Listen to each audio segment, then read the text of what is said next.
Hello and welcome to another Saturday Night Stack Chat, sponsored by the Stackers Social Discord server, the place where we come together, hang out and talk about all things shiny. And tonight I'm joined by one of the new kids on the block. He's new to stacking, he's new to YouTube, but we're going to have a great time because he's got an awesome channel and lots to talk about. So without any further delay, let's introduce him and have a good old chat. And Small Stack Bullion, how are you doing, my friend? Are you well? I am doing excellent tonight. How are you, my friend? I'm good. I'm good. The connection's in the green. It looks like we've got no technical issues just at the moment. So yeah, it's absolutely good today. And yeah, I can see we've got loads of people in the chat with us already. We've got Luke, KYH Stacking, Jamie Frost, Serpent Silver, Lee Parola, McDonald Bullion, TC200. You and I are also in the chat as well as Silver Digger as well. So, guys, thank you so much for joining us. It's a pleasure to have each and every one of you here, as always. So, thank you once again. Jamie's in his PJs, says Lee Parola. I don't blame him. It's going to be late already for Jamie, and it's only 3 a.m. there, so absolutely, it's a late one for Jamie already. I've been informed that Jamie's on the Jim Beam tonight, not the Jack Daniels. So enjoy your drink tonight, mate, Jamie. And 365 Days Silver and Coin Noob and James Elliott have just joined us as well. So thank you so much for coming across and joining us. It's going to be a great chat tonight. KYH has let us know that he went to Knaresborough today and bought a 1914 heavy silver spoon in case for a tenner. Great price. I bought it under spot by a lot because it was £17.50 worth of silver. That is amazing going, KYH, mate. Well done indeed. Fantastic work. I have been enjoying watching his antique silver on his channel. What are you a fan of the antique silver at all? Are you just more of a coin bullying kind of guy? I like a good bit of antique silver, but I'm not. I'm more of a coin type of guy. But I like watching KYH's videos. They're real good videos. They are. They really are. They really are. And I can see Blistering Barnacles Adventures has joined us again as well. So, guys, thank you so much for joining us. So, Small Stack Bullion, I'm sure you won't mind me letting everybody know that you're one of the young kids on the block when it comes to stacking, aren't you? Yes, I am. I am only 16.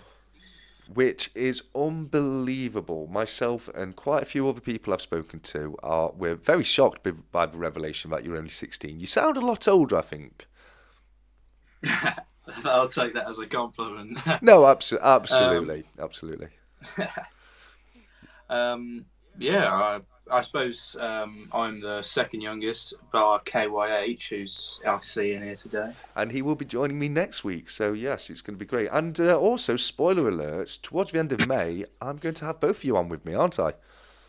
Yes, you are. I think it may be the 25th. It absolutely is, yes. Yeah, I'm not mistaken. Yes, the 25th. It will be 100%. Popped it in my diary. I'm looking forward to that, and make sure all of you pop it in your diary. Absolutely. One for the calendar, that one, indeed. Silverpunk has joined us, and so has Shiny Stackers. So, guys, thank you so much for joining us. Shiny Stackers asked, has the man flu gone? Not completely. I'm getting over it. I really am.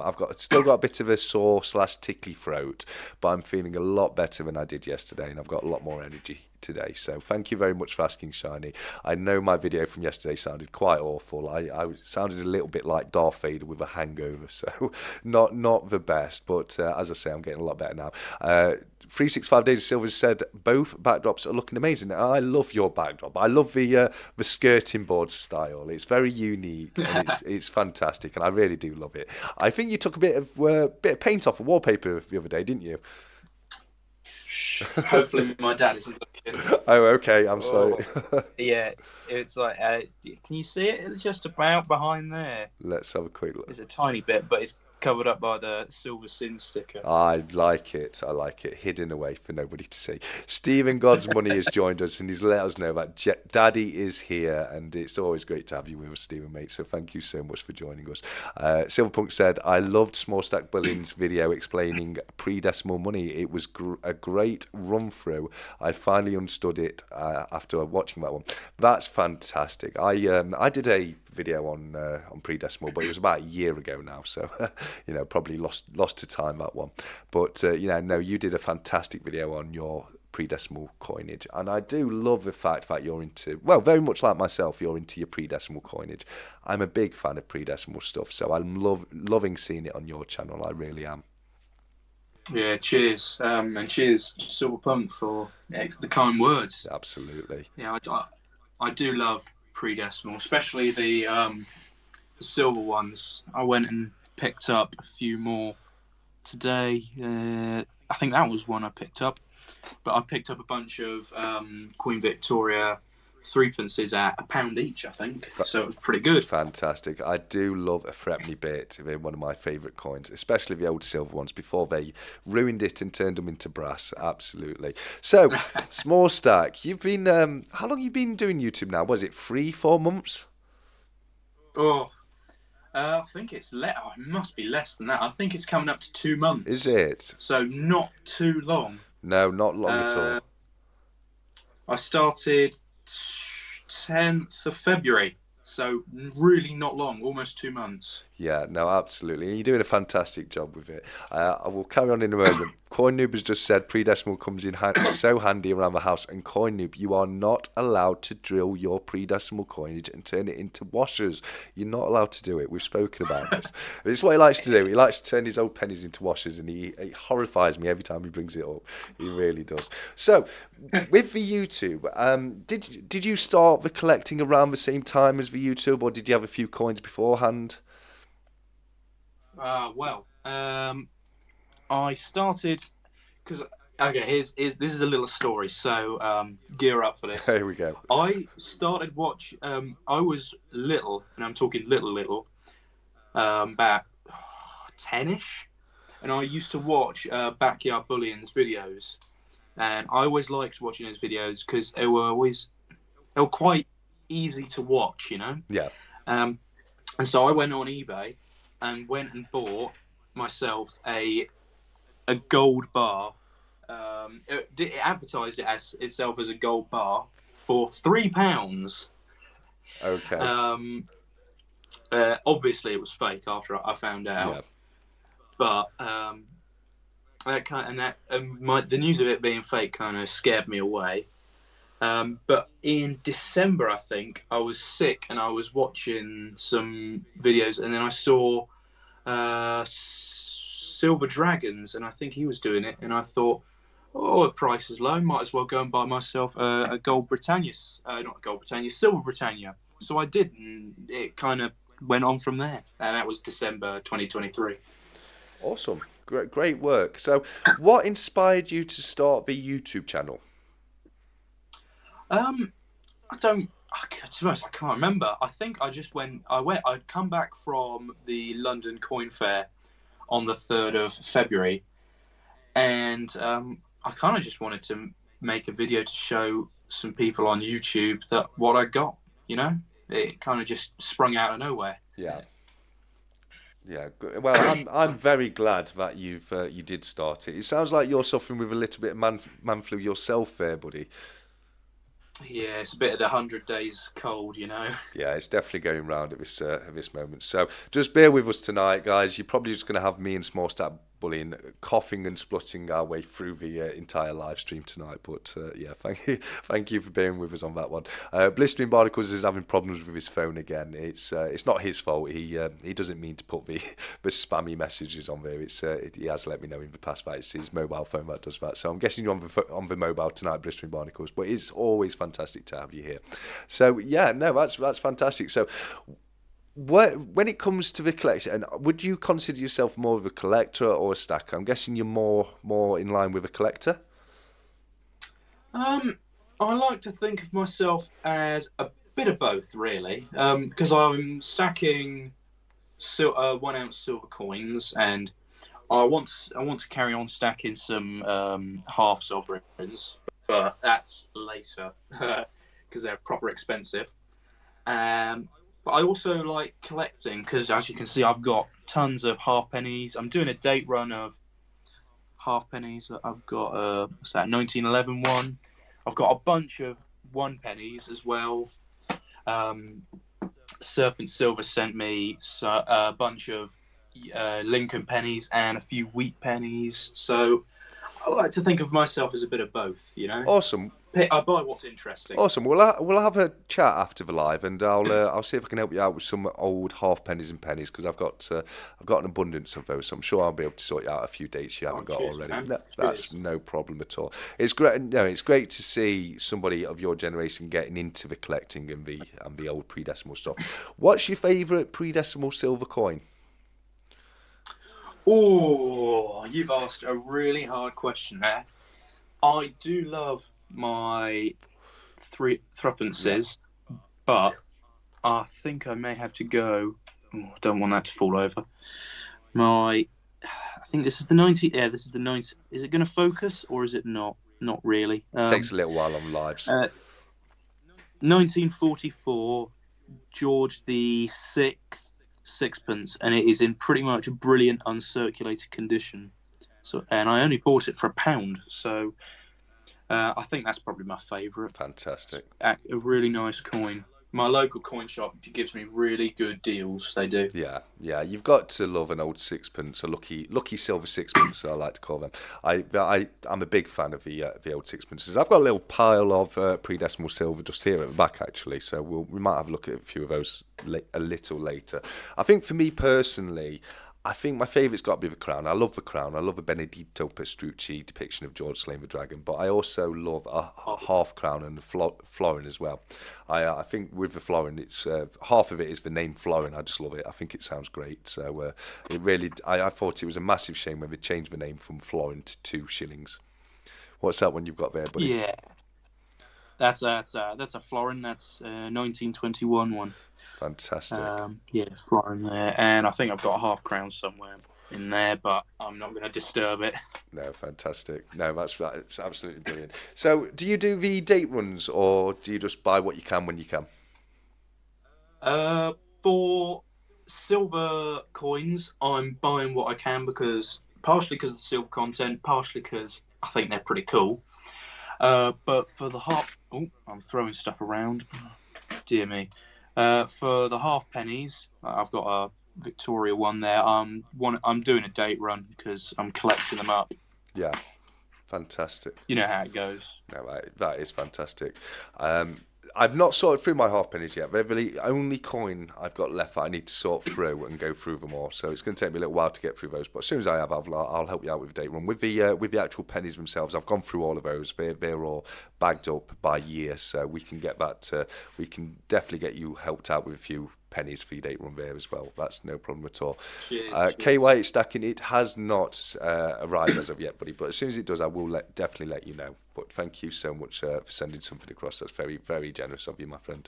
So yeah, no, I mean, I'm really loving your channel. I thought you do a fantastic job. You've got a lot of confidence on camera, and I think that's one of the reasons I possibly thought you were a little older than 16 when I first started watching your content. So is this the first ever YouTube channel you've ever had, or have you ever done YouTube before, or any other kind of social media like that? Well, I did YouTube, I think when I first got my first phone in 2019 or sometime Christmas, I think it was. And I used to get this. I used to go train spotting and record trains. Oh, brilliant. But I still have that channel. That's like my main YouTube viewing thing. It's got all of my things on there. But Small Stack Bullion is where I'm focusing all of my YouTube content creation type of thing. So what's the name of your train spotting channel, just so I can check it out and give it a look, see what it's like? Ooh. I will send it to you privately because it's got clues to where I am. Location-wise. Yeah, no problem. But yeah, I will send it to you privately. That's a little bit like me. I've got an older channel, but it shows my face, and for that reason, I don't advertise it too much on here. I used to be one of those urbexers. I used to go looking for abandoned buildings and just film myself walking around them, which is a lot of fun. I haven't completely stopped with that. I'm gonna try and get some more videos out for the old channel because I used to have so much fun going around the abandoned buildings. It's a lot of fun. I like to imagine what they would have been like in their heyday with the hustle and bustle going around them. And as I say, a lot of fun there. I'm just going to have a quick look at the chat because we've had a few questions come through. Jamie Frost from over in Japan would like to know if you understand the Roman numeral system because people in Japan can't get their head around it. Roman numerals. Most of the time, yes. If they get up high enough, I start to get a bit wavy. But I think I can decode Roman numerals. Give me a minute on them though. Yeah. I mean, luckily with the coins, it's only really the last few that you have to kind of decipher. Most of the times you'll see Roman numerals on pre-decimal coins is normally on the Gothic coins. You may find them on other, but that's normally when you're going to see them. And because they were all made in the 1800s, it's only like the last four that you have to decipher, which makes it a little bit easier. But yeah, it can. I know what you mean. It can be a little bit difficult, and can sometimes take a little moment if the numbers are high enough. Stephen has said that I'm in nerd mode talking about collectible coins, and you're not wrong there, mate. You know me. I'm the stack collector. I like to stack, but I started off collecting, and I've been a collector for many years. I got more seriously into it about a year and a half ago, but I've been collecting coins pretty much my whole life, really. And I showed the tin that started it all on the channel recently, which is a little black tin with a red and gold border around it. And I'm going to be going through that at some point in the next 4 weeks on the channel. I'm not sure if we'll do that one first or do that one later, but on the next few Thursdays, I will be going through and rummaging through those tins and finding out what's inside. So. Yeah. Before we go, Speaking of, no, sorry. go ahead, mate.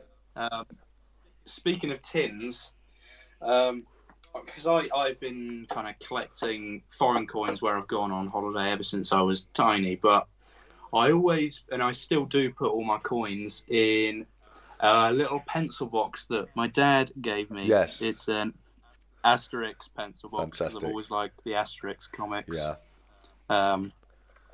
I mean, it's empty now. It did have a Silver Sin sticker in it, but... No, that's brilliant. That is brilliant. It's exactly the same kind of tin as what mine are in. It's not Asterix, but there's one similar kind of size and shape that's got little slots for your gas money, your electricity meter, your gas meter, your TV meter.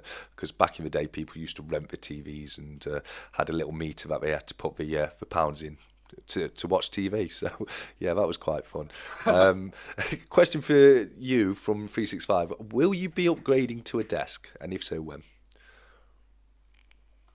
Right, I've had this question from a couple people before, and the answer is probably not, because I've got a desk. Yeah. My desk is completely filled. It's got computer stuff on it because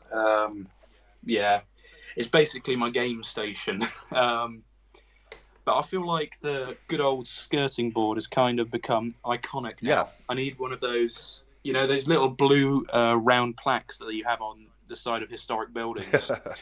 I need one of them to say world famous skirting board. This skirting board belongs to a Small Stack Bullion or something like that. Yeah. No, you need a plaque for the outside of your house that says inside lies the famous skirting board from Small Stack Bullion. But I think you're right, mate. I think you should keep it on the floor. It's unique. It's a USP. I think it's fantastic, and I absolutely love it. So keep it to the floor, mate. I'm all for that. I just want to go through a couple of announcements before we go any further. One is I just want to remind everybody that I'm doing the 1,000 subscriber giveaway on my channel, where you could be in with your chance to win some fantastic prizes. The first prize is for 2 grams of gold and a few other bits that have been donated by the community. Second prize will be a 1 ounce silver coin, and third prize will be a 1 ounce copper coin as well. So if you haven't entered as of yet, I will put I'll put the link to that video in the description in this one in just a moment. So all you have to do is head over there, put any comment you like in the comments of that video, and you will be in with your chance to win one of those fantastic prizes. Secondly, and this one is relating a little bit more to the stack chats going forwards. I'm not sure if everybody caught it on my video yesterday, but we're going to be doing the giveaways a little bit differently going forwards on the stack chats. Now this one will be the same. When it comes to 9 o'clock, I'll ask people to write duck in the comments and we'll allocate your ducks that way. But going forward, what I'm going to do is this week I'll give you a word that you have to put in the comments of this live stream, not in the live chat, in the actual comments itself. And everybody who puts that comment in the video will be entered next week into the duck race. It's just going to make it a lot easier for me. It can get quite confusing counting up all the ducks and making sure I give the prize to the right person. So that's just to make it a little bit easier going forward. So sorry. We've got both of us coughing right now. So yeah, that's just a little bit of an update regarding the giveaways. I'll give you the word for next week a little bit later down the line. And yeah, we've got a couple of giveaways this week because I'll be running the usual giveaway where you're in a chance to win a TSC 1 gram silver bar, the Stackers Social sticker, the Stackers Social poker chip, the Stack Collector poker chip, and the Stack Collector sticker, which I'm awaiting to be delivered, which should come either between Monday and Wednesday. So as soon as they arrive, I'll get the prizes sent out this week. But I am still waiting for them to turn up. But we also have a second giveaway, courtesy of Small Stack Bullion, because he sent across a Queen Mother 80th birthday crown, or I think it was still a crown back then. One of his channel stickers, one of his poker chips. I'm going to be adding to that by putting in my poker chip, my channel sticker, and I'm also going to include a Winston Churchill crown as well. So there'll be 2 crowns, 2 stickers, and 2 poker chips in that one. But we'll get to that later. Normally around 9 o'clock is when we start doing the giveaways, etc. Are you okay, buddy? You sound like you're struggling a little bit there. Yeah, I've got my glass of water here. It's just something I've had for a long time, I suppose. But yeah, all good here. No, that's brilliant. But I'm just a little bit worried because you do seem to be coughing a little bit down there. But yeah, as long as you got your water and you're okay. If you need me to, if you just need me to mute you off to have a little coughing fit, just let me know and I can always mute your microphone, buddy. Yeah, thanks. No worries. Okay. So, have you got any questions you'd like to ask me at all? Yeah. First thing, I've always loved your content ever since I started watching you. Thank you.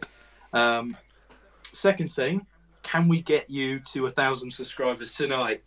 Get all of your alt accounts, everyone, and subscribe. I don't know. That would be fantastic. I can't see it happening, but it would be fantastic. I'm only 70 away, actually. So, you're close. Getting there. What got you into precious metals collecting? That is my question. What got me into precious metals? Okay.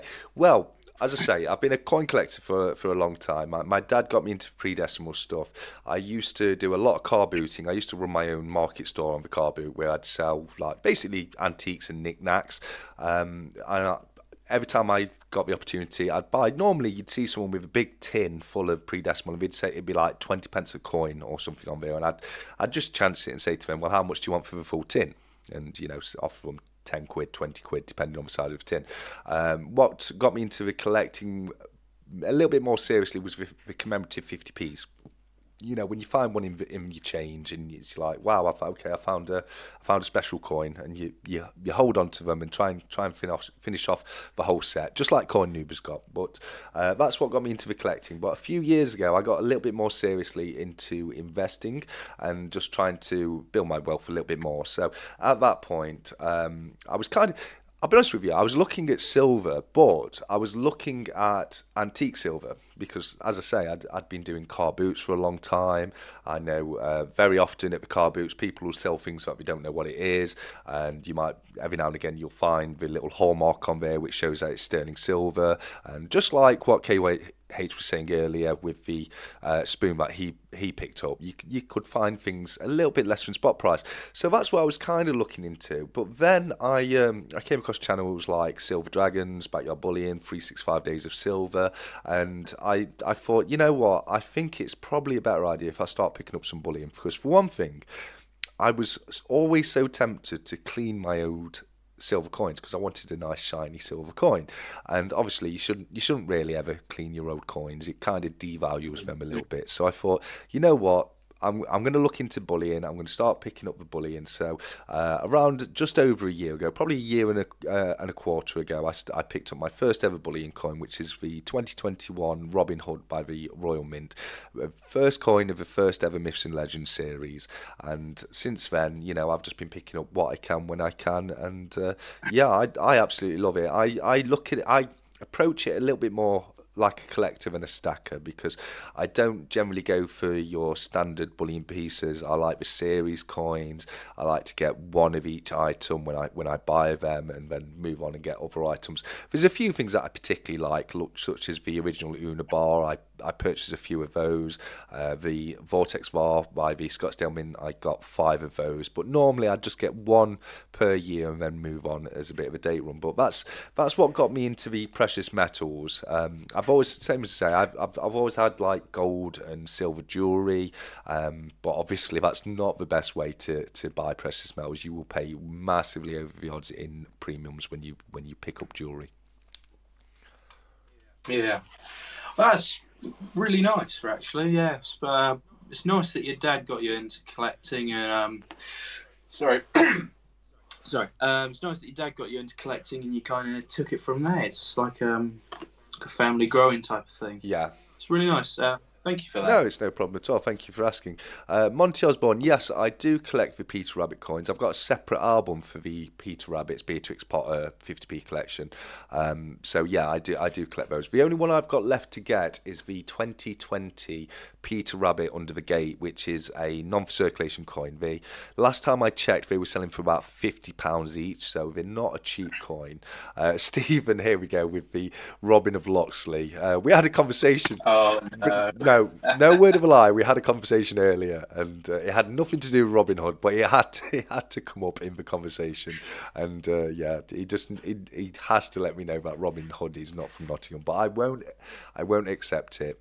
As far as I'm concerned, it's Robin of Nottingham. He's right about one thing. He did his Robin in Nottingham, but he used to live in Edwinstowe, because obviously we all know he lived in the Major Oak. That's where he lived. I'm joking. He didn't really, but it's always a lot of fun whenever I speak to Stephen. Yeah, I think we may get the War of the Counties again as well. I hope not.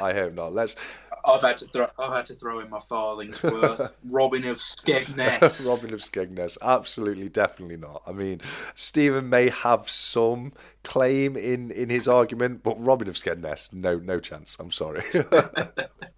Robin of the Hood. Well, if it's Robin of the Hood, he's definitely from Nottingham, because that's all Nottingham is, just one big hood. I know, I used to live there. No offence, blistering barnacles. Nothing wrong with Luton. Absolutely nothing wrong with Luton at all. Did you ever find the Peter Rabbit £1 coins? No, I never found the Peter Rabbit. I didn't even know they did a Peter Rabbit £1 coin, if I'm honest with you. So that's news to me. Did they do a Peter Rabbit £1? I wasn't aware. I didn't even know they did £1 other than the classic flax plant type stuff. Yeah. If you know what I mean, with a shield or... You definitely did with the old round pounds. Yeah, they did quite a few different commemorative faces on the old round pounds, but I'm struggling to think of any since they upgraded the pound to the bimetal coin. I don't think we've had any commemoratives on those coins yet. Coin Noob's a great guy to ask. He would be able to let us know in the comments, but as far as I'm aware, there's, with the new style pounds, there haven't been any commemoratives on those as of yet. And just having a quick look at the comments. TC200, did you get any of the Paddington 50p coins? I got one of them, and it's so cool. I do. I have all 4 of the Paddington coins. I actually helped my good friend Cranky Stacker over in the United States finish off his collection of Paddingtons as well, because he's like myself. He's a big fan of the 50p's. I know Stephen is no bigger fan of the 50p than Stephen God's Money. He absolutely loves them. So the only thing he ever wants people to send to him are 50p's, and he does it. And especially Star Wars 50p's. If you can send him a Star Wars 50p, he'll be a happy man. And he's about to go crazy at me in the comments because he doesn't like either of those really. But yeah, Stephen is such a joke. Who said best thing about Luton is the road out. That's a little bit overboard there, buddy. Oh, Luke, here's a good one. The alphabet 10p's are the rarest for me. Never found one of those in my change. I have literally never found an alphabet 10p in my change. It's not something I've gotten into as of yet. I've not bought any either, but I've definitely never found any. I'll tell you what I did find this week. I caught my first ever wild salmon, which was a great find. And if you don't know what I mean, it's the new style 50p. They're a little rare at the moment. Give it a year and they'll be all over the place because they're not a commemorative. They're the new definitive coin. But I found my first one in my change this week, which I was super happy about. Oh, I did see a proof set of them when I was at London Coin Fair. Yeah. And I thought they were releasing them like next year. Are all of them out, or is it just the 50p out? I'm not sure which ones have actually hit the change at the moment. I'm not sure if they've all hit the change yet. I think it's just for 50p at the moment, but give it time. They're going to be the standard coins going forward, so they're going to be literally everywhere. This time of next year, that's no problem. They're a little bit rare at the moment because they're new, but as I say, give it a bit of time. Monty wasn't aware that they did a Star Wars 50p. They did, yes. It was none for circulation. Oh, sorry, no, it was TC who said that. It was none for circulation, so you had to buy them from the Royal Mint. They've just started the second series. The first series was the iconic characters, so it was they all had dual characters on the coins. They had Luke and Leia, Darth Vader and Emperor Palpatine, Han Solo and Chewie, and C-3PO and R2-D2. And the new series are iconic vehicles of Star Wars, so it's the Millennium Falcon on this one. Then we're going to have the TIE Fighter, the X-Wing, and to finish it off we're going to have the Death Star 2. So a couple of great series there. Scrapping Hoarding Tinkering Fun says he wants some silver 50p's. They are not cheap. The silver 50p's go for £70 for an 8 gram of sterling silver. So it is really not a cheap way to buy silver. But I think they're nice looking coins, and I do pick a few up every now and again. And I have got the Star Wars series in the silver proof. So yeah, no, they are fantastic coins. McDonald Bullion has never seen an alphabet 10p. Yeah, if it wasn't for the fact that I've seen them on other people's channels, I wouldn't actually think they existed because they're so very rare. They are out there in the change, but they're just absolutely very, very rare. Blistering Barnacles eventually says, I found a trout 50p. Are you sure that's not a salmon? Because the new ones are salmons, not trouts. But salmon and trout look very similar. I often think they're probably part of the same species. But I'm looking this new coins. I'm looking this up because I always thought it was a rainbow trout. It's a salmon, buddy. I promise you. KY says he found 6 alphabet 10p's in my change total, and 4 were super rare 2019 ones. Fantastic work, mate. I think you're the only person out there that's ever found a alphabet 10p in your change, so well done there. Absolutely great. It's always nice to find commemoratives change. It is. It makes it just that little bit special. I got my salmon from McDonald's. Funny enough, I went for a couple of wrap of the days the other day. I'm not massively impressed with the pies that they're doing at the moment. They took away the raspberry and white chocolate pie and replaced it with a hot cross bun pie, which is just a little bit, it's not really up there with a galaxy chocolate pie or a raspberry and white chocolate pie, is it? You know what I mean? But have you got the answer yet, buddy? No, I think it is a salmon. I think you're right. I promise you, 110%, mate. It is definitely a salmon. Yeah. But as I say, salmon and trout, they are very similar looking fish. They really are, and I can understand why somebody would get that mixed up. They're not saying how many of the salmon 50p's are in circulation. They never do for a year or two. It always takes a little while to get the mintage figures on the circulating coins. I think that's partially maybe because they don't know they'll mint a load and stop it at some point, and they may not have a number in mind that they'll mint as of yet. But I can only imagine because it's the new year of them, we'll get a hell of a lot this year, and just to get them into circulation. But normally within a year or two, you'll get the mintage figures on those. But it's very rare to get them this early. They have the worst thing on Britain, the airport. I'm assuming we're still talking about Luton there. With Yeah, I think it yeah, is. it's not my favourite of airports. I'll be honest with you, Luton Airport, but it's not the worst either. It's definitely not the worst I've ever been to. TC said I Yeah. got one of the new 50p's a while ago from family. It feels really weird to have a different face on it. It is weird. It is weird. It really is. And yeah, I'm still not sure how I feel about the new effigies that are on the new coinage with the bumblebee and the salmon, etc. I'm sure they'll warm on me eventually, but at the moment, I'm not massively the biggest fan of them. Cranky is in the house. It's great to have you here, Cranky. I was just talking about you. We were talking about your Paddington Bear set that we got completed for you. The next one we've got, I've sent him over the Beatrix Potter Tales of Peter Rabbit coin album, so we're going to try and get that filled up for him next going forwards. And Stephen has said, melt anything Star Wars, especially 50p's. He really doesn't like them. He doesn't, but that's fair enough. I bought a proof set of 2023 definitives. Not sure if they'll go up in value, but they are pretty. Yeah, the proofs, the sets, the annual sets, they don't always hold their value particularly well, especially if you buy the older ones. But who knows? You know, with it being the first year of the new definitives, it could do well and it could go up in value. We will find out in time, I guess. And Stephen's got an alphabet 50p. Well, the dictionary's 50p, so I suppose that could be an alphabet 50p, I guess. But I'm not sure which one you're referring to there, Stephen, mate. Scott Silver's got a question for you, buddy. You have the £1 proof coin, I see. Do you intend to collect the set? I have a couple of the Pideford £1. I like them because they're small and chunky like me. I love it. Is that sorry? Is that a question for me? I It is, missed mate, that in yeah. the chat. Yeah, question for you, buddy. I kind of I don't. I may collect the set. I may collect the set. I picked this one up because I saw it on Atkinson's, but then I saw the price and I thought, I don't really want to pay that price. So I went to one of the two coin shops that I have at my disposal, and I saw in the window that this one was going for I think £19 at the time. That's okay. So I thought, oh, that's a much better price than Atkinson's. So I went in and I thought, why not? And I bought it.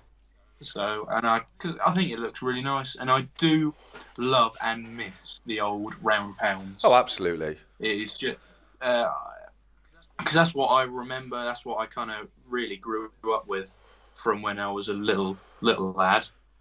And I always thought they were always quite nice, lovely little coins. But they are. That's just me, I suppose. They are. I do like the £1 silver proofs. I've got about probably got about 10 of the £1 silver proofs. I've got a couple of PA Fords, and the rest are just the normal ones. I think the first one I ever picked up was a Jersey £1 silver proof, and I think I got that in box with certificate for £7, which was a brilliant buy. It really was. But I'll get. Yes. Good. I'll get my £1 silver proofs out one day for the channel. They are a super fun little coin, and I got a special one a couple of weeks ago because 365 Days Silver very kindly sent me my birth year silver proof £1 coin for my 40th birthday. So that was an incredible item to add to the stack, and I can only thank you enough for that one. Coin Noob, I will definitely hold you to that because he said he's happy to show all the alphabet 10p's next time he's on, and we'll definitely get you back on soon, Coin Noob, mate. It's always a pleasure to have you on there. You're a great friend of the channel, and I look forward to that. Blistering Barnacle Adventure says, me and Dan's Dollars has a thing with the trout salmon thing. Oh, that's fantastic. I like Dan's Dollars. He's got a great channel. He really has. So, yeah, no, that's brilliant. The Cranky Stacker from Scott Silver. But still, Stephen loves it as an undercover fan. Lol from Darth Precious Metals. I think you're right, Darth. I think he secretly loves Star Wars 50p's. I really do. Highbrow chat, McDonald's puddings. Absolutely. I mean, it's what else to talk about? The apple pie is the best one. I've got a bit of a bone to pick with McDonald's because since I had one last, they've shortened it. They have shortened the pudding. They're short on the apple pie, and I'm really mad with that. I'm really mad about that. Yeah, 100%. I'm sorry, it's not the best one was the Galaxy chocolate pie. I don't care what anyone says. They're exactly the same as the apple pie, but instead of apple inside, it's just it was like a kind of chocolate fondue kind of thing, and they were really nice, but they were limited time only. So I'm very very sorry to Serpent Silver, mate. I'm unable to send you one because they don't sell them anymore. McDonald's have got this awesome thing about loving to stop the best food they sell because everybody loves the McRib.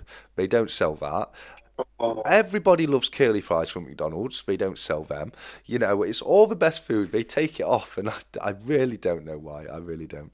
Um, TC has said they should put a Jawa sand crawler on one. That would be cool. That would be really, really cool. I would love to see that on one of the Star Wars coins. Who knows? We might see that in a future series because I think you know if he keeps selling well, the Royal Mint will keep putting them out there. I know that for a fact. The stanky, I'm doing it again. The stanky cracker. I've learned not to question stack on coins, especially on the occasional 2 year off mint error. 50p. I still laugh about that, Cranky. I really do. What about the apple pie from Monty? It sounds like he's a fellow fan of the apple pie. The apple, they're oh, all right. They're all right. They're just not the raspberry and chocolate pie was beautiful. The Galaxy chocolate pie was nice. I'd rather have an apple pie than the hot cross bun pie any day of the week. I really would. Question for you from 365. Do you invest in anything else other than precious metals? That's a great question. um, at this moment in time, no, because for some reason I did try and invest in other things, but apparently in this country you have to be over 18, so I can't really do much. Well, yes and I did no. have a little Yes and no. I mean, ri ri if you're looking at things like you know brokers and stocks and shares, yes, but don't forget you can always invest in other things such as Pokemon cards and things like that.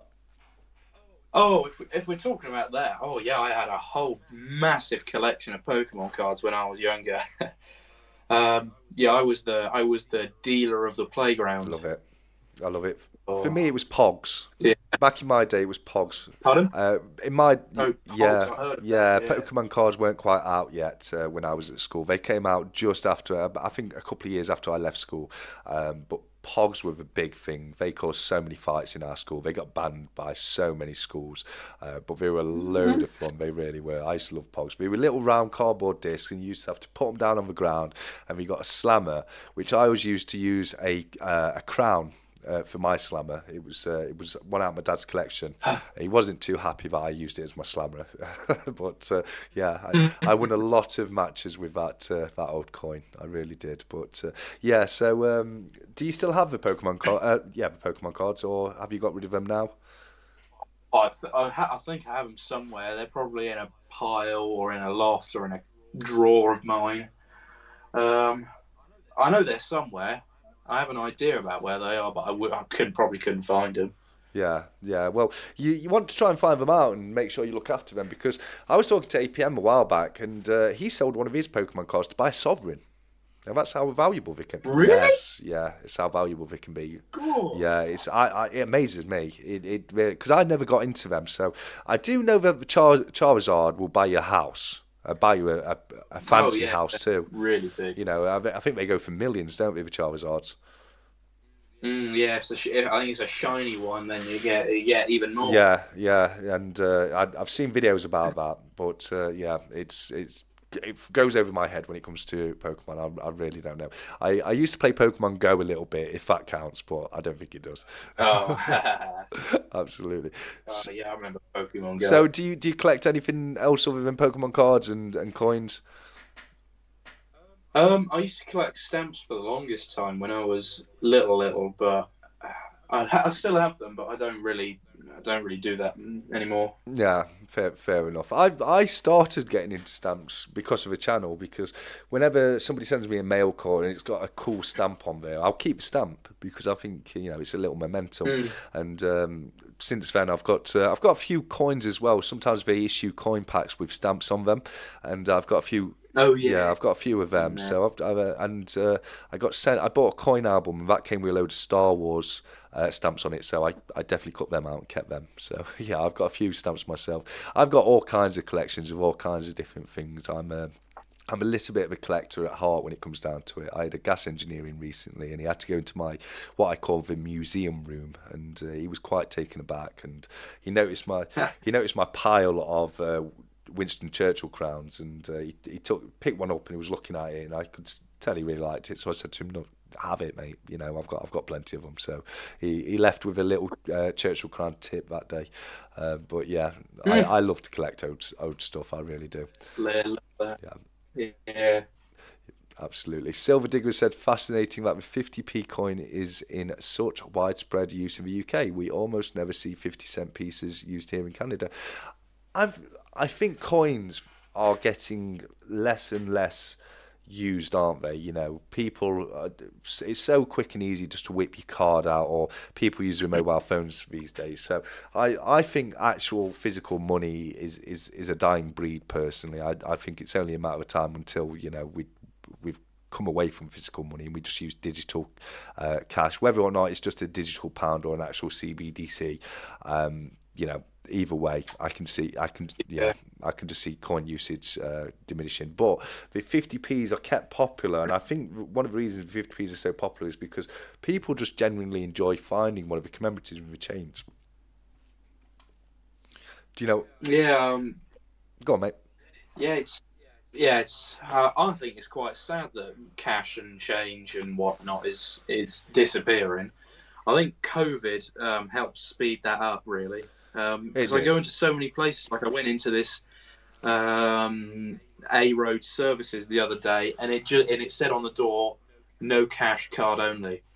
And I thought, but cash is cash. It's what you want. Yeah. I mean, at one of the coin shops I go to, the guy behind the desk, he's not a talkative guy, but he's a good guy. He sometimes knocks a bit of money off. But first time I went in there, he said, "Oh, you wanted to pay with plastic? Okay, I'll dust off the card machine," because I think he prefers having cash. Because I suppose there's overheads and taxes and charges with having a card machine, especially for little purchases. Yes. Which is a bit annoying and rubbish, really. There are charges for card machines, but there are also charges for businesses to deposit cash into the bank. So that's one thing that doesn't help, because the business has to pay to deposit and withdraw cash from their business account. And it's getting cheaper and cheaper to have the card machine, and the banks are probably, you know, going to charge more and more for the service of depositing money into the account, which is absolutely incredible. You know, it really is. Luke said, "How can you turn down cash? It's legal tender." The thing is with that, Luke, is when it comes to sale of private goods, which, you know, a business is a private entity, they can actually accept anything they want. As a vendor, you know, they could accept chickens if they wanted to. And legal tender in the UK only comes into law when it comes to the paying of debt. So that's when somebody has to accept legal tender, when you're paying a debt off. It's like a crown, like the ones we're putting in for the giveaway today. They're still legal tender, but they're legal tender to the value of 25 pence. So you could actually pay a debt off with those coins, but it would cost you a lot of money, because you know, the crowns would cost you a lot more than the 25p. Blistering Barnacles was saying the shop he goes to sells the crowns for 50 pence each, which is an absolute bargain. It really is. You know, they are coins that you can pick up for a fairly decent amount, you know, probably for a few quid each, depending on the value and if it's in the original case or not. But as I say, yeah, the gold sovereign is still legal tender. The florin is still legal tender. You know, Really? Yeah, no, absolutely. The florin is legal tender to the value of 20 pence, I do believe. 20p, right? Okay, I didn't know that. That's news to me. Yeah, 100%. There's quite a few old pre-decimal coinage that are still legal tender. They're legal tender because of the Coinage Act 1971, which is it's technically a law in the UK. I know a lot of people say that acts aren't laws, but it kind of is. And it's that stops people being able to melt down coinage. It's actually a crime to melt down any coin protected under the Coinage Act of 1971. But yeah, there's quite a few old coins that are still considered to be legal tender, always for a lot less than what it would cost you to buy them. So it's never a good idea to use them as legal tender. I can see we've got Ellie Armst in the chat. Ellie, I think Cranky wants to know if you received his package. You've probably not received my package yet because it's got to come across a pond. But if you've not received it yet, you will definitely get it sometime very soon.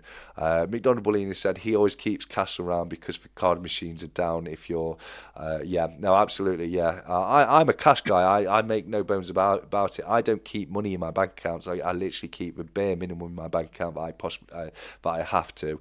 I like to keep the rest in cash. I'm old school that way. I really am, and I'd much rather pay with cash than pay with things on cards.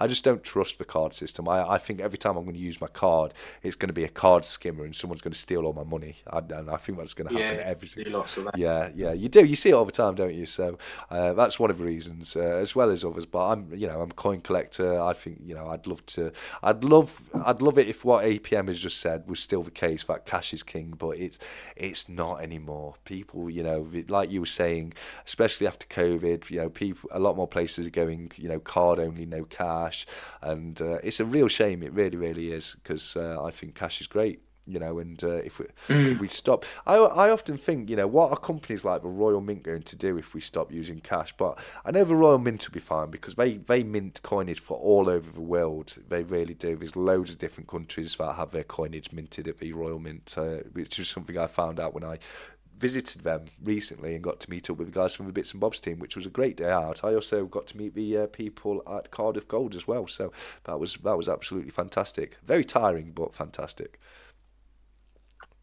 Yeah, just going back to us, you said you could vendors can accept anything as like cash or whatever. I always heard my dad used to tell me this. Was it Old Housewives' Tale? I think you call it. Yeah. Old Where Wives' a Tale. farmer could take. Pardon? Old Wives' Tale. Old Wives' Tale. Yeah, that's it. Where a farmer could take a trailer load of corn or wheat grain or type like that, tip it out into a car park and arrange it in the shape of a check, all in writing and whatnot, and then the bank or the vendor would accept that as a check. Well, apparently. Well, I don't know about that one. He was either telling, like I said, an old wives' tale that's probably been passed down from generation to generation, or he was pulling my leg. Yeah, that one sounds a bit strange to me. But there are loads of old laws like that. Like it's illegal not to bless somebody after they sneezed. Now I've heard loads of different versions of this one, but I think the most common version is it's legal to shoot a Scotsman in the outskirts of York on a Sunday with a bow and arrow. That's got to be something to do with a war that happened about 400, 500 years ago. Yeah, and also like the blessing people after they sneeze. That apparently that became a law during the bubonic plague, because if somebody sneezed, it meant they likely had the plague and was going to die very soon. So that's why it became legal. But I think it's also a law that it's illegal to eat mince pies on Christmas Day. Really? Apparently so. Yeah. That's like synonymous with Christmas. Yes, no, absolutely. So it's one of the most synonymous things with Christmas. 365 said you used to be able to write checks on anything, even a scrap bit of paper, if it contains all the right info. Yeah, but putting corn on a car park isn't exactly writing it, is it? You know what I mean? Like, I believe what 365 is saying 100%, but you know, it just seems a bit weird. I mean, to be able to write it in corn and that actually being a check, because someone could just come along and sweep the corn up and then your check's gone, hasn't it? So yeah, absolutely. I think that one originally came from my grandpa. Oh yeah, sorry. Silver Diggers just added a little bit I missed out, and it's if they're playing bagpipes. So yeah, you can shoot a Scottish man on the outskirts of York on a Sunday with a bow and arrow if they're playing bagpipes. Yeah, and MacDonald Williams said it's same with a Welshman going into Chester as well. So Yeah, there's a lot of weird laws that are still knocking around. They just became, like you said, they became laws hundreds of years ago, and they became so daft that nobody ever bothered to take them out of the law book, as it were. But yeah, I used to research them and try and find all the weird laws that are still laws, which can be a lot of fun. Absolutely can. Yeah, I think was it Tom Scott who did a video ages ago about 10 weird laws from London, but I think it was to do with the whole Yeah. UK. Like you can't dust out your doormat after 8 p.m. and you can't wear an outrageously sized ruff in within 100 yards of the Queen or something Yeah, like that. no, absolutely. Nerd UK's just said one. It's pregnant woman can wee in a policeman's hat. They can because the actual law states that a pregnant woman can wee anywhere. They can wee anywhere, literally anywhere. So they can ask for a policeman's hat and wee in that, and it's perfectly legal. But that's based on medical grounds because it can cause if a pregnant woman holds.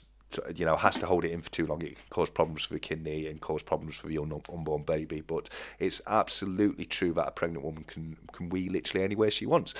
Coin Noob, you've got that slightly wrong. It's not that gullible isn't in the dictionary. It absolutely was, but was taken out of the dictionary in 2021, and that is completely true. It's not. If you believe that, you're gullible yourself. Only Robin Hood can shoot the bow and arrow, says Blistering Barnacles. Yes, but can he shoot it in Sheffield or Nottingham? That's the question. That's what we'll never know. James Elliott says he'll never go to York. I think you're safe these days. I definitely wouldn't want to try and get away with that one. I'm sure you'll, they'll find some kind of law to get you on. TC says he loved that video. I assume he's talking about the Tom Scott one you were referring to there, mate. Yeah, yeah. Tom Scott is amazing. So sad he stopped posting. It's not one that I'm massively familiar with, so I'll have to try and look into that. Silver Digger says, didn't Tony Robinson, Baldrick, I love Tony Robinson, more so as Baldrick, but I also love Time Team, do one of those weird laws documentaries, or was it Worst Jobs? Rings a bell. It does ring a bell, Silver Digger. I can't recall, but it definitely does ring a bell. McDonald Bullion can't act suspiciously carrying a salmon. Charge is imprisonment up to 3 months. Well, does that include the new 50p's? Because, who knows? We need to find out on that one because we don't want people getting arrested up to 3 months. The broke stacker, that's a weird law somewhere here in the US. You can't wash your horse in a bathtub on a Sunday. Of course not. I mean, absolutely. That's outrageous behaviour. Washing your horse in a bathtub on a Sunday, definitely. I'll be like that one. No, that's a crazy law, that is. Preposterous. Preposterous, absolutely. Does it work if you have a big beer belly and look pregnant? Asking for a friend. It doesn't, unfortunately. It really doesn't. I'm afraid to say APM, but give it a go. See how you get on and let us know. Steeler Stacker is here. He's saying hey, and Steeler, it's fantastic to have you here, buddy. Thank you so much for joining us. Jamie said samurai could test the sharpness of their katana on peasants. Well, he said pheasants. I don't know if he means pheasants or peasants. I hope it's pheasants because that would be a lot worse if it was peasants. But yeah, no, I know with samurais, if they ever bumped swords, it meant they had to duel, didn't it? And I love samurai. I love Edo Japan and feudal Japan. I'm a big fan of all that kind of history, so I'm so jealous of Jamie being able to live in Japan. I think he had his anniversary of moving to Japan very recently. I think he was telling me. Let us know in the comments, Jamie. How long have you been living in Japan now? Because as I say, super cool country. Kimchi is here. Kimchi, great to see you, mate. I identify as a pregnant woman when I'm out on the lash. Well, with the world we live in, who knows where you stand on that one? I've got no idea at all. Can men who say they are women, anyway, you are that good. Very much in line with what Kimchi's just said, and it blurs the water, doesn't it, these days with the identifying as malarkey, So I don't know. I generally do. I bet there's places where you would get away with it if you argued that you identify as a pregnant woman. I guarantee it. KYH Stacking has said, TSC, what's your abandoned building exploring channel called? I want to drop you a sub. You can private message. I'll let you know. Yeah, I'll let you know privately, KYH, because as I say, it does show show my face, which I'm not ready to do so on this channel yet. I did say I'll show my face when I get to 1,000 subscribers, so that's another reason. Or maybe that's a reason not to subscribe. Who knows? Subscribe, get me to 1,000, we'll find out. Cranky Stacker said, y'all have some weird stuff going on over there. Yeah, TSC, better send all the salmon 50p's over here just in case. Absolutely. Send your salmon 50p to Cranky Stacker over in America because he would love to receive them. Can't spell pheasant. So that's even worse, that is, Jamie. Well done, mate. I love it. Oh, 22 years. Jamie's been over in Japan for just over 22 years now, and that's fantastic. I really am super jealous of you, mate. CY Stalin has joined us. It's amazing to have you here, buddy. Thank you so much for coming across. 365 says, I identify as a silver bar. So, what, a 1 ounce bar? I'll buy you 30 quid. How's that, mate? I love it. KY Stacking, I can speak some Japanese. Some friends came to England and taught me how to. I can speak a couple of phrases in Japanese. There's a few very limited phrases I can say. Jamie's helped me out with a few. He teaches me a little bit of Japanese outside YouTube too. So yeah, there's a couple of things like saying hello and thank you and that kind of thing. KY says that they taught me to say how to say random stuff. I bet they did. You always do that, don't you? When you teach somebody to speak a language that they don't know, you always tell them like rude and naughty phrases, don't you? And say, that's how you say hello. You know what I mean? But yeah, I'm interested in that TSC. I can't remember what I was talking about now. Blister articles. I forget as soon as I move on when I'm doing the lives. Steelers Stacker says almost there, and yeah, no, it's getting very, very close now. I think I've picked up a subscriber or two since we started the live chat. I'm now at 931, so thank you so much to whoever it was that pressed that subscribe button. I truly do appreciate it. Thank you very, very much. KYH has said, I identify as a Tesco bag shaped lizard called 5 Oz copper cast mint bar. That's insane. I mean, you can go so far with this type of stuff. You really can. You really can. I mean, it gets a little bit strange, and I think people do it on purpose. You know what I mean? I think some people do it on purpose, but yeah, it's one that I don't fully understand myself. I will be honest. Typing is hard work. I need another lager. Absolutely. The more lagers you drink, the easier typing gets, and the more affluent you become. So definitely always drink as much as possible before communicating, because there's no better way of doing it. Luke says, I can barely speak English fluently, let alone other languages. That's me, mate. That really is me too. Cranky is stirring a pot saying 365 Buffalo or Bison Bar. I love it.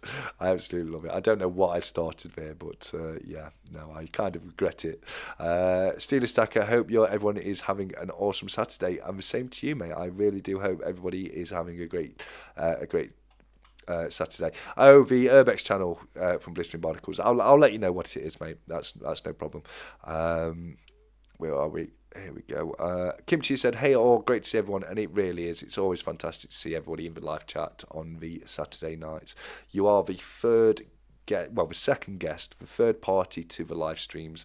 You've got myself, the guest, which is Small Stack Bullion this week, and yourselves in the live chat. And these really would not be the same experience if it wasn't for the amazing people that we do have coming and joining us in the live chat. Jamie said, does everyone own at least one half/full sovereign? Well, that's great answer. Let us know in the chat how many sovereigns you own. I know you've got half. Is it just? Oh dear, it's trying to get away from you. Is it just for one half sovereign you've got then, mate? Yeah, it's just the one. That was my London coin fair purchase. So, looking to get more. Hit me up if you have any. Absolutely. No, I probably can't afford it.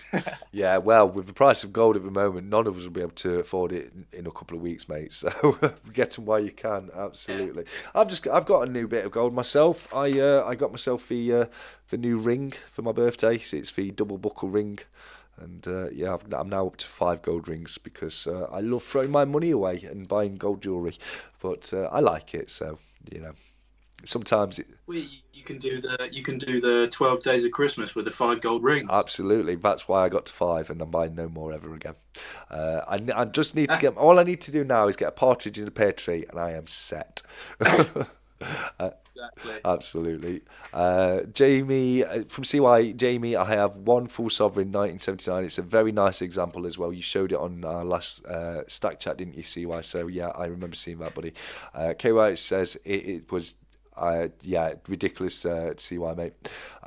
Great half sovereign, absolutely. I'm a big fan of a sovereign. I do love sovereigns. I've got four myself now. I swapped one for a shield back sovereign because I didn't have a shield backs, and I think they're absolutely beautiful coins. So I've got three Benedito Pastrucci's and one shield back sovereign now in my collection, and I'm hoping to pick up a couple more this year. Fingers crossed. Luke has one lonely full sovereign. It needs some new friends. It absolutely does, definitely, 100%. And I know Blistering Barnacles is probably, getting ready to type because he once found a few sovereigns in a jar of old coins and sold them. But, at least he got a good profit on it when he did. So that's fantastic. TSC and Small Stack, is it worth going to London Coin Fair? I've heard mixed feelings towards it.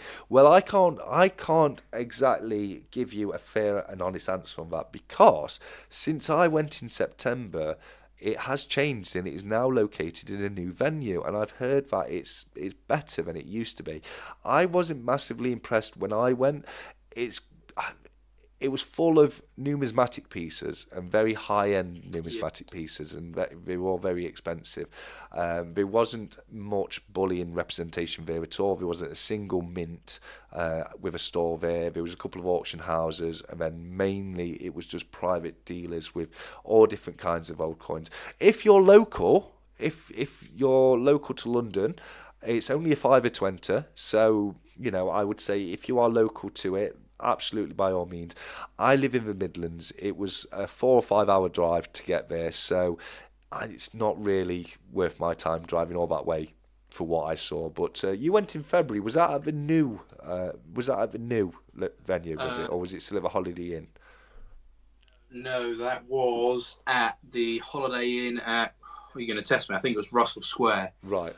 There was a cut. There was I think it was two private bullion dealers there, and there was a couple other stalls that did bullion and such, like with the numismatic coins and whatnot. Yeah. But for a fight, because I don't live in London.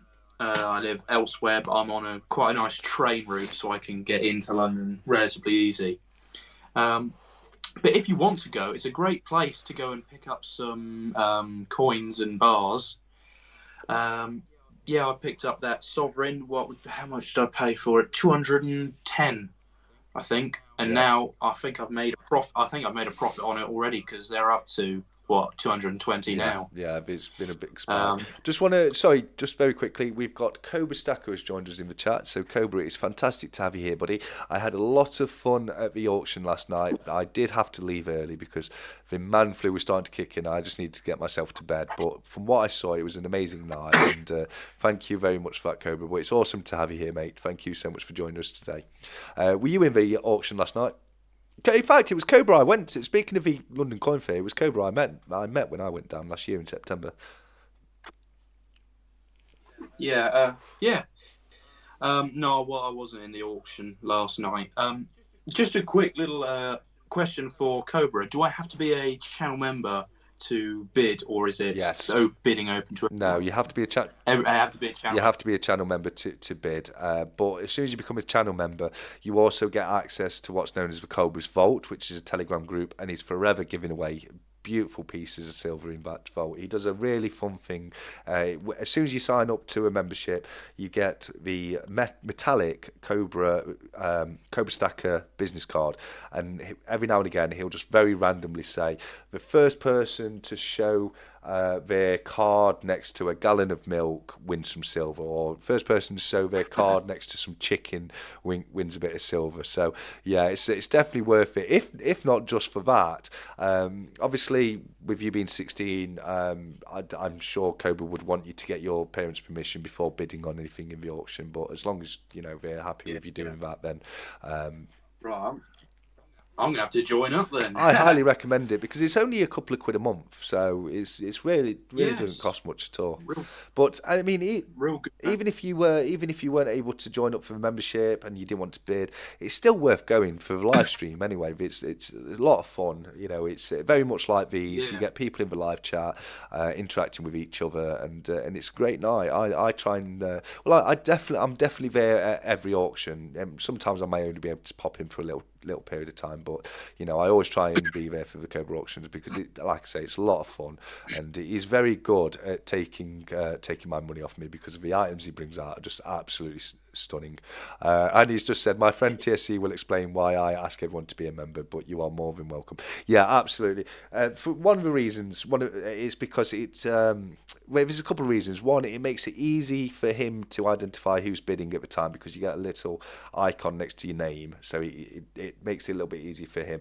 And also, you know, it's that little bit of validation that people are serious and will come through with the payments after they've made the bid. Because I know there was at least one occasion in the past where somebody bid for something, and I don't think Cobra ever heard anything further from him. So obviously we wouldn't want anything like that to happen. But same as I say, it's £2 a month, and you have a very good chance of winning silver. As if you just get a load of random items around you at all times in your Cobra card, then who knows? You know, I've never won anything on it yet. I've come close a couple of times. I've seen it come up. Run to get my card.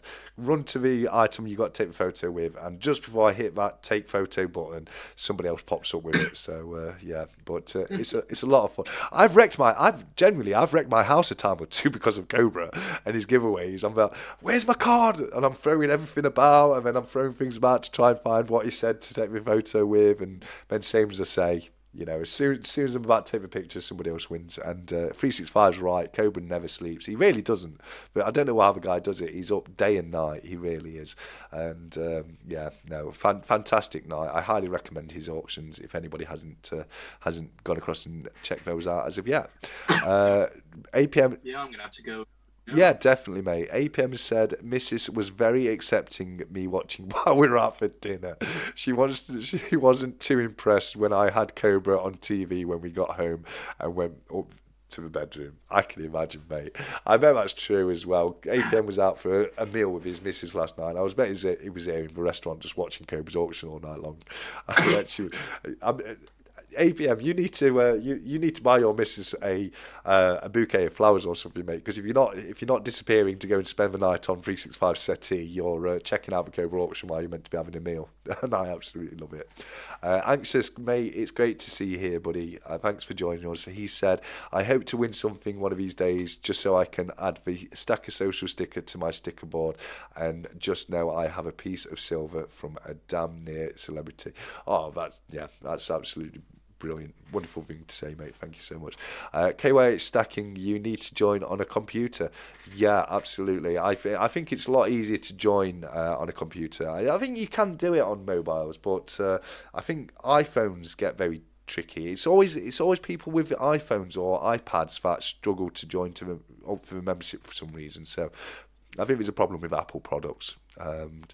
Let's have a look. LaBelle won the pyramid. She won it! Oh, well done. Well done, LaBelle. That's fantastic. So that's the second pyramid win. And yeah, no, that's fantastic, that is, mate. So yeah, well done to LaBelle. I'm gutted I missed that. Angus said, hey, Steeler Stacker.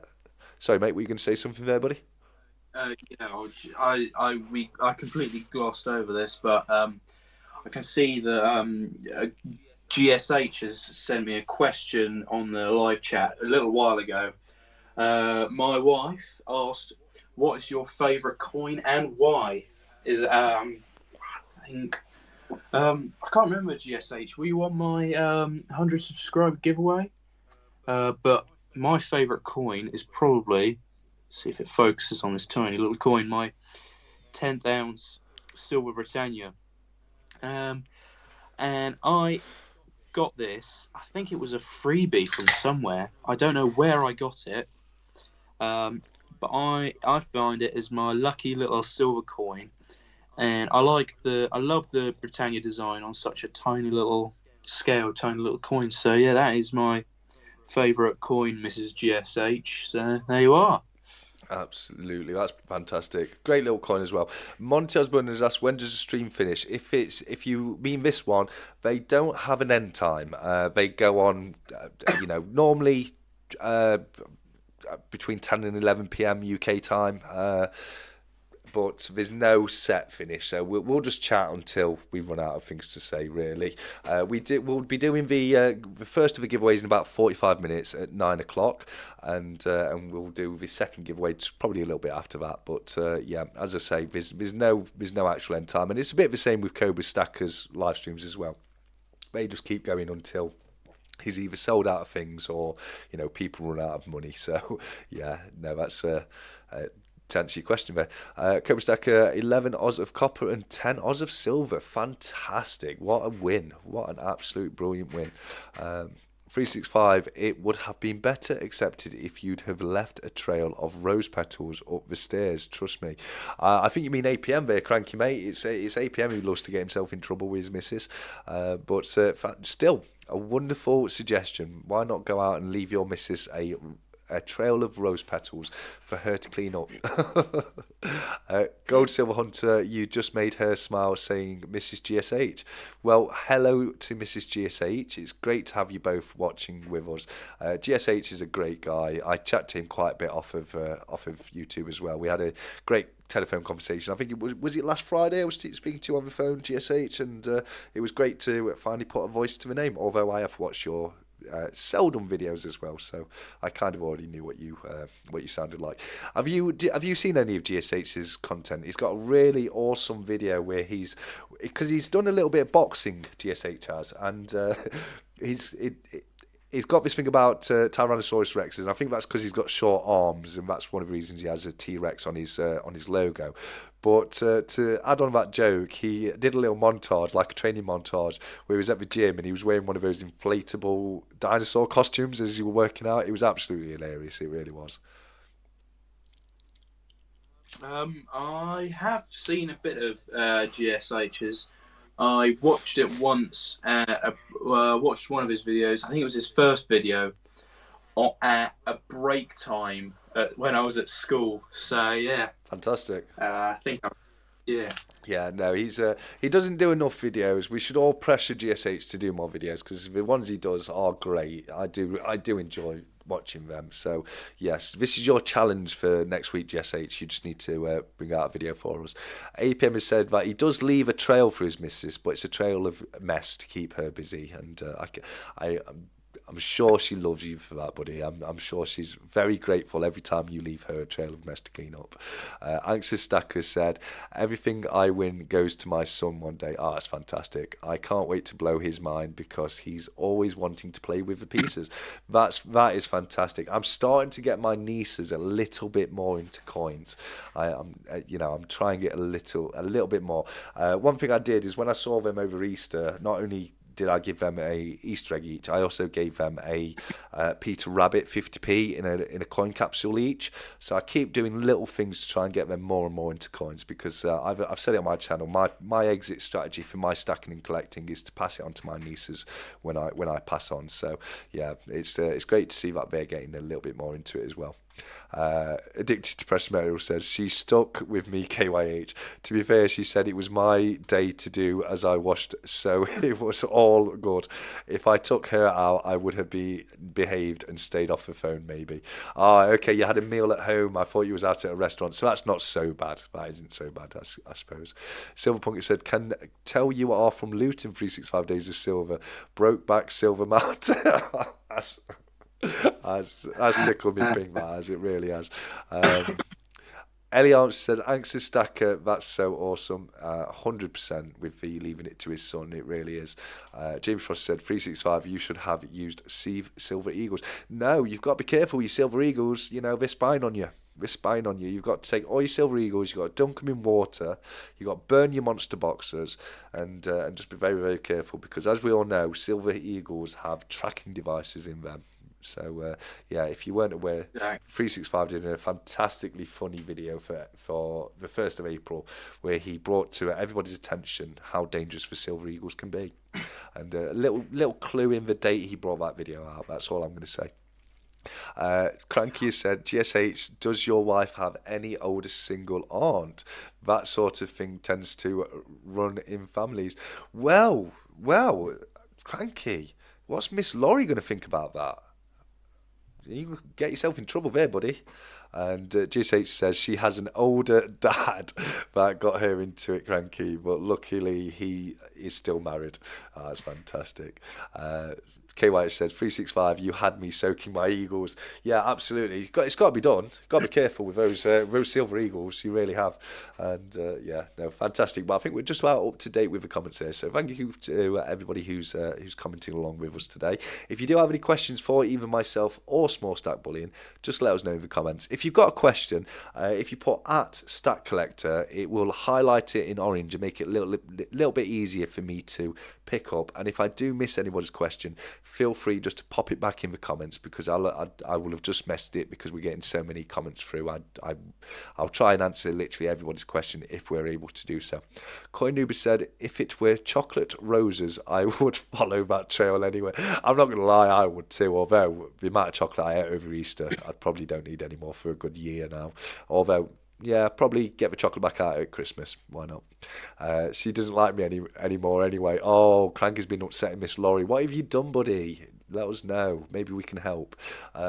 Mate, Small Stack, you've got a fantastic opportunity, which is given to every single person who comes on and joins me on the live Saturday chats.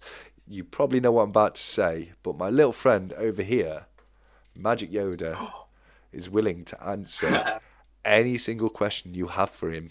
So, do you have a question you'd like to ask Magic Yoda? Ooh, I think I do. Yes. He's listening. What question? Right.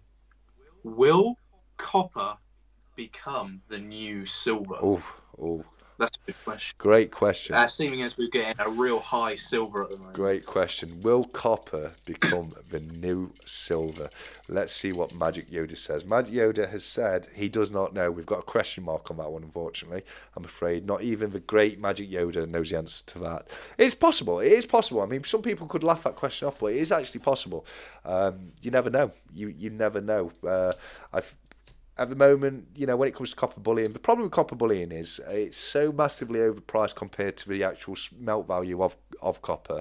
You shouldn't really ever look at copper bullion as an investment. It's more a collectible. I've got some copper pieces. Yeah. I love it. I love to collect them. But when it comes to actual investment, because of the sheer volume of premiums on them, they're not the best investment. One of the best ways to invest in copper, well, it's not really investing, but I scrap copper. I've got a load of old copper pipes that I'm ready to take down to the scrap yard market.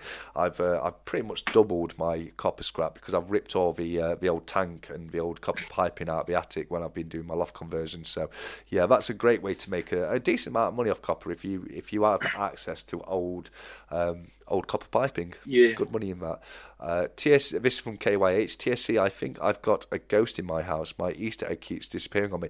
Well, I've got the same ghost in my house, and he made every single Easter egg I got disappear on Sunday. It was absolutely crazy. It really was. I don't know what happened to it. I literally ate one or two pieces of chocolate, looked down, and it was all gone. I don't know what happened, but the indigestion I had that night may give me a clue or two. Cobra said copper to the moon. Absolutely, that would be fantastic. If it goes to the moon, I'm laughing because I've got a huge pile of scrap copper that I need to. I either need to go and scrap it in, or maybe I might start melting it down and making a few pieces out of it. I quite like the idea of doing that. So Yeah. who knows? We'll find out. If I start buying copper, it don't. But same here, Anxious. I've got no luck at all. So I know what you're saying there. Jess H has said, great question. I think it will be aluminium or zinc. Oh, well, let's hope it's aluminium because I've got some fantastic GSH aluminium pours. I really do. 365 Days of Silver said, buycopper.co.uk. I think that's his own personal website that he set up. But we all know 365 is a lover of copper. And I'm not, same as say, I am not against copper. I love copper. I've got some really nice copper pieces. I just see it more as a collectible than an actual investment, as it were. Coin Noob said, small stack. So this is for you, buddy. What are you going to do when you have a big stack? Right. Are you going to change your name, or will you still be small stack? Oh, that'll mean all my merch. Yeah. Well, that's to be honest, that's a good question. I haven't really thought about it because I'll probably just keep it small stack, really, because I suppose there's only so much that you can fit on camera, so it will always be a small stack in your eyes. I love it. Great answer. Jamie Frost said, TSE, do any of your silver bars have reading? I don't know. I think we possibly do. I'm not sure. I assume he means a reeded edge, like a coin would have a reeded edge. I would have to double check on that one, mate. I've never thought to check on that. So yeah, maybe I'll get back to you on that one. New pence 97%, right? Is that on the copper? The bronze pre-decimals did have a roughly about 97% copper in them, but nowadays they're steel. They're copper plated steel, so there's not really any copper in the new pennies. Before a period of time, they were 100% copper. It was pure copper, and then when they moved to the bronze coinage, it was roughly around 97% copper in them. What's that you got there? Is that your halfpenny? That's that's fully copper. Yes, it is. I think they went bronze like 1818. Around then. Early 19th century type stuff. It was definitely. So this is a 1774. Fantastic. One of my nicest coins is actually a 17. I think a bit later than that. I think it's 1797 halfpenny, and it's in really good condition. It's one of my better coins. I might end up getting it off to be graded one day. It's in that good condition. Anxious Stacker said, I ended up selling off my 35 Oz copper bullet conversion pieces, but kept my kilo. I won 77 Oz's of copper bullion from Pirate Stacker. It's definitely too expensive for me. Yeah. Now, well, it's one of those things, isn't it? Because it's expensive, but it's also cheap. Because it doesn't cost a lot to buy when you compare it to something like a silver bar or a gold bar. Certainly not a gold bar. But when you compare it to the melt value, it's expensive, per gram of what you're paying for the actual copper bar. So I do understand what you're saying there, 100%. Kimchi said 365 the pond. I guess you are not a Sherlock Holmes fan. Well, I love Sherlock Holmes. I'm a big Sherlock Holmes fan myself, but it depends if you're talking about the books or the adaptations, because there's been some great adaptations, but some not so good ones. APM has said, if it goes to the moon, how will you get it back? It's fantastic. I love it, mate. 365 Days of Silver. Can I buy the first copper pour you do? Of course you can, mate. No, you can't buy it. You can have it.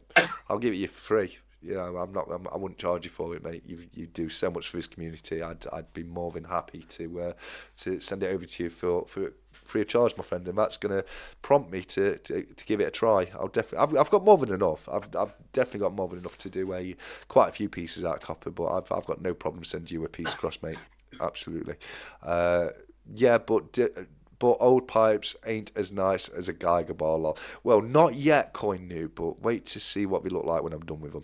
You never know. They might do. KYH says, TSC, my ghost ate 60 mini bags of Haribo just last week.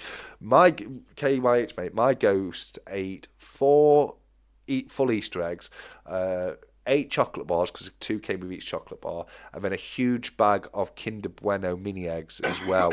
And my ghost got really fat at Easter, and then had a horrible night, and then realised that chocolate hangovers are a thing. I never knew that chocolate hangovers are a thing, but my ghost definitely let me know the day after Easter that chocolate hangovers are 100% a thing.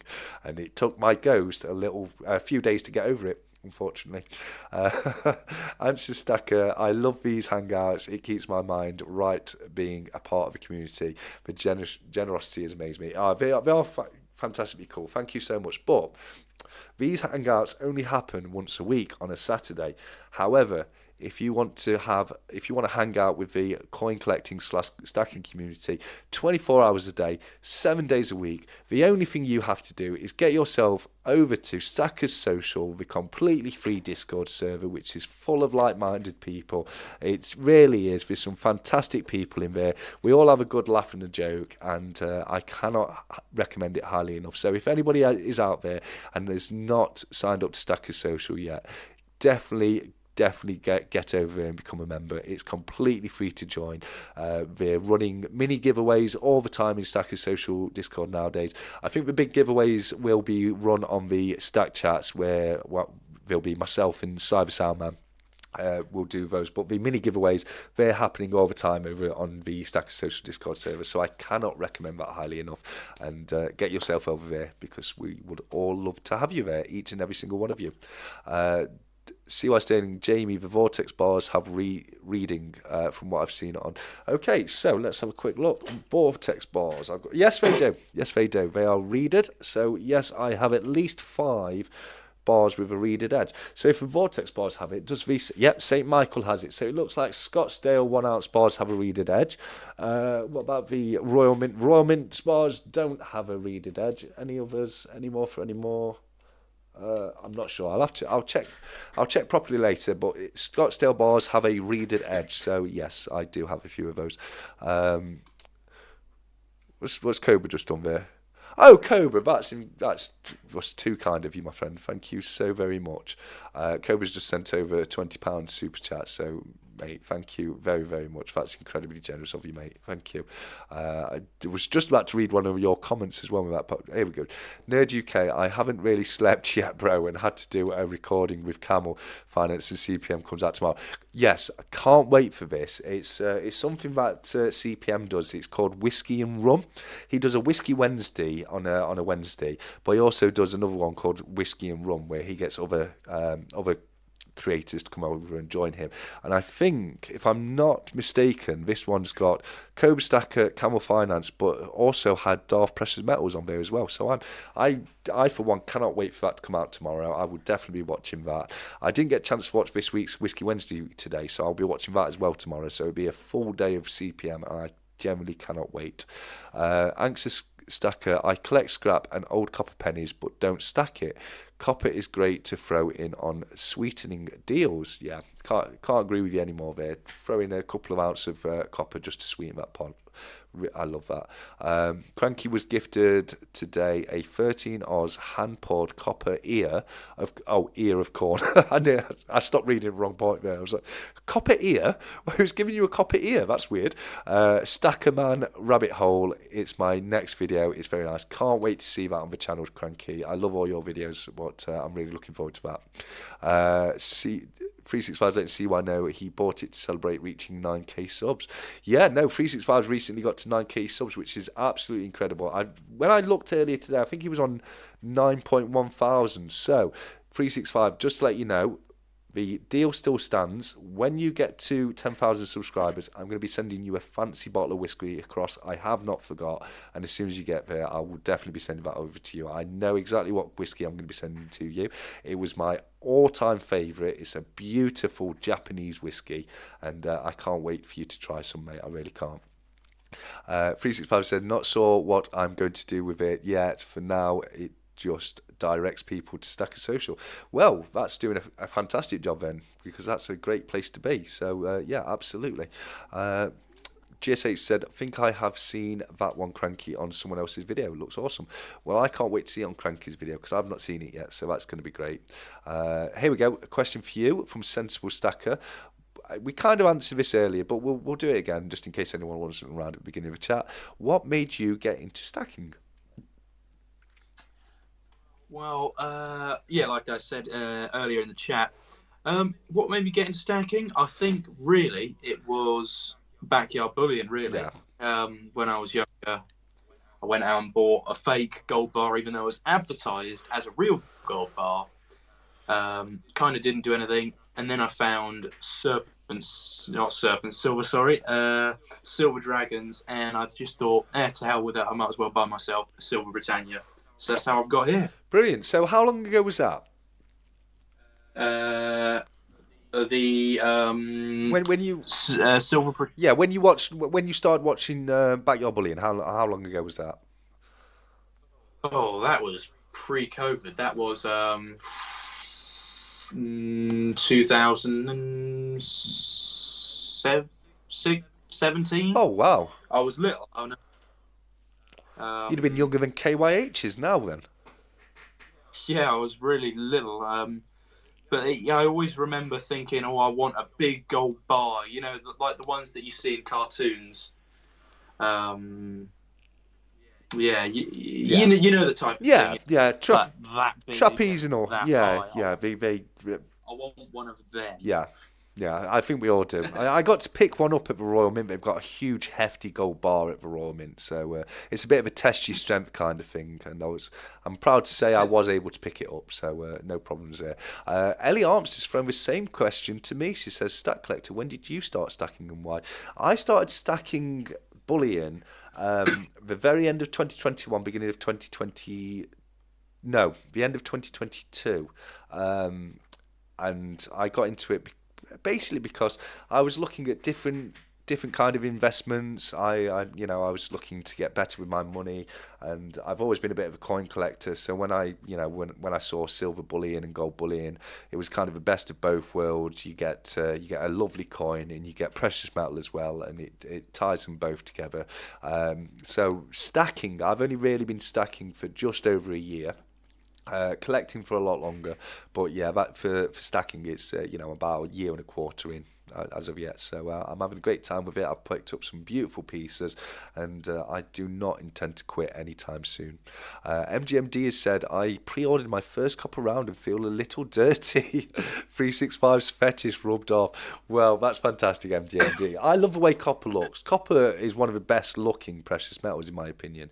It really does have a beautiful look to it. The only problem is it tarnishes so well, so easily, should I say. It'll start off going like a dull, muddy brown colour, and then eventually it'll go green, and you have to keep it airtight to stop that happening. Silver and gold gold doesn't tarnish, so you'll see people metal detecting. They'll dig up a piece of gold that's been in the ground for hundreds of years, and it'll look like it's been put there yesterday. Silver does tarnish. It goes like a black colour. Like, it'll start off going like a mustardy yellow kind of colour. Then it's got a kind of like really dull brownish kind of colour to it, and eventually it'll get darker and darker and go black. Yeah, no, they're all great metals in my opinion. Fantastic. Just trying to see if we've got any more questions. I can't see any more. We've got some hellos. Cyber Salman is here. Si, it's brilliant to have you here as always, my friend.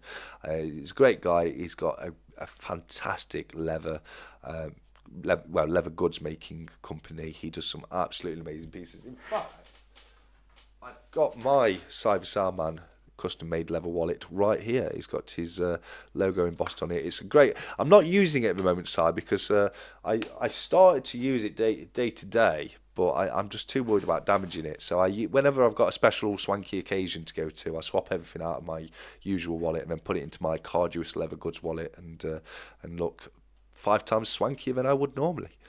But yeah, no, fantastic to have you here, mate.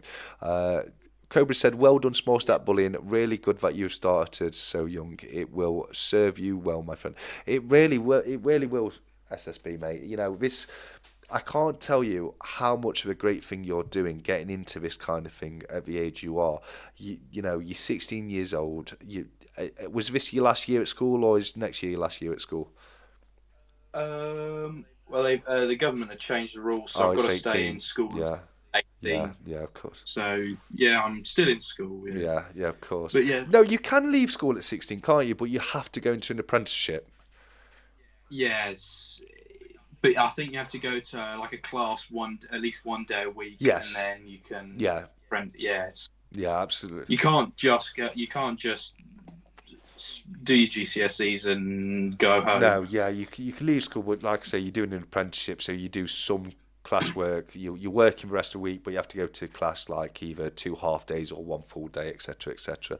I remember them saying that. So, what's the future got in store for Small Stack Bullion? Not YouTube related, not stacking wise. Where do you see yourself? What are you aiming to be? What are you studying? What do you want to do when you Um, well, after I've finished GCSEs, I think I'm going to go off to like a tech college. Okay. Um, I want to do engineering, uh, either mechanical or land based. But after I finished with college, I think I'll just take a couple years off and just figure myself out. Yeah. Um, I don't really know what I want to be, but I think I'll find. I have a few ideas in the back of my head, but that's all to play for. Yeah, no, absolutely. So you've got a few things that you think you'd like to do, but nothing set in stone as of yet. Yeah, I like that. And you say you wanted to do a couple of gap years, as it were. What would you do? Get yourself a bar job or something to see yourself through that, or? Um, I kind of want to go off lorry driving, like long distance lorry driving, because I've Okay. always liked the look of that.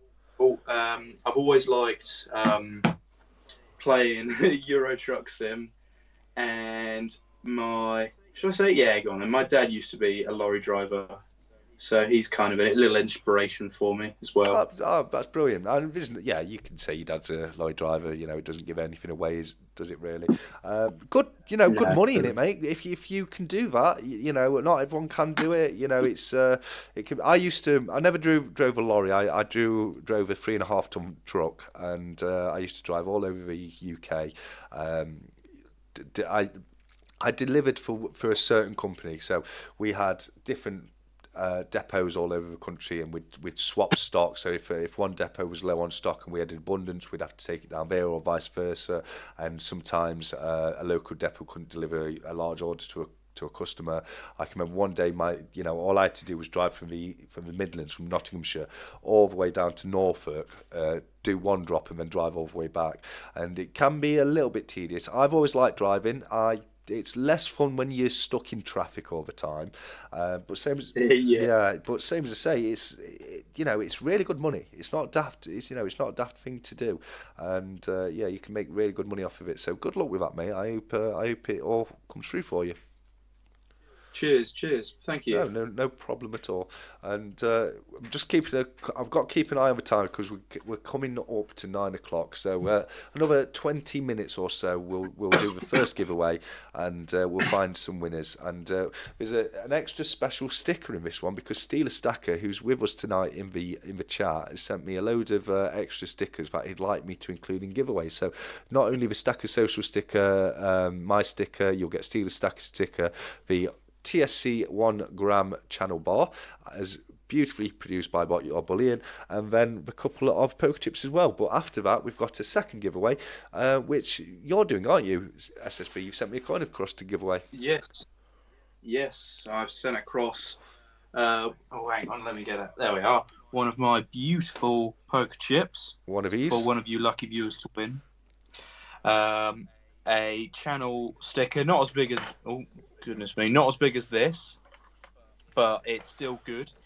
And a Queen Mother 80th birthday crown for one lucky viewer of this live stream to win. So that's all to play for, all to look out for, Absolutely. all to look forward to. And because SSB's been so generous, I've popped in an extra crown, which is the Churchill crown, and popped in one of my poker chips, and you'll also get one of my channel stickers in both pots, but they've been ordered. They're on the way. They should be here either between Monday or Wednesday, but as soon as they come in, they'll be added to send out to you guys.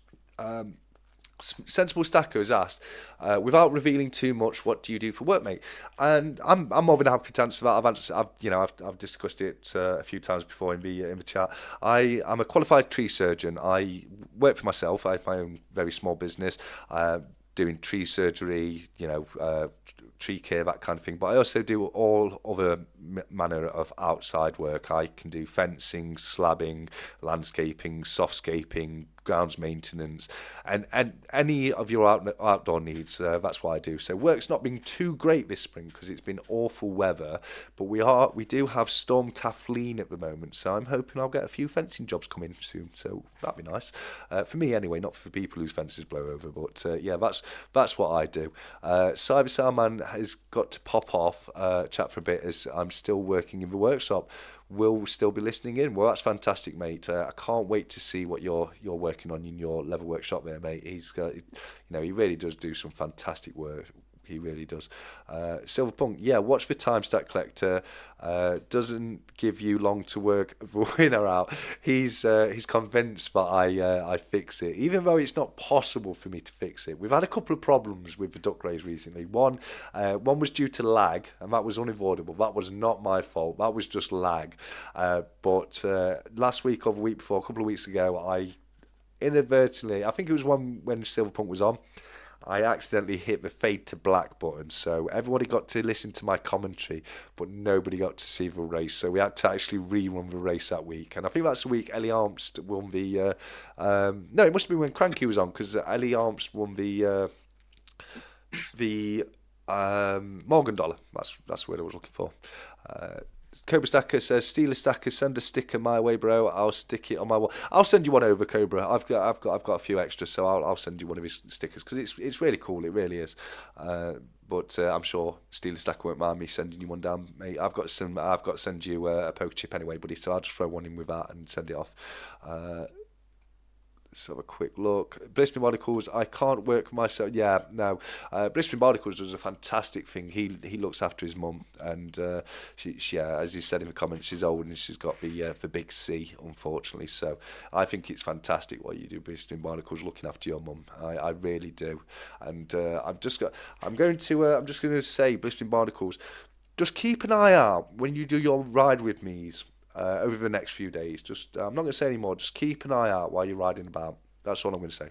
But yeah, I live near Blistering Barnacles, you see. So when he does his ride along, I know exactly where he is, and I always have a lot of fun watching those videos. But you might see a little sign or two pop up in bus shelters and that kind of thing within the next few days. Who knows? We'll have to wait and see. APM has said, how much for a bush trim, buddy? Mind you, don't chop off the twig though. You're the worst, APM. You really are. I'd have to charge you extra on that one, mate, I'm afraid. But yeah, we'll talk about it later. Silverpunk said, Punk Duck has never won black screen. Need I say more? Well, no, I don't think Punk Duck has ever won, but I tell you who has won a few times. My good friend Wiggy.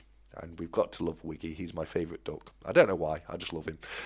Let's kick some fences down to keep TSC in work. Well, I would never tell you to do that. I would never say to go out and kick fences down to keep me in work. That's a horrible thing to do. Don't ever do that. Don't do that. But yeah, do it. Blistering Articles has said, I went out for a day and my mum decided to do painting. She's blind. She painted the window, toilet roll and all sorts. Oh, wow. Well, as long as she had fun, mate. You know, that's the main thing, isn't it? 100%. Ellie Arm says, hit the like button and subscribe. And yes, if you would be kind enough to just give that like button a big old smash for me, that would be fantastic. Anxious has said, I keep getting distracted, but I'm back. Sorry if I missed anything. That's absolutely fine. Don't worry about that, mate. It's just great to have you in the chat as and when you can join us. So really don't worry about that. Blistering Barnacles has said, I'm looking forward to it. And I'm being genuine. I'm thinking probably over the next 2 days or so, you know, just keep an eye out when you're on your ride with me. You might come across a couple of little signs here and there. That's all I'm saying. APM has said, don't ever cut down the bush outside Cobra's house. All I have to know it. He does. He stalks Cobra. We found out about this a few months ago, and I remember that well, APM. So yeah, you just watch yourself, Cobra, mate. You know, if you ever look out the window and there's a rustle in the bush, then you know what's going off, mate. That's all I'm saying. Silverpunk really trying to fix it for himself. I think that's what's going off, GSH, mate. I really do. After last week, Plain Duck is my guy. Oh, well. You know, I'm nothing against the plain ducks, but they're not as good as the costume ducks, are they? You know, let's be honest. And Cobra said, "APM, you weirdo." 100%. I'm with you there, Cobra. Silverpunk said, "I hope so. Gold Silver Hunter." I just like it when Silverpunk gets Punk Duck. That would just be incredible. You know, it just seems fated, sorry, not fainted. Silverpunk said, "If I don't win this week, I'm going to get Wingnut to hack it." 100%. Who said Wingnut hasn't already hacked it? And you know, that's how I get to choose who wins. I'm joking. I am joking. I promise. GSH said, "Silverpunk, I always get the lame duck." Oh no. Well, I would too if I was in it. But yeah, no. Who knows? It's anybody's game when it comes to the duck races. 365 Days of Silver, Cobra will walk downstairs one day and APM will be asleep on his sofa.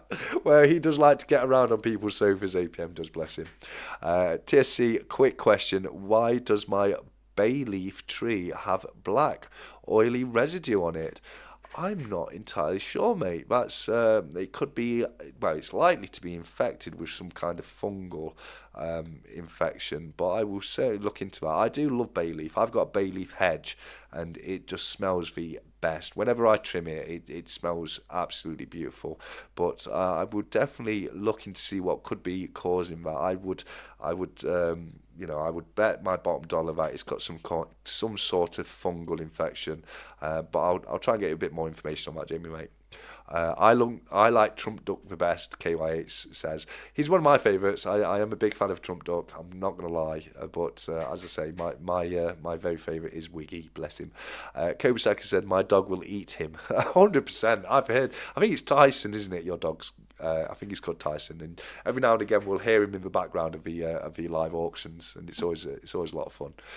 Blistering Bodicus said, "You got my mind thinking now, TSC. Hope you don't egg me." Well, I don't. Yeah, I'd probably, if I did that, I'd probably get some random poor bloke on an electric bike that has nothing to do with you and end up getting myself arrested. So yeah, don't worry about that. It's nothing bad. It's nothing bad. I'm just saying, keep your eyes open when you go on your ride with me over the next couple of days. Durbin has said, "I never won. I work in cybersecurity though, so maybe I should have a go at hacking it." Please don't. Please don't hack my duck race. But I don't win anyway. The only thing I've ever won, literally the only thing I've ever won, is I won the members giveaway on the 365 Days Silver channel, where I got the little Lego 365 holding the quarter ounce Libertad, which was fantastic. But that's the only thing I've ever won. But I'm happy enough with that. That's done me. 365 said, "That's true, Cobra, 100%. Stalker Stacker, absolutely. 365 APM should change his name to Stalker Stacker, 100%. Sorry, Jamie, that was me. I spilt my Marmite when I was sitting in your tree." It's the worst, it really is. When I trim it, it smells brilliant. Comment of evening so far. Yeah, 100%. It's true though, bay leaf, it smells really nice when you trim a bay hedge or bush, whatever. Kimchi, Blistering Barnacles Adventures, God bless you for looking at, yeah, absolutely, God bless you for looking after your dear old mum. I know how hard it is. Do you have carer's support? If not, please look into it, and all power to you. But 100%, I hope you are on a carer's allowance, mate, and if you're not, you know, you need to look into that. You really do, because what you do is a fantastic thing. It really is. I have so much respect for Blistering Barnacles for doing what he does. I really, really do. So well done, mate. And yeah, 100%. If you're not on a carer's allowance, speak to whoever you need to speak to get yourself on that, because you absolutely deserve it, 1,000,000%. Okay, buddy. I think we're about caught back up with the comments. So. Have you got anything else you'd like to ask me quickly before we start the duck race at all, or? Can I ask the Magic Yoda another question? Yeah, of course you can. It's right here. Right. My question is, will GSH put out another video in the coming week? Oh, that's a fantastic question. Magic Yoda, is GSH, the Gold Silver Hunter, going to put out another video in the next week? Yoda says, "Oh, we've got a thumbs up there, guys. GSH, you have to now put a video out, mate. Come on." It can just be a short, buddy, but you've got to put one out in the next week or so. 1,000,000%. That's a fantastic question, and very cheeky, because you only get one. You know, it's like Spider-Man. Everyone gets one, but I know I don't mind giving you another question, and we're not going to go into it too deeply right now, but How do you feel about conspiracies? We've got conspiracy corner coming up a little later. All conspiracies. I don't buy into many of them Yeah. myself, but have been known to dabble into believing a couple. Like, for example, uh, the Silver Eagles have tracking devices, and if you Well, take oh, one whoa, whoa, to whoa! I've got to stop you there, buddy. We're talking about conspiracies, not actual known facts. oh no, but then no, I was just getting on to if you take one to Luton, actually, if you take one to Luton, Joe Biden can listen into it specifically. Well, Joe, I There you think Joe are. Biden's got a direct link to every single American Silver Eagle Type 2, and Barack Obama has got the line to the Type 1s. So, yeah, I think that's exactly how it works, mate, 100%. Brisbane Barnacle said, if only you know I lost my brother last year to cancer, and my dad, that disrespectful thing with a rope, so things being crappy. Oh, mate. Oh, dude, that's so. I'm so sorry to hear that. That's really really hard, and yeah, you have literally have 110% my respect, mate. And that must be really really difficult for you, mate. So, well done for staying strong and supporting your mum the way you do, mate. I really really can't tell you how much I. Think that's a fantastic thing you're doing. Silverpump, we will definitely get onto that question. We've had the Flurfer question, the Flat Earth question come up. Well, No. it wasn't even a question. You just put flat Earth exclamation marks. But we'll definitely get your answer on that a little later, probably after the duck races. Yeah, no, absolutely, K-Way. It's my condolences too, 100%. Did George's girlfriend Yeah. have the braces at the end of Moonraker? I mean, do you even know what Moonraker is? No. No, there we go. So that's probably not the one for you. But we will talk about Mandela effects and if there's any that you know about. But yeah, no, I'm with Silver Punk on that one. His girlfriend, 1,000,000% had braces at the end of that film. 1,000,000%. Shiny Stacker says Joe Biden doesn't know where he is. Not right now, but every now and again, his assistants let him know which direction he's walking down. I shouldn't say things like that, but it's only a bit of fun. APM has said, you don't want to bring anything of worth down here to Luton. I don't know about that. Joe Biden couldn't process so much info. It takes a lot just to talk and talk. Lol. I love it. That's from Cobra Stacker. Sorry to hear that blistering barnacles from Ellie Armst. And yeah, 100%. 365 says, wise words APM. Well, I mean, I'm not local to Luton. I'll have to take your guys' word for it. But yeah, no, it's got a little bit of a reputation, man. Scott Silver had to nip out, but back now. It's never too early and it's never too late to start stacking. Great sentiment, buddy. It is never too early or too late to start stacking. I think it's a great way to invest. It's not only is it a way to invest, it's the marriage of a hobby and an investment all in one thing, and I just think it's fantastic myself. We're getting a lot of love for BBA in the chat, and I appreciate that, guys. Yeah, let him know in the chat. That's really nice of you guys. It really is. Jamie Frost says conspiracies is that the time. Not yet, Jamie. We're not going down conspiracy corner just yet. We're just warming up to it, buddy. That's all. We're just getting a few preliminary questions in, so we know what to talk about in a little bit. And Blistering Barnacles has said thank you all for the kind words. And no, you deserve it, mate. You really do. Ellie's sending you a big hug, and I'm sending you a big man hug too. And you know what a man hug is, isn't it? It's when you barely get close to each other and you pat someone on the back 3 times and then walk away. You know, that's how long a hug should take. You know what I mean? I'm not a hugger myself. I don't like it. If a hug goes on for more than 3 seconds, I start getting really, really awkward. 3 minutes till the duck race. I've got it as 4 minutes, KYH, but it's definitely coming close, mate. We're getting there very, very, very soon.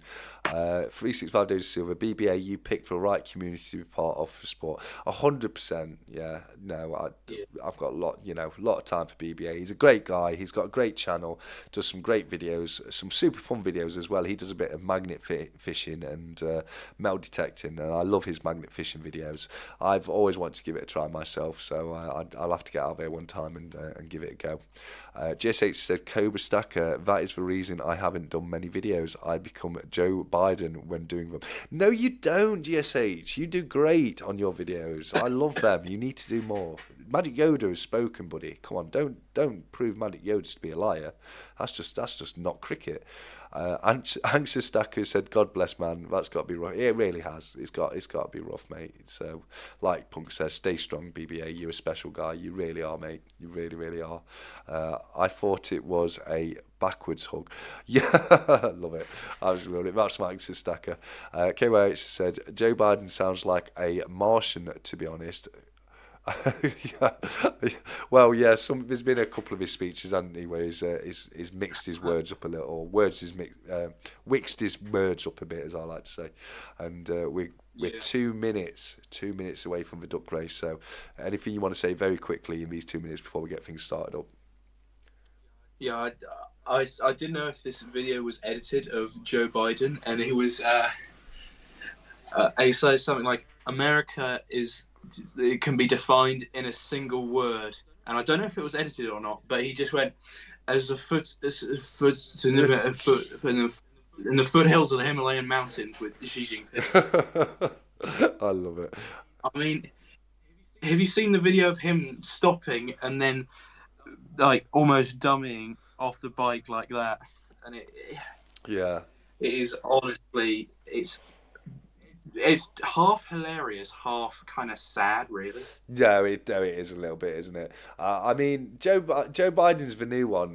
Back in my day, it used to be George W. Bush, and he used to love a gaffo George W. Bush did. I can remember one of my favourite quotes from George W. Bush was it was not long after the 9/11 attack, because I'm pretty sure he was president when that happened, and he did this speech where he was saying about how the terrorists would never stop trying to attack America, how the terrorists will never, they will never, basically going on like they'll never stop trying to attack America, and then ended the speech by saying, "And neither will we."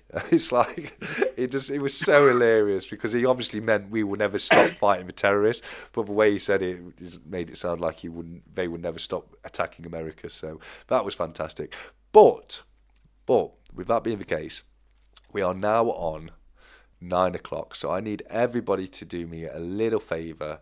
You know what's coming. For the last time ever, because we're going to be starting the new way of doing things as of next week, but for the last time ever, go ahead and write duck in the comments for me, in the live chat, that is. Also, write duck in the comments if you want to be in next week's chance of winning as well. Duck emoji count, so 365 is duck number 1, KYH is duck number 2, and as I say, you can put a duck emoji if you want. KYH has put it twice. Ducks is fine. I don't mind ducks, mate, so that's no problem. So I'll just get rid of one of KYH's so I don't get uber confused. It's the confusion that's stopping me doing it this way going forwards. Oh my word! Oh wow! So many ducks this week. Let's have a look. We'll give that a second to calm down. But yeah, we've got some great people. Future Investments. Lurking in the Future's doing his best CPM impression, lurking in the channel in the shadows, coming out for the duck race. I love it. He said, "Hi guys, out driving right now, but hope you're okay. Looks good timing to say duck." Absolutely fantastic. And as I say, people, don't forget to also write duck in the comment section of the video as well as live chat, and if you write duck in the comment section, that will enter you into next week's duck race, and I'll be able to preload the names, and it'll be so easy to do. And yeah, 100%. So we're still coming through thick and fast. This is why I'm so glad that I'm doing it a different way from this, because yeah, it's going to be really, really difficult.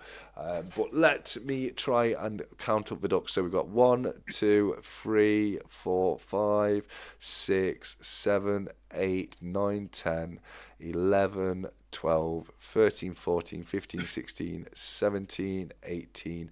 KYH again. KYH, mate, it really confuses me when people put it more than once. So I've got to start again now. Here we go.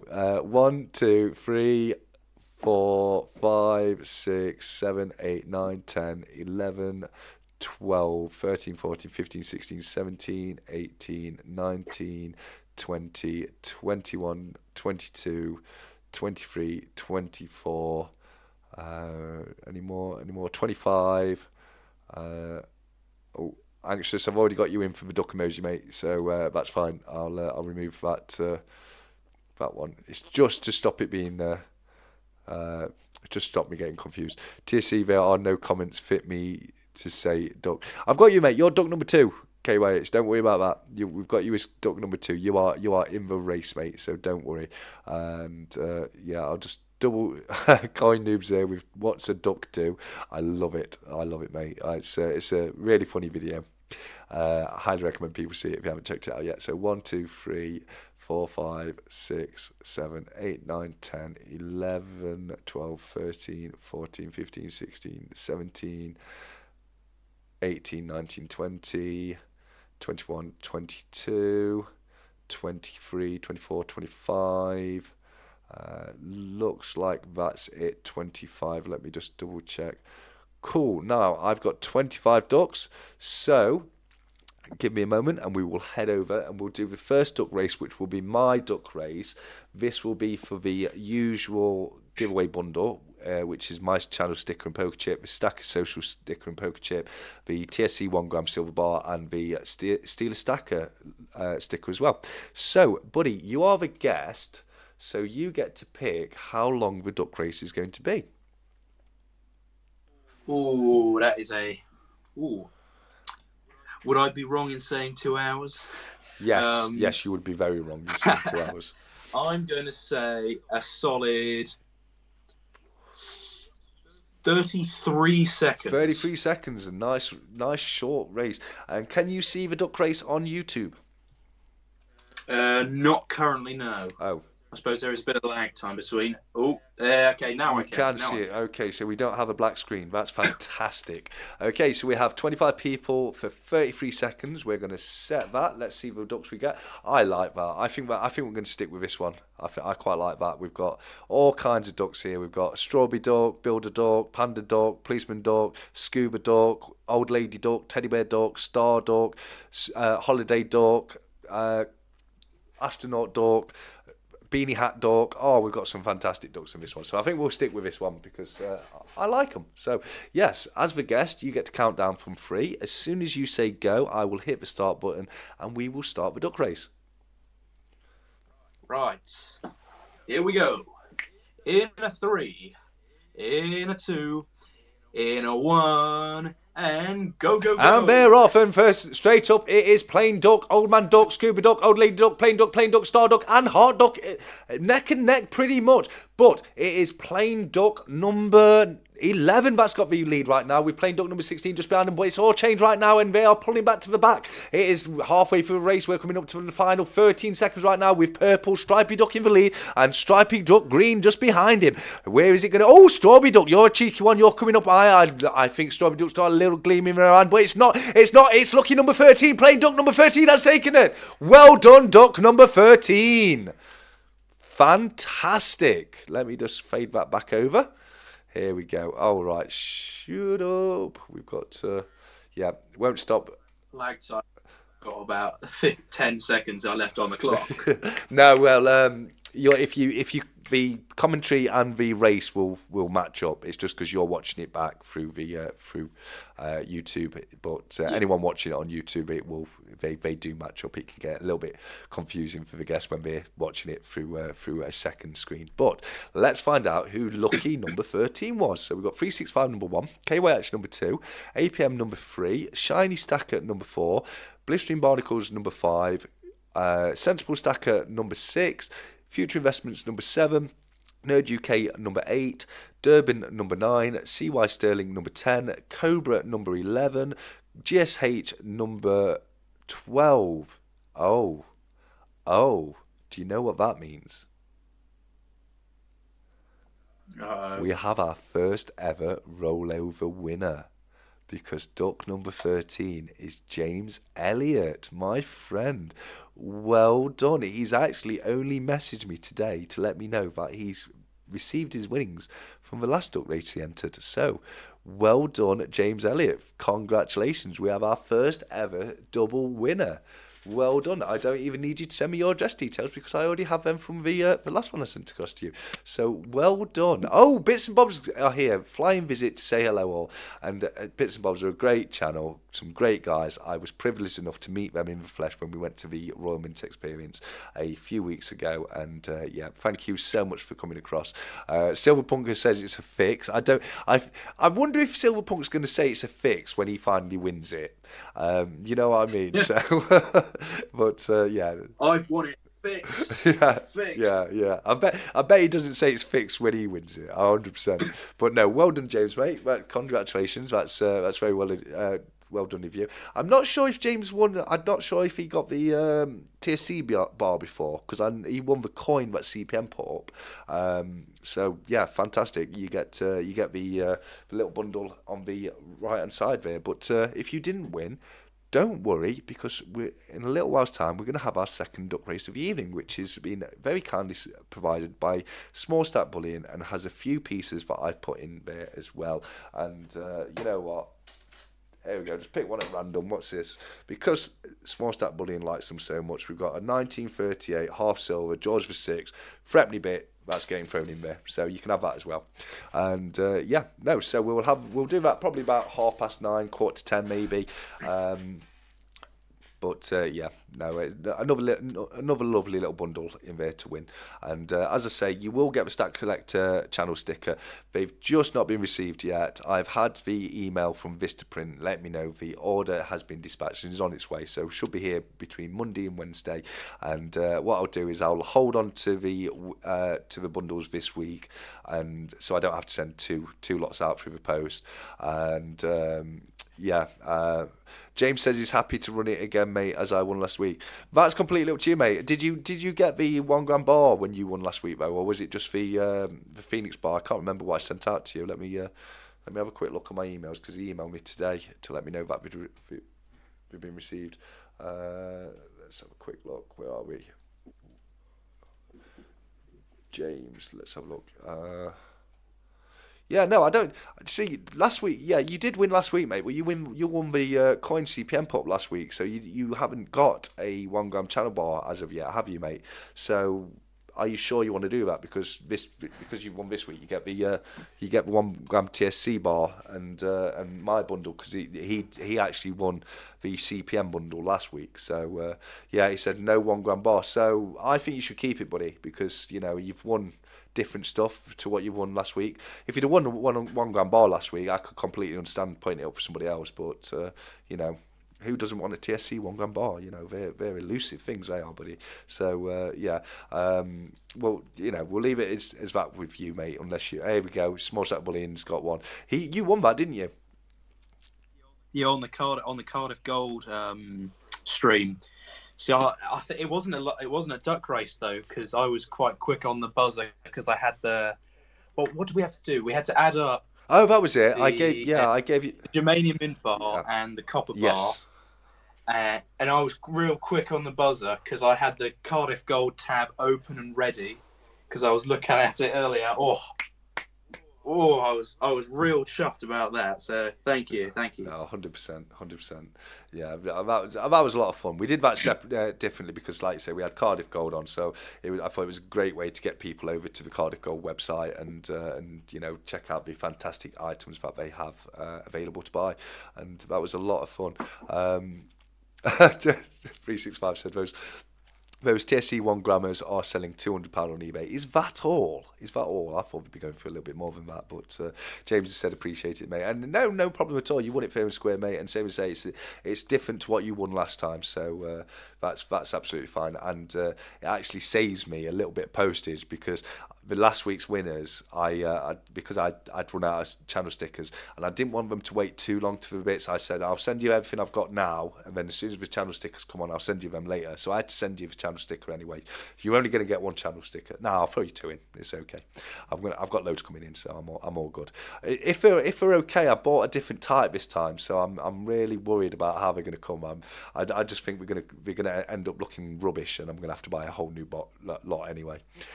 Who would sell sell one, lol. Aren't they only winners that get them? Yes, pretty much, Luke. I have sent a few out to different channels that I've become friends with as mail calls. So they do very rarely get sent out to channels as mail calls, but the pretty much the main and best way to get your hand on a TSC 1 gram bar is to win it on one of my live chats. So yeah, 100%. Urban Stackers Den's here. How you doing, buddy? He says, sorry I'm late, peeps. I've been chatting with Urban Stackers Den outside of YouTube recently. I've helped him with a little design for some poker chips he's having made up, so I can't wait to get that through the post, mate. It's been a pleasure helping you with that.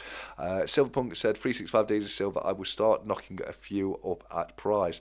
I fancy myself as a forger. Oh, I love it. But copyright, mate. You can't do the TSC bars. I'm sorry. Get yourself a gold pan and buy some play dirt. It's really good. I thought about it, mate. I've got some play dirt in my garage, actually. I've got a couple of bags of play dirt. I thought it had to be... this kind of pay dirt, isn't it? Not play dirt. He did put pay dirt, actually. I've got play dirt in the garage, which I use for filling gaps between slabbing. Mix it with cement and fill. If your gaps between your slabs has come up, you just brush it in to refill it, and it's really good because it's a really fine sand. But it is pay dirt that you use to try and find gold in. I've always wanted to give it a go. Mintage on the 1 gram bars. At the moment, we've got a mintage of 35. But I'm going to be ordering another batch soon if I can. So it's very, very, very low mintage on them. They're super elusive things and very difficult to get hold of. The only way you can really get a hold of one is to take part in the live duck races. I've sent a couple out as mail calls. There's a couple more I've got to send out as mail calls. I've got a little list of people I need to send the poker chip etc. to. So, as I say, the best way to get one is to join us on the Saturday night lives and get in on the duck race. But as I say, don't forget for next week, just pop a comment on not in the live chat, on the comment section of this video, which includes the word duck anywhere on there, and I'll go through it. I'll list for people, and you'll get your name on your duck, not just a number next week going forwards, and it'll be a lot less confusing for me trying to very quickly count up all the people in the chat while the chat bar is going up and down, and I can't see it anymore because new comments have come through. So it's going to be a lot easier as of next week. Let's have a look. Urban Stackers Den said, hey guys, yes, so excited. I ordered the stickers first, poker chips come later. That's super cool. Can't wait to see them, mate. I really can't. It's going to be great to see them on your channel, buddy.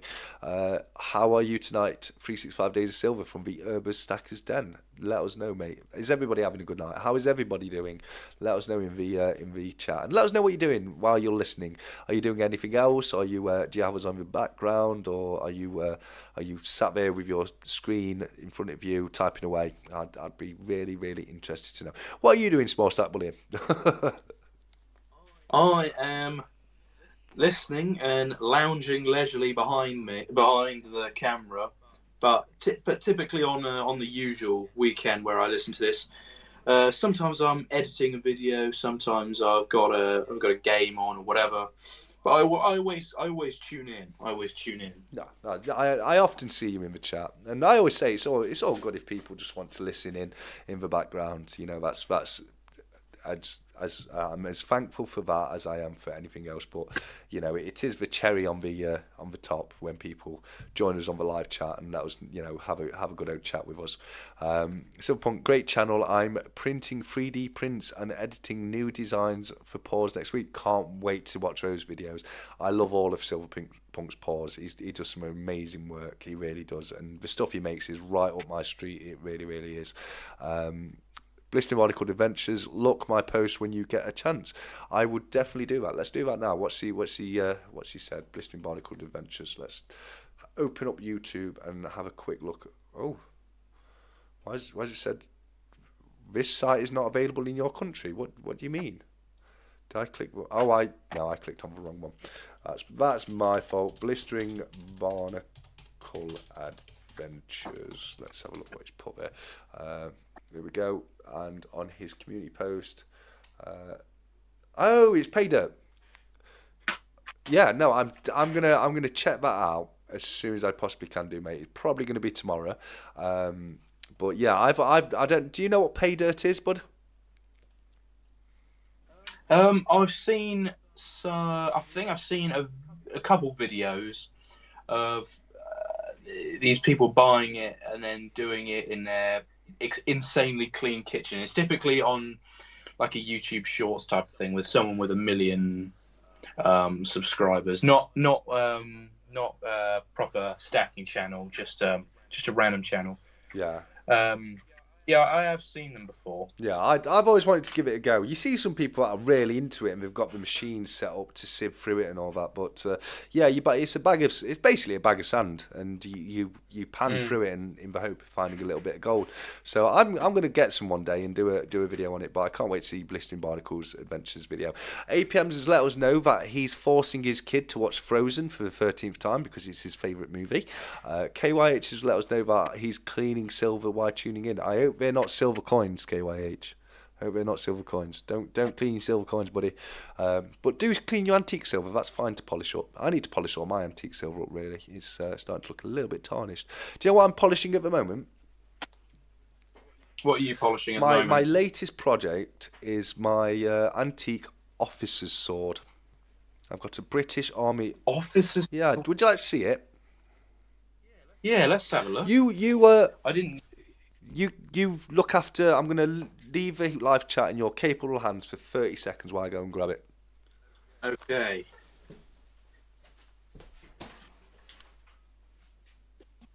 Right, how are we today?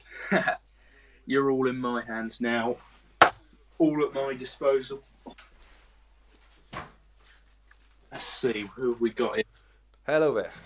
Spoons. Okay, so as I say, it's a bit of a project, but this is my my latest sword, which is as I say, it's a British Army officer's sword made by Wilkinson Swords, and I'm not sure you're going to be able to pick it up, but it's got a beautiful pattern on the sword. It does have a little bit of pitting on the steel, but yeah, no, I'm going to get this looking parade ready. But yeah, that's my latest sword. I've got a few swords now. I think that makes 3 swords. I've got a rapier that I've shown on the channel before.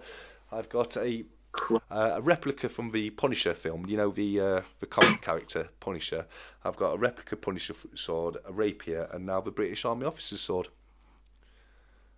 I didn't even know you're allowed to have swords in this country. There's laws behind. Yeah, there's not. You can some, you can't others. Antiques you are allowed. Katanas, antiques, and ones that have been made using traditional methods you are allowed to keep, but they did ban I think swords with a blade length of over 50 centimeters are banned. So straight edge, I think that's curved edge swords, and then straight edge swords that have got more than one sharpened edge, they're banned. But there are laws. Yeah, you do have to be careful with it. There are laws, and there's some you can own, some you can't. Mine are legal. Yeah, you know, I'm perfectly legal owning the ones I've got. Oh, exclusive from 365 Days of Silver. The next Stacker Social giveaway will be at 365 members, and it's a custom silver 365 Stacker Social bar. That's fantastic, mate. You know, are you going to be doing that through Stacker Social, or would you like me to run a duck race for you on the live chat? Let me know. I'm more than happy to do so. But if you want to do it through Stacker Social, that's absolutely cool as well. But yeah, no, let us know when that's going to be, and I will definitely advertise that for you, buddy. And I can't wait to see who wins that. That sounds like a fantastic prize. Who was it that won the recent one? Was it Krugerrand? He put one up very recently. I think it. Ooh. That I'll be able to find that for you. Actually, it was Epic Denver. Oh, cool! Well done, Epic Denver. Well done. I think it was, yeah, 1 ounce silver punk piece. That was it. Oh, brilliant! Yeah, fantastic. He's there's been a couple of giveaways he's done through Stacker Social now, which is absolutely brilliant. Jamie Frost has said, TSC, any guesses what I sent off at the post office today? Did you send a mystery box of silver, Jamie? Have you sent a mystery box of silver in the post office today? I hope so. There's a couple. I've got a couple lined up. couple more mystery boxes of silver from my good friend Jamie Frost over in Japan, who does the best mystery boxes of silver going by a long way. So I'd be very happy if it's a mystery box of silver, mate. Definitely. I may have missed some. If I've missed, I'm going to pick up the chat where I am now. But if I've missed anything, and feel free to repost it in the chat, guys. James Elliott, pretending to watch TV with a wife. I was found out when I won the duck race. Oh well, at least you won. At least consolation prize there. But I hope you're not in too much trouble. Silverpunk should be coming up soon, mate. Members coming in fast. 360. Absolutely. I'm not surprised either. It's a fantastic place to be, full of fantastic people, and like I've said many times before, I cannot recommend people going over and joining Stackers Social enough. It really is brilliant, and it's not just for Stackers either. That's the thing about it. There's rooms for coin collectors, numisticists, there's room for crypto investors, property investors, stock market investors, and there's a place for other investments as well. It could be Pokemon cards, it could be Pogs, it could be literally anything. Some people invest in trainers. Doesn't matter, there's a place there for you, full of really nice, like-minded people who are just wonderful, and it's a great thing to be part of. It really, really is. I cannot recommend highly enough. It's the most wholesome community on YouTube that there has ever been. Just join up, 1,000,000%, 1,000,000% by a long way. By a long way, the most wholesome community. Absolutely. That's gospel. Urban Stackers Den, I'm going to polish my bars. I don't think it would hurt them considering they are generic, right? No, I don't think if it's a generic bar, I don't think it will hurt it too much. Yeah, no, I mean, if it was something like the bars I've got back there, like the Uno and the Lion, etc., that could maybe take away a bit of the value off them. But a generic bar, I can't see any issue with it. I know a lot of people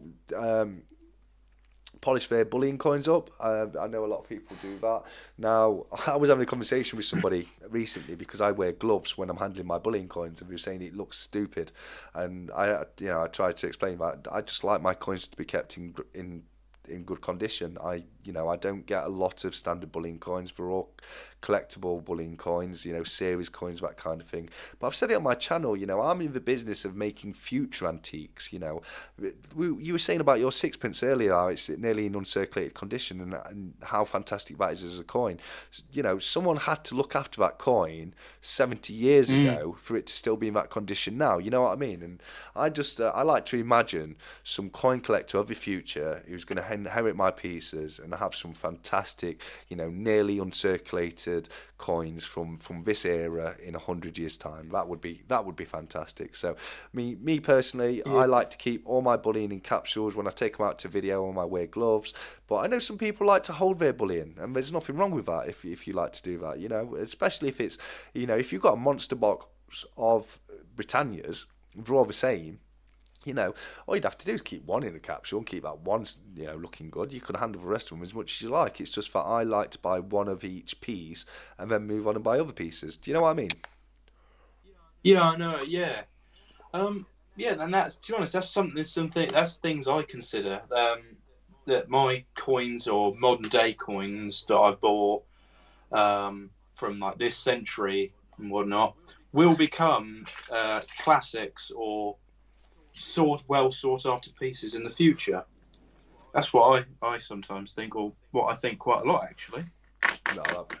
No, absolutely. Very, very well said. Jamie's let me know that it's maybe we're a laughy emoji, so I'm getting really, really excited now. 365 said he will be using the Gorebot, which is absolutely brilliant. That saves me a bit of effort, so that's no problem at all. We've got some sword chat coming in. Nerd UK is worried that is in Ninjato legal. Got me worried now. It all depends. Mate. Are you in the UK, or how long is it? Has it been made using traditional methods? There's a lot of things in there, but if you've got it in your home, hung on your wall, who's going to know? You know what I mean? Answer Stacker 365. I thought you have way more. You'll definitely be there quick, like a celebrity in the stacking community, along with TSC and Co. Oh, mate, that's super nice for you. I mean, personal subscribers, 365's got 9,100 now, which is fantastic. Stacker Social, you got to remember, it's only been going for a few weeks. You know, I think it's great, the growth it's had so far, but I think Anxious is right there. It's only a matter of time until it's the biggest Discord server going. You know, it really is, because it's that good, it's that fantastic. Not had a lot of time recently. I've been very busy and not had as much time as I would like to be in the Stacker Social Discord, but you know, I'm going to try and get to try and be a bit more active in there going forwards, because I do love it. I love chatting to people in there and seeing all the questions and all the pickups and all that. It really is fantastic. So many channels I have to subscribe to, also still not joined Stacker Social. Kimchi, definitely get yourself over to Stacker Social. As 365 Days of Silver has said, he is running a giveaway through Stacker Social at the moment. So great time to join if you've not joined already, because you could be in a chance to win a little bit of silver there. KYH stacking, no problems, mate. I'm just waiting on one last thing. I'm not sure what KYH, so we're. If Backyard Bullion advertised Stackers Social, I bet we'd be at 1k members by tomorrow. Who knows? Maybe. You know, it could very well be. But you know, there's some fantastic people out there spreading the good word for Stackers Social. And same as I say, it's only a matter of time until it gets to 1,000. It really is, because you know, it's just a fantastic place to be. Yeah, well, I wonder when we can get someone like Backyard Bullion or who else? Yankee Stacking or the Silver Dragons, or hell, even what's his name from New York, Trax NYC. Oh, Trax. We're trying to get Trax on the Stack Chat. Don't forget. Everyone, Oh, that would be excellent. are you telling me that you haven't been spamming Trax's channel, telling him he has to come on the Stack Chat? No, I need to. Guys, you let me down. We said this probably a month ago. Come on, I thought we'd have got him on by now. We need to get Trax on for a Stack Chat. I'm sure he'll do it. I'm sure he'd love to do it. No. Yes, and it will just. Oh, that would be hilarious. That would be the most hilarious and the most informative thing to watch. I think that would be an excellent video. I love Trax's channel. I really do. I love it when he goes on the street and just tries to hand people like silver and gold bars. It's like, you know, you want 5 grams worth of silver. Here you go. And how many people look at him like you know, he's just broke into the house or something and just walks away. It's like, you fool! What are you doing? The guy's trying to give you a silver bar and you're just walking away. I'd fly to New York just to go and find him making a video, and I will guess the value of his gold chain right, and win that kilo of silver. Yeah, 100%. Yeah, I love it. I really do.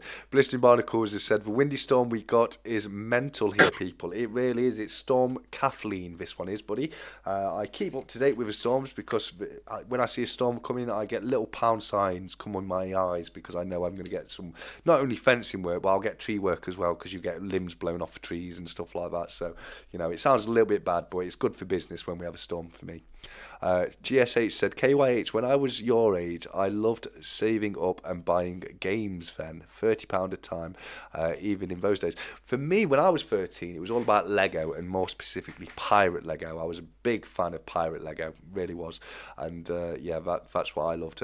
You've let us know that it was Pokemon cards for you when you were 13, wasn't it? Yeah. And I suppose when I was like 13 as well, I think I actually have still got them out. I used to be all into collecting like old video games from like because my first games console was a hand me down from my older cousin. What was it? It was PS2. Oh, okay. That's I'm so old. That's like a modern console to me. But I'm with you there. I went through a little like console collection stage. I've got a Sega Master System. I've got a couple of Sega Mega Drives, PS2, PS3. I think I've got Dreamcast hiding away somewhere, and a load of a load of old games from the Sega Master System. I've got is the one with Alex the Kid built into it, which is the bomb. It really is. I like to get them out every now and again and just play them. Yeah. Before we carry on, I just got a little question. It kind of ties in to what we were just talking about from GSH. Small Stack Bullion. My wife wants to know what your favourite game is. It ties in quite well. Oh, do I have it out? Hang on, give me a sec. While he's looking, I'll try and get through some more of the comments. KYH has said, "Nice. I play old football ones and breakout Pong, etc." Oh, Pong, that is old school. That really is old school. I love it. Anxious Stacker said, "What's the best way to get the milk spots off my Britannias? I stopped buying them because all 40 new showed up just covered.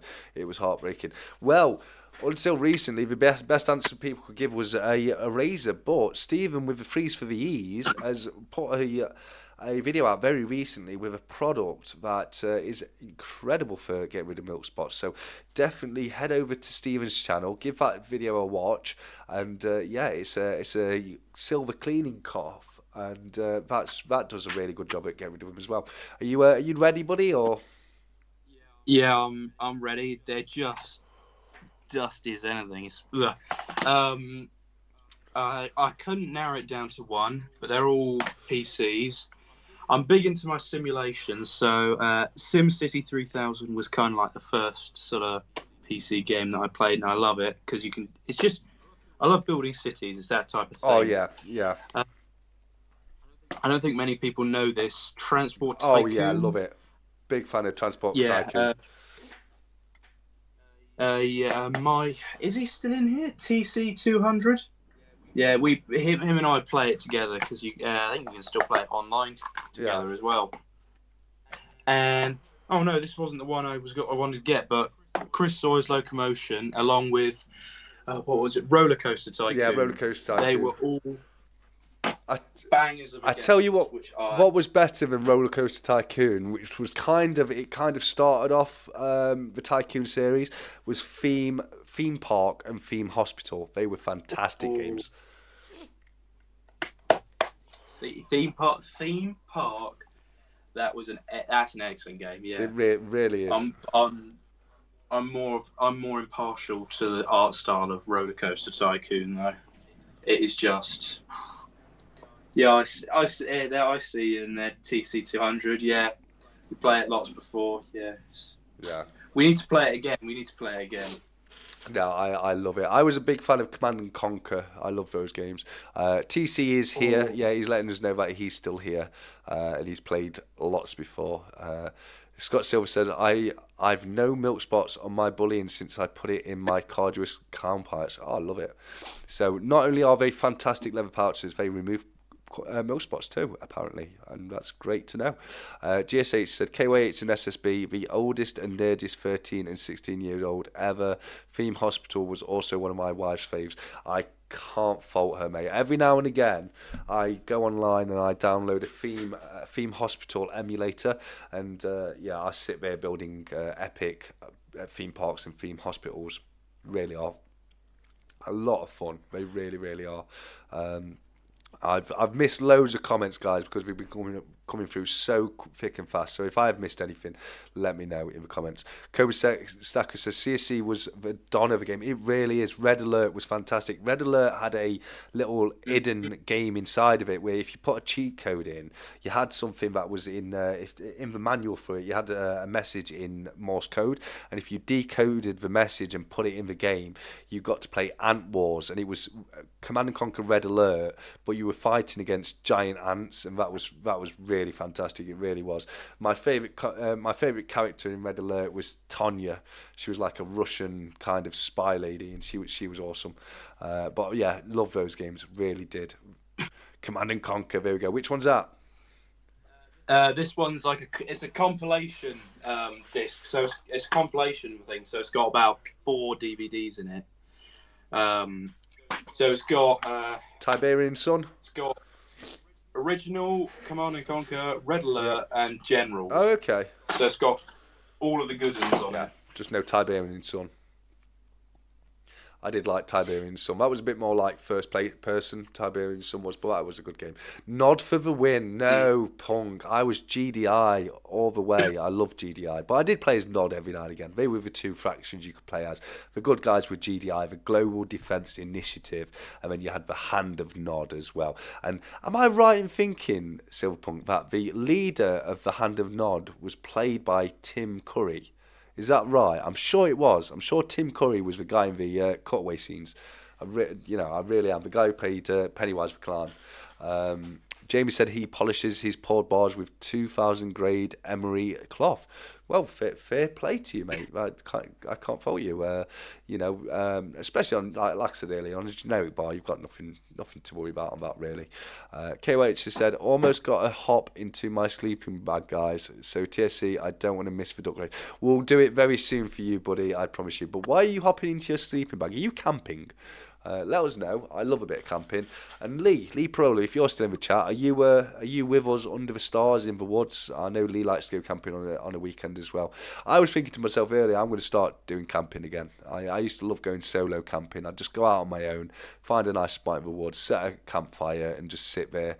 To be honest with you, I used to take a drink up with me and just sit next to a campfire, having a drink and watching a film on my tablet. So I can't drink anymore, but what I'll probably do is just do a live chat. Just go out from middle of the woods next to a campfire and have a live chat with everyone. That would be super cool.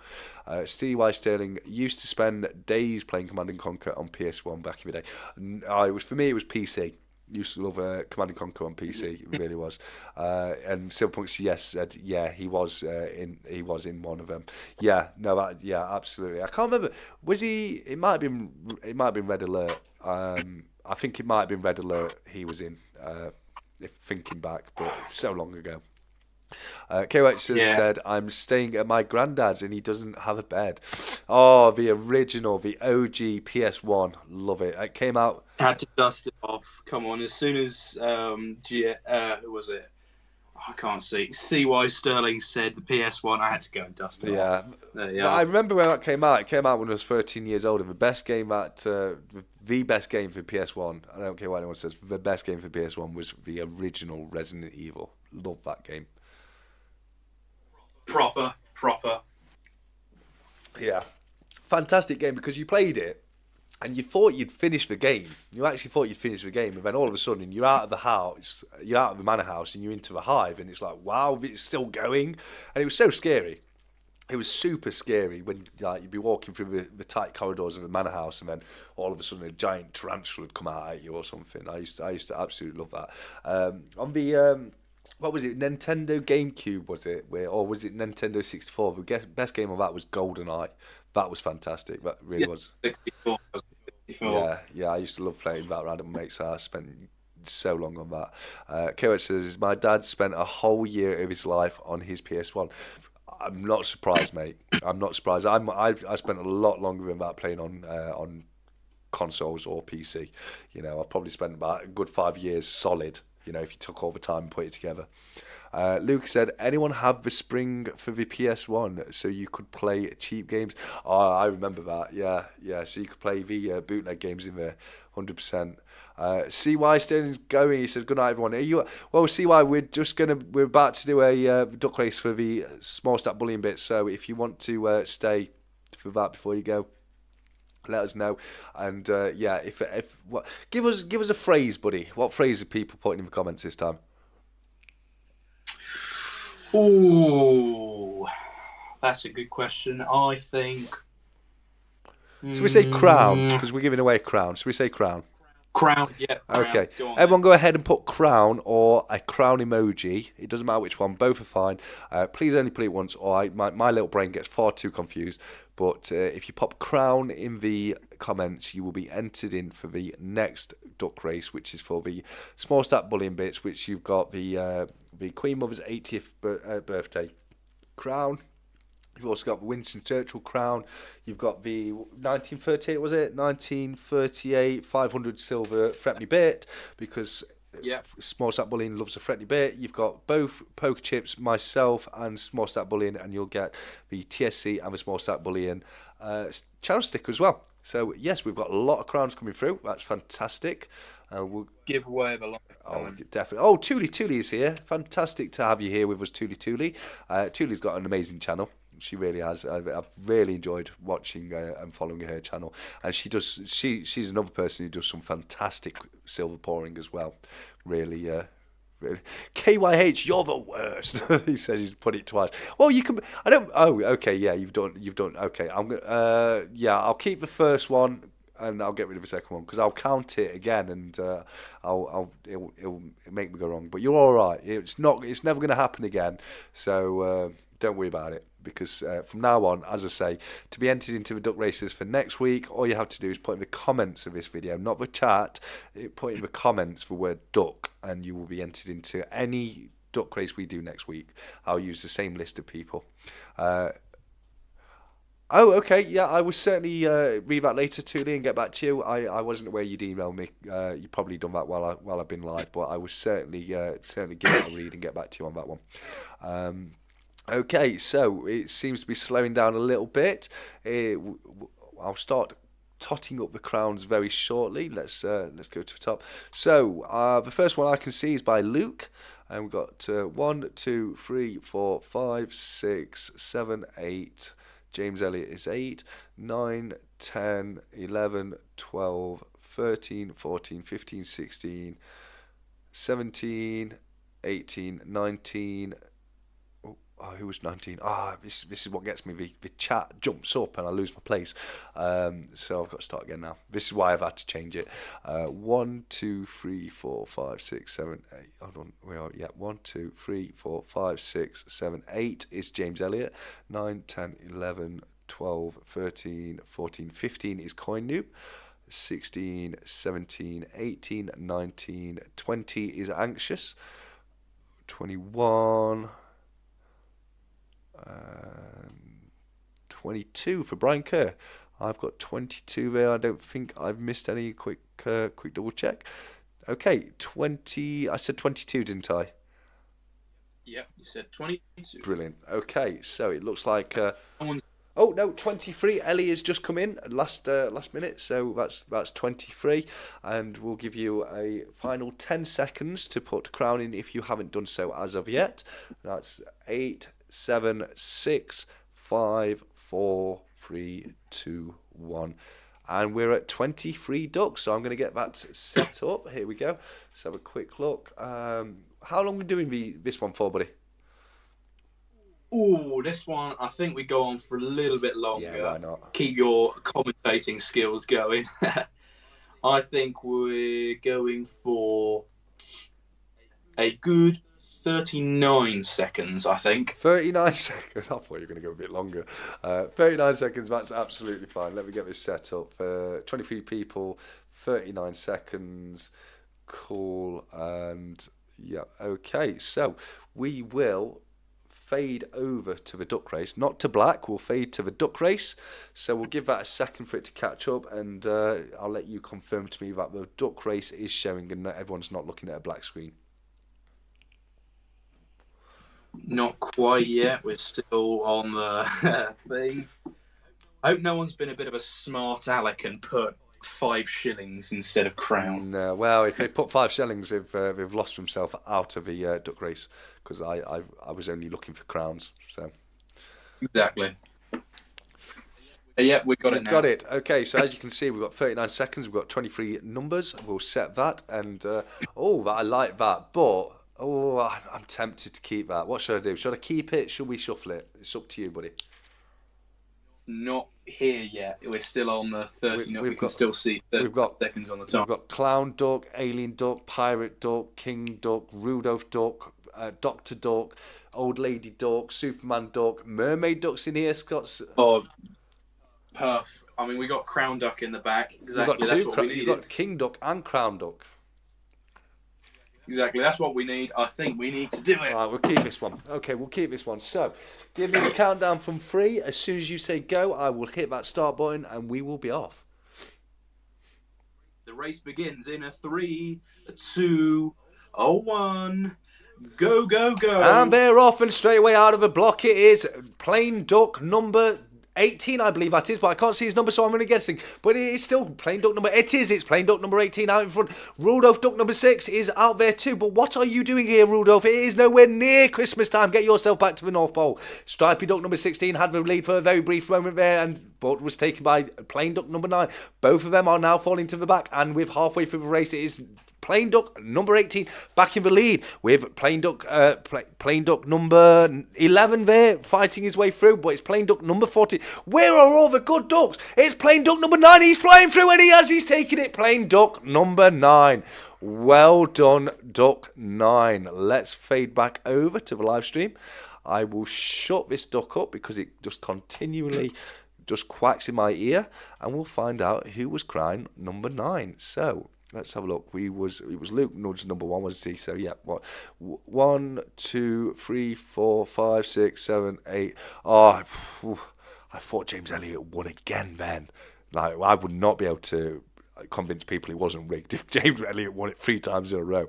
But no, 1, 2, 3, 4, 5, 6, 7, 8, 9. It's Nerd UK, mate. Well done, Nerd UK. You've won the Small Stack Bullion bundle with a few bits I've popped in there as well. James Elliott was duck number 8, so he was super close to winning again. The guy is on fire when it comes to duck races. Leap rollers, come on, lame duck. But no, well done. Now, number 9 really did come out of nowhere, Luke. He was hiding in the shadows all the way through. Just sped out really at the 9. It was Nerd UK TC. Nerd UK was duck number 9. So congratulations to Nerd UK. Well done, mate. Congrats to Nerd UK. All you have.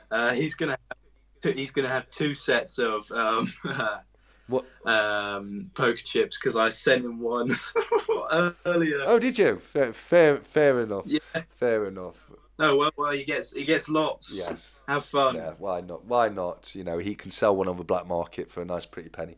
But yeah, Nerd UK, all you got to do is just email me across your address, my friend, and I will get those sent out to you. That is no problem at all. And congratulations again. Just remember, guys, you got to give me a few days on this one because I've got to wait for the channel stickers to come in before I can send them out. But they will be with me within the next couple of working days, so you won't have to be waiting too long. But well done, Nerd UK.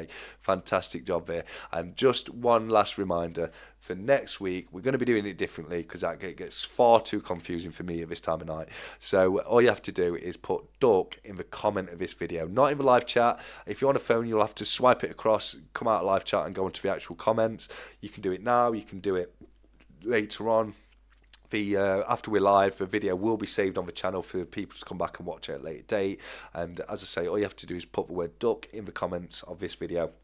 I will collate a list for next Saturday's live stream, and it'll be so much easier because I'll be able to just comment and paste it straight into the Duck Race website, and I won't be sat here scratching my head, frantically scrolling through the chat, going, oh, who's duck number 1, who's duck number 12. So yes, no, it's going to be a lot easier. Silverpunk, it's rigged at Go Silver Hunter. We ain't on the list. Oh, mate, if it was rigged, you would be so on the list, my friend. You really would. You really would. But it's unfortunately it's not rigged.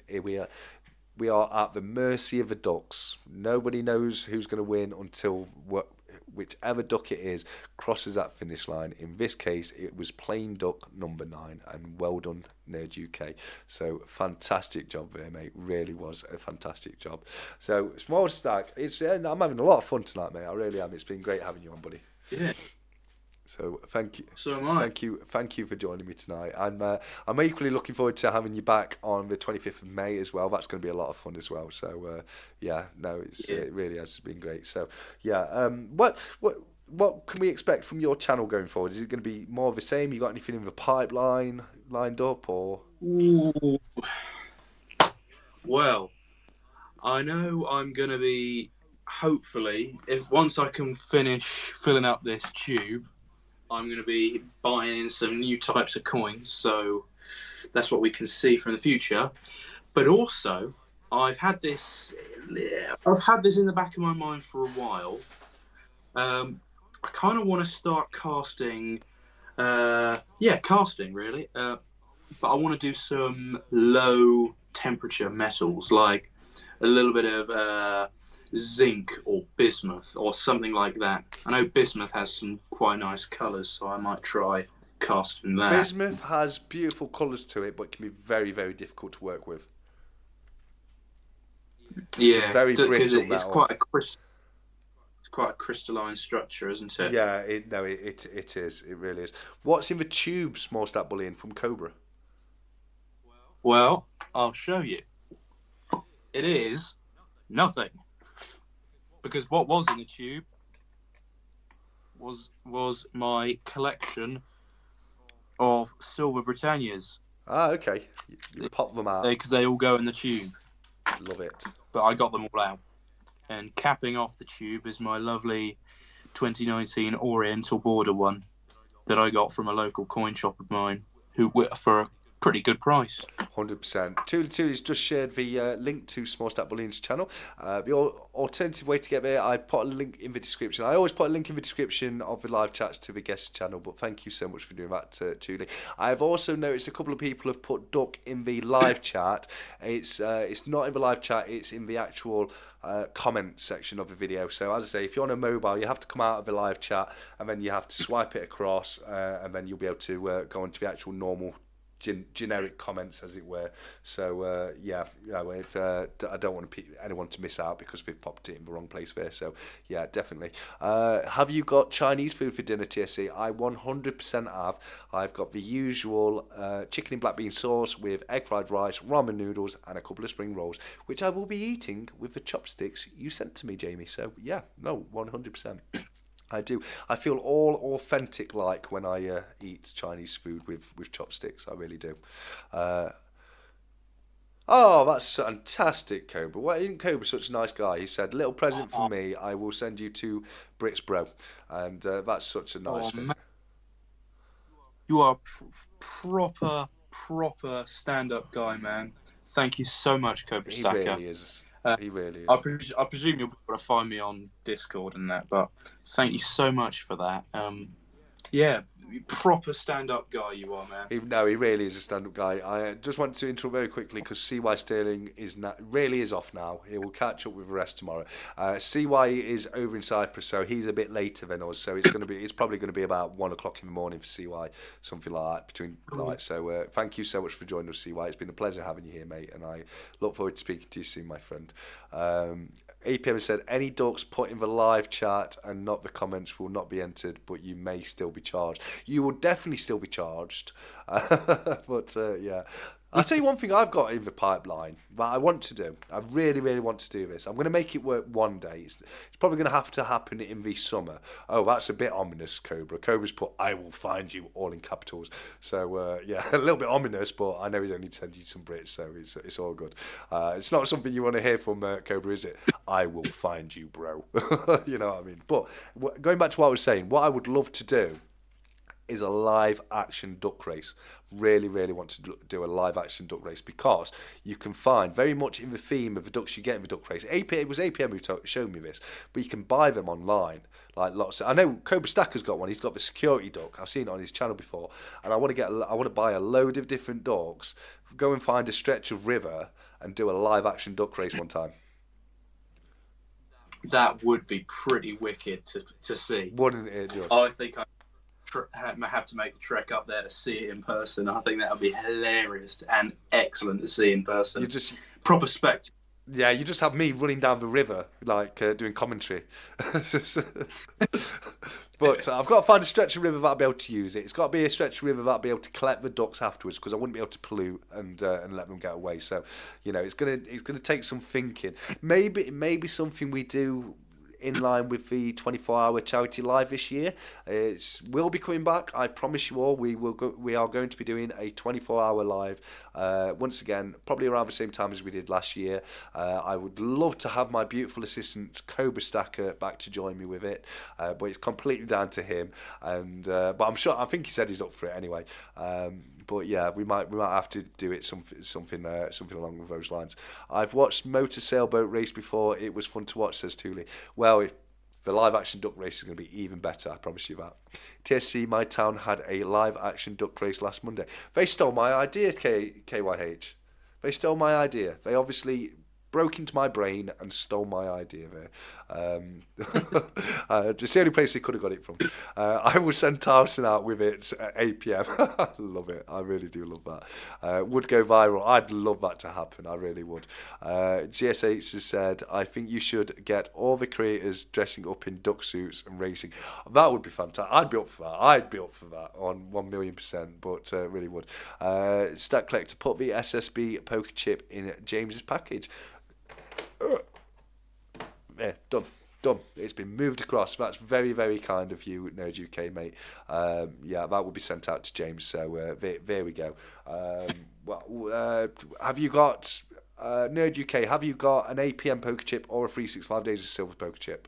If you haven't, I will replace the one you've very kindly gifted to James. I will replace that with a. I've got spares of 365s or APMs, so if you'd like one of those, let me know and I'll throw them in for you. That's no problem at all.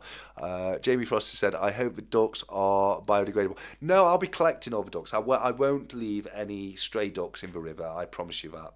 It'll have to be done in a way that I'm able to collect the ducks afterwards, because I just wouldn't do that. Great news from Cobra. He said he will be there on the 24-hour live. Were you around when I did that last year? Were you aware of that at all? No, because I wasn't stacking. I wasn't in the stacking community. Yeah. Was how long? What sort of time of year was it last year? It was October time. We did it. I think it was a week before Halloween. We did it. Yeah, and just short of me. Yeah. But I'd be this year definitely. Yeah, it was. Oh mate, it was an event. It was absolutely fantastic. It really was. So many people came together. We had a charity auction. We had a live panel chat. We had Q&As. We had all sorts. Me and Cobra were there. We literally were there for 24 hours straight. We started it at 5 o'clock in the evening on the Saturday and ended it at 5 o'clock in the evening on the Sunday. 365 Days of Silver tried to send me some care packages out. I was rubbish. Couldn't get to the door in time, and most of them just disappeared on me. But it was a lot of fun, and yeah, I can't wait to do it again this year. We've got a beat last year, because last year we had a technical hitch, which meant we had to stop it and restart it halfway through. But this year it's going to be a solid 24-hour stretch.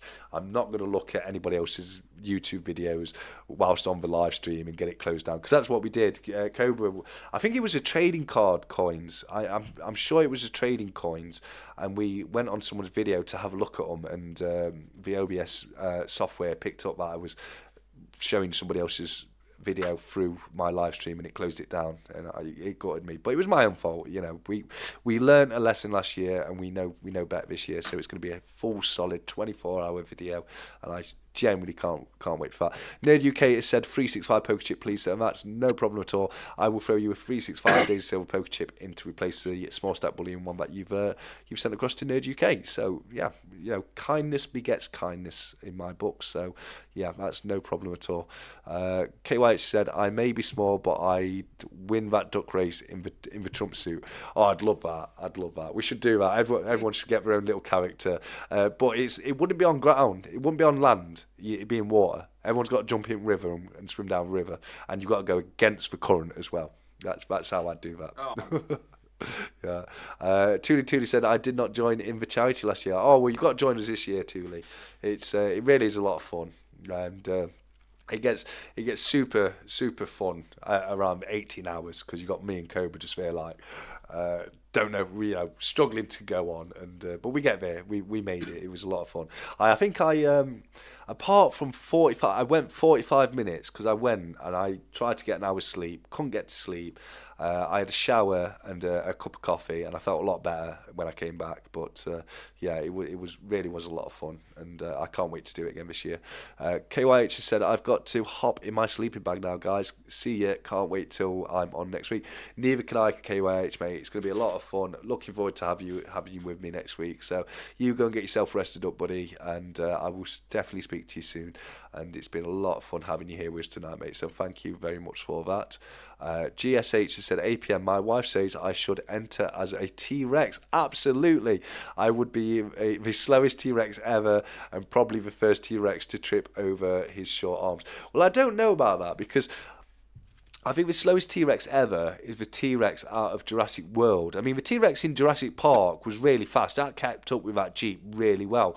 But in Jurassic World, the T-Rex was outrun by somebody in high heels. So it's not the best, is it? Marvel coin knew it. Yes, it was. Yeah, I remember correctly then. Yeah, it was a lot of fun. It really, really was.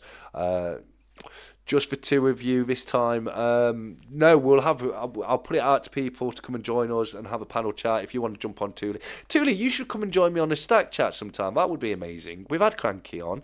I'd love to have you come and join me sometime, Thule. That would be fantastic. But if you're up for that, let me know. Let me know by email, and we'll get something set up. Serpent Silver while wearing weights, 100%. Yeah, all of us got to swim whilst wearing weights tied to our waist. That'd be a lot of fun. All you see is a load of YouTube content creators just struggling to swim, and I can only imagine what the headlines would be the following day. Yeah, I think that would make the headlines. Yeah. The Guardian next day. Yeah. 20 YouTubers found dead in river. Well, I think the headline would be Stack Collector charged with gross negligence after 20 content creators found dead in river. Kimchi said, I spend most of my time in a duck costume. Not my choice. For fellas down the docks, tip extra. That's a great comment. That is a brilliant comment. I love that. Yeah, a lot of people saying goodbye to KYH, and yeah, it's been fantastic having you here with us, mate. You take care of yourself. Oh, is Serpent with us? Yeah. Oh, it was Serpent who said while we're in weights. I missed that. Serpent was with us earlier. I'm just remembering now. So yeah, that's my fault. Oh, I get to ask the question. Small Stack Bullion. Can you believe we've now been on air for 3 hours? 3 hours. Yeah, it's just gone. That 10. is pretty long. It really is, isn't it? And do you know what that also means now we've hit 10 o'clock? Yeah. We've just been slapped in the face by the roadside. That reads Conspiracy Corner. Here we are, people. We have now opened up. We have now opened up the chat to outside the box. Ask us anything you want. It doesn't have to be stacking related. It doesn't have to be coin collecting related. It can be anything you want. The crazier the better. We are now in Conspiracy Corner. So I'm going to start us off now. Punk, I know you're going to love this. Have you ever been affected by any Mandela effect? Mandela effect. Oh, what was the one? I know there was one. Oh, now that you asked, I cannot remember. Well, why do you think? But the Monopoly, the Monopoly guy with was it the monocle? Yes. Yes, I always thought he had a monocle. He did. But he used to. Yeah. Until someone played around with the base simulation floppy disk and changed the code in there. You're 100% right. You really are. He used to have a monocle. Yeah, but I couldn't. Yeah, it's very strange. And the thing is, I didn't grow up with the Monopoly man having a monocle. I grew up with the Monopoly man looking something completely different, because I always used to play Monopoly at my grandma's. Yeah. And she had like this 1936 set, and if I can find it, I'll show you. But this guy didn't have a monocle. Yeah. Yeah, I mean, he definitely used to. He 100% used to. I mean, but the thing about it is, when it comes to Mandela effects, the thing about it, now, do you know if it was just one? If it was just one Mandela effect, it was just George's girlfriend, or it was just the Monopoly man, or if it was, just the line out of Star Wars, I'd be like, okay, but this, but there's just so very many of them. It really is. It's all right, mate. I'll get a picture on screen. Don't worry about that. Let me just save image as. Do you know what I mean? There's too many Mandela effects. There really are. Yeah. It's there's something behind it. I know there's something behind it, because like it's just craziness. It really is. It's like how people think Forrest Gump said he did. life is like chocolates. You never know what you're going to get. And he said something completely different to that, didn't No, he? he said life is like a box of chocolates. He did. Here we go. This is 1936 Monopoly right there. I've just put it on screen for everyone. The full line was, my mama always said, life is like a box of chocolates. You never quite know what you're gonna get. And that was the line. And nobody can tell me otherwise. It was 100% in the film, and it was like the most famous line out of the film. Everybody said it afterwards. You know what I mean? It's just insane that it's not there anymore. Is Exactly. that the one you were talking about? The one I've put on screen, buddy? Yeah, it's a real old set, and it's like, yeah, he never had a monocle. You see, he never had a monocle. Well, he did. He didn't even have a top hat in this one. He did though. Not now. It's been changed, but originally he had a monocle. Maybe not in that depiction, because that is very, like you say, that's very different to the standard top hat guy. You know what I mean? But he definitely did have Yeah, a monocle, 1,000,000%. But let me just get rid of that now because we don't need that on there, hiding our pretty backdrops. So we'll just transition back over. A couple of questions for you, buddy. Jamie Frost wants to know: have you done much travelling? have I done much travelling? Not since COVID started. No. Probably only travelling I've done is in and around the UK. To be honest. Oh, fair enough. That's no problem. I don't do much travelling these years. I did a lot more travelling when I was younger. I used to go abroad 2, 3 times a year, but I don't really bother these days. Another question, a question for Big Stack. This is your new nickname, Big Stack. Lee Proler, Lee Proler wants to know what's your favourite music, my friend. Oh, right. Now, I don't listen to music typically on Spotify. I have all of my albums sat next to me right here. I know you can't play music, but if I had to choose one album to listen to for the rest of my life, it would have to. Oh, hang on. Let me move it back. Some of you may already have seen it. It is Mike Oldfield's Tubular Bells. Oh, it's a Most definitely. great tune, Tubular Bells. I love Tubular Bells. Really do. Yeah, it's one thing that I can't really get tired of. Yeah. It may be because of a very short attention span, or I may because it's been ingrained into my memory. Yeah. Yeah. No. Is it actual Tubular Bells? The piece, is it? At the end there is, but most of it's piano, guitar. It's one song on each side, and it's each 25 minutes long. Yeah. Like orchestral journey. That's the best way to put it. Yeah. Yeah. I love it. Obviously, you can't play it on here because it's copyrighted and all that, and you don't want that. So Could do without it. Yeah. yeah, listen. If you want to hear it, I suppose, and this goes out to everybody else, listen to it on Spotify or whatever you Just have. YouTube it. Yeah, exactly. YouTube it. Yeah, it's on YouTube. I listen to Tubular Bells on YouTube all the time. I really do. I like to listen to rock versions of it as well. It's it can be a lot of fun. Alex Swanson has said that he used to think the Mandela effect was a silly idea until he found out that George's girlfriend in America didn't have braces, but well explained by the fact that most people agree she should have had them. Even in reviews from the time, human brains are weird. Oh, mate, I tell you now, I vividly remember her smiling and her mouth being full of braces. I really do. I really do. That is, to me, that's one of the main Mandela effects. It's not, I mean, Forrest Gump, 100% the line, life is like a box of chocolates. I remember that being in the film. And also, the other one is the Star Wars one where Darth Vader says, Luke, I am your father. But he doesn't. He says, no, I am your father. So, yeah, there's some weird stuff when it comes to the Mandela effect. That's what the Mandela effect is. The one conspiracy that really, really gets me, gets me weird. Julie said, "What's he say now?" Yeah, is the line not in the film, or is it just been replaced by something else? I'm not quite sure on that one. I know the line, "Life is like a box of chocolates," isn't in it, but I can't remember. I'll have to go and rewatch it to find out what he says now. But yeah, that is really crazy. Wasn't reproved last week or the week before on the Stack Chat. What do you mean, GSH, mate? Do you mean with the Monopoly?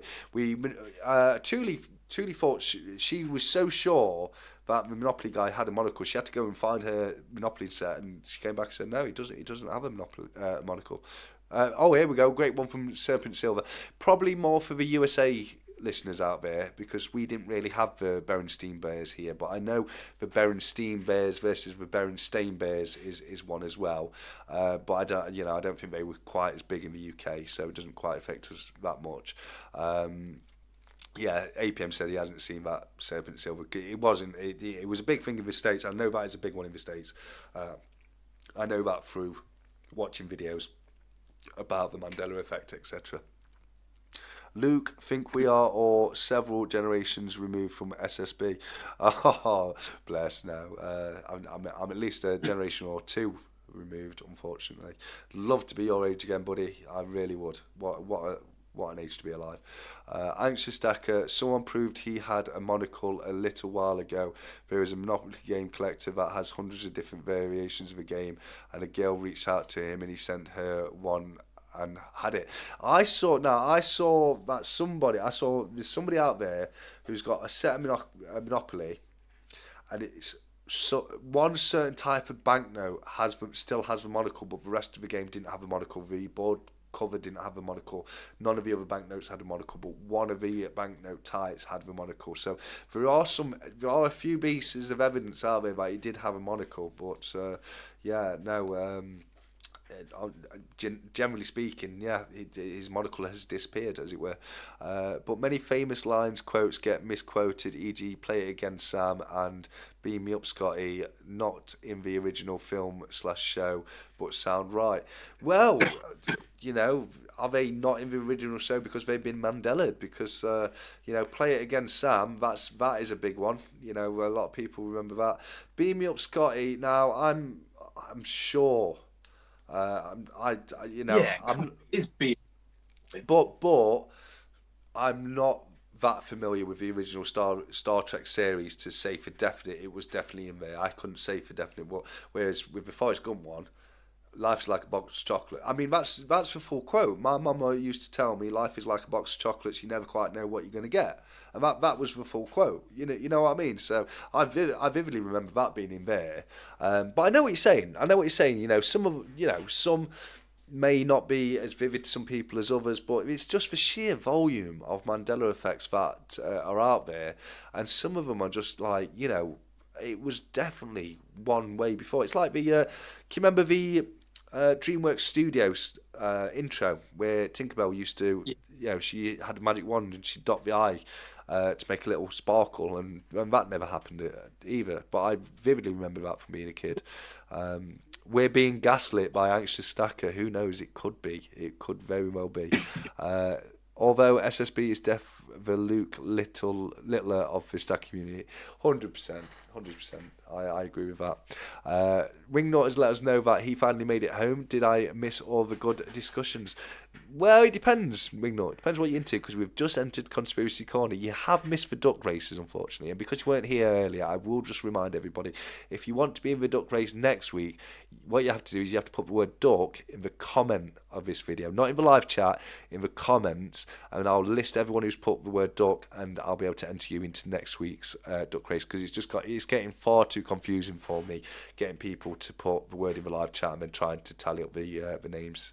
The chat just goes too thick and fast, and I don't want to, I don't want to make a mistake and not get the winnings to the right people. So it's just going to be a lot easier going forward. So Wingnut, if you want to be in the duck race next week, all you have to do is put the word duck in the comment section of this video.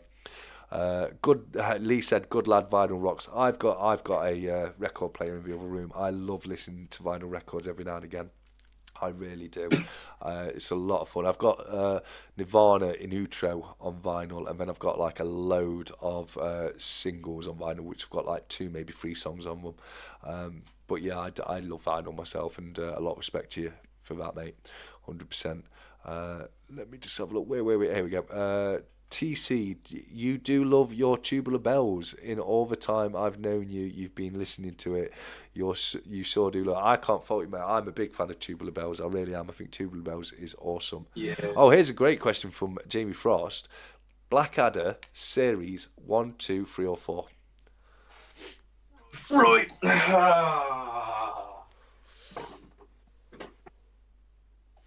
Does this say much? That's season 4. Definitely Series 4. Well, Series 4, 100%. well, I understand that. I understand it. It's up there. It's good, but season 2 was fantastic. That was the one he was in Elizabethan times, wasn't It was. Season 1 was very different to the rest of them. It was completely different because in season 1, Baldric was really smart. Blackadder was dumb. He basically filled the character that became Baldric, and they were kind of swapped over. He in season 1 he was a prince and he became king at the end, whereas in the rest of the season he's trying to get that title. But yeah, so season 1 he was. I think he was joining the War of the Roses in season 1. With Plantagenets, etc. Season 2, he was in the court of Queen Elizabeth, and you had what's her name, the nanny to Queen Elizabeth. She was hilariously funny. Stephen Fry was his kind of rival in that series. What's his name played? Timothy Darling, I think it is, played Percy. That was a really, really good season. Season 3 was good because you had Hugh Laurie playing the Prince George.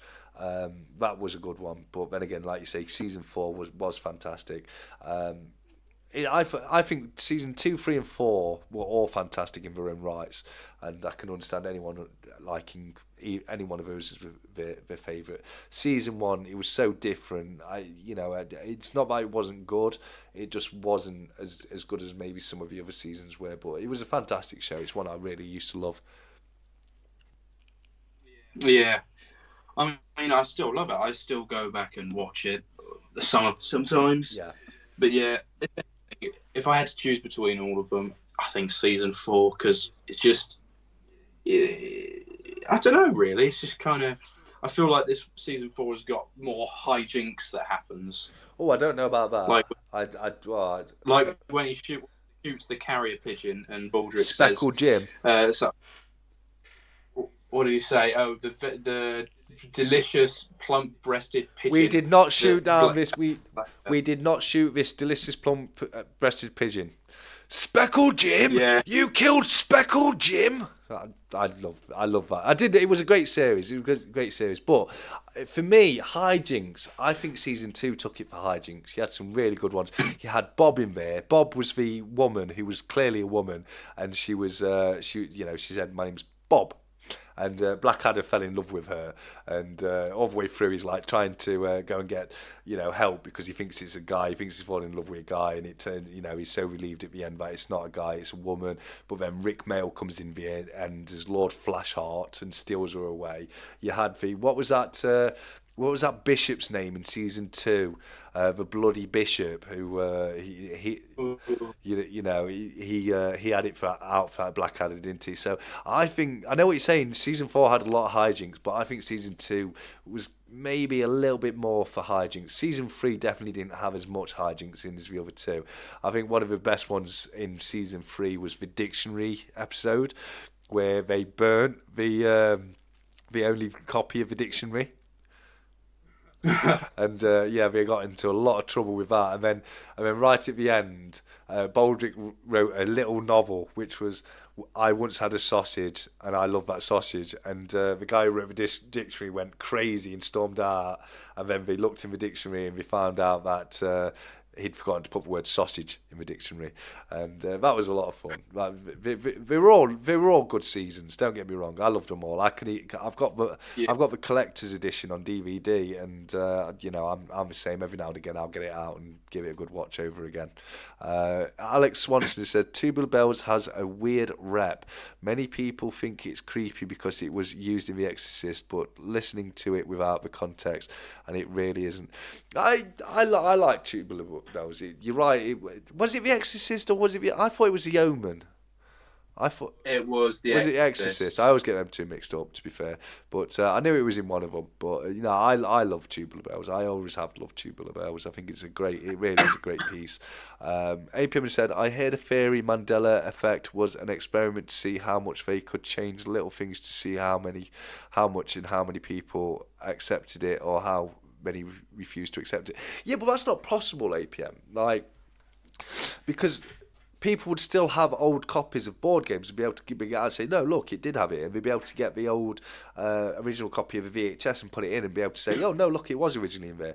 You know what I mean? Like, without being able to change the actual fabric of reality. You know what I mean? Like, so who knows? Maybe the Anunnaki have changed it with their massively advanced technology to us. Who knows? I don't. I'm just asking questions. Luke said, Luke Littler is not 16 LMAO. I'm not sure who Luke Littler is. I'm not going to lie to you, honestly. No, who is Luke Littler? Please tell us. Yeah, I'm gonna. Let's ask my good friend Google who is Luke Littler. Who is Luke Littler? So, I'm surprised. oh, it's a darts player. Flat- It's a Pardon? darts player. Oh right. Oh, was he the one? He the guy who almost won and he was 16. I think. Oh, I remember that. I think it was. Yeah, I think he was Luke Littler. I think you're right there. Yeah. Um, he's my age. well, he's a year older than you. He's 17. Yeah. Yeah. Cool. Yeah. I remember. I remember. I'm not gonna. I remember. Looks about 30. Yeah, he does look about 30, but I remember him losing out to it. I do. I remember that being in the news. Yeah, I do remember now. Stat Collector, that was Forrest Gump. Uh, yeah, I'm telling you now, that line was in the film. It really was. Its life was like a box of chocolates. That was like a box of chocolates. Yeah, his life was. Yeah, Yeah, certain one. I'm surprised Flat Earth hasn't come up today. it did. It came up earlier. I We're am. going to be talking about that in a minute. We will. Silverpunk. Silverpunk said flat Earth and just put a load of exclamation marks afterwards. So don't worry about that. Simon Salman said tonight's episode was sponsored by Night Nurse. How now banned in 23 countries. I love it. I love it. Could do with a bit of Night Nurse myself here. We've got me with sniffles. SSB's got the cough. So yeah, we're dead men walking tonight, unfortunately. But we're committed to the show and we've pulled through, and I think we've done a fantastic job. You certainly have, anyway. Luke says the youth coming through are just built different, I guess. Well, I don't know about that. I remember when I went to school, there was a guy in the year below me. His name was Matt. He went on to become a Royal Marine. But at 15 years old, this guy, he was like 6'3", 6'4", built like a brick outhouse, had a full beard, full bushy beard at 15 years old. I mean, the guy looked like he was nearly 40. It's like, how is he 15? It's unbelievable. So every now and again, you do get people like that built a little bit differently. I definitely had one in my school. Yeah, we have one in our year. I'm not going to mention names, but he's about 6'5". Yeah. Is that? And you all, and I'm 6 foot, and I have to look up to speak to him, and it's strange and hilarious at the same time. Yeah, well, I'm 6'2" myself, so it's very rare I look up to people. One of the few people I met that I look up to is Cobra Stacker. The guy's huge. He's a man mountain. He really is. He's giant. GSH has got to leave us. He's got to give the wife some attention. And I don't fault you, buddy. You go and look after Mrs. GSH. It's been a pleasure having you here, mate. It really has. But you take care and enjoy the rest of your evening, my friend. Jamie Frost says never watched season 1. I watch them every night. I don't fault you, mate. Blackadder really is great. It really is a good show. Season 1 is the one I don't watch that often. Every now and again, every few years, I'll go back and rewatch season 1. But most of the time, it's 2 through 3, and I'll probably I usually start at season 2 and then watch it all the way through to season 3 because I think all 3 of them are great series. I really do. APM says, same here, GSH, but that's why I'm staying on. APM's fighting for that divorce, unfortunately. I love it. TC, your friend has asked a question for both of you from earlier. Have you guys been playing any video games recently? If so, which ones? The only video game I've been playing recently, and I'm kind of done with it now. I've just had enough of it, but it's Evany, The King's Return. And if anyone didn't know what it is, it's one that you see on the YouTube adverts all the time, where you've got somebody running down the road, shooting a gun, and then you got to move left to right to shoot the barrels and stuff like that. And it was fun for a little while. And I'm bored of it now, so yeah. But I've been thinking I ought to get, now I've got the new PC, I ought to get some good games for it, because I literally I spent a couple of £1,000 on the PC, and I've only ever used it for the YouTube channel, so I ought to make better use of it, really. But how about yourself, mate? What games have you been playing recently? Oh well, it's getting dire when I have I think it's the yes, it's no, it's not but it's one of the only games on my laptop. It's got to be Euro Truck Simulator 2. Okay. It's like it's one game that I can put on a movie or a film or music in the background, and you can just zone out to, just continuously driving or whatever. But it sucks you hours and life away like nothing. Yeah, yeah. I've just got to interrupt very quickly, because my good friend Jamie from over in Japan has let us know that the sun is now rising in the land of the rising sun. It's 6:30 a.m. and he's going to get off and get himself some sleep. So, Jamie, thank you so much for joining us as always, mate. I hope you've enjoyed your Jim Beam this evening. It's been wonderful having you in the chat, and you take care, and I'll speak to you very soon, my friend. Bye. Gold Silver Hunter says, my 18-year-old has been 6'3" since he was about 15. Later on, yeah. Well, I hit the height I am now when I was about 12. 12, nearly 13 years old. I used to have stretch marks all over my lower back, because I just hit a growth spurt, and I was so lanky when I was in my early teens.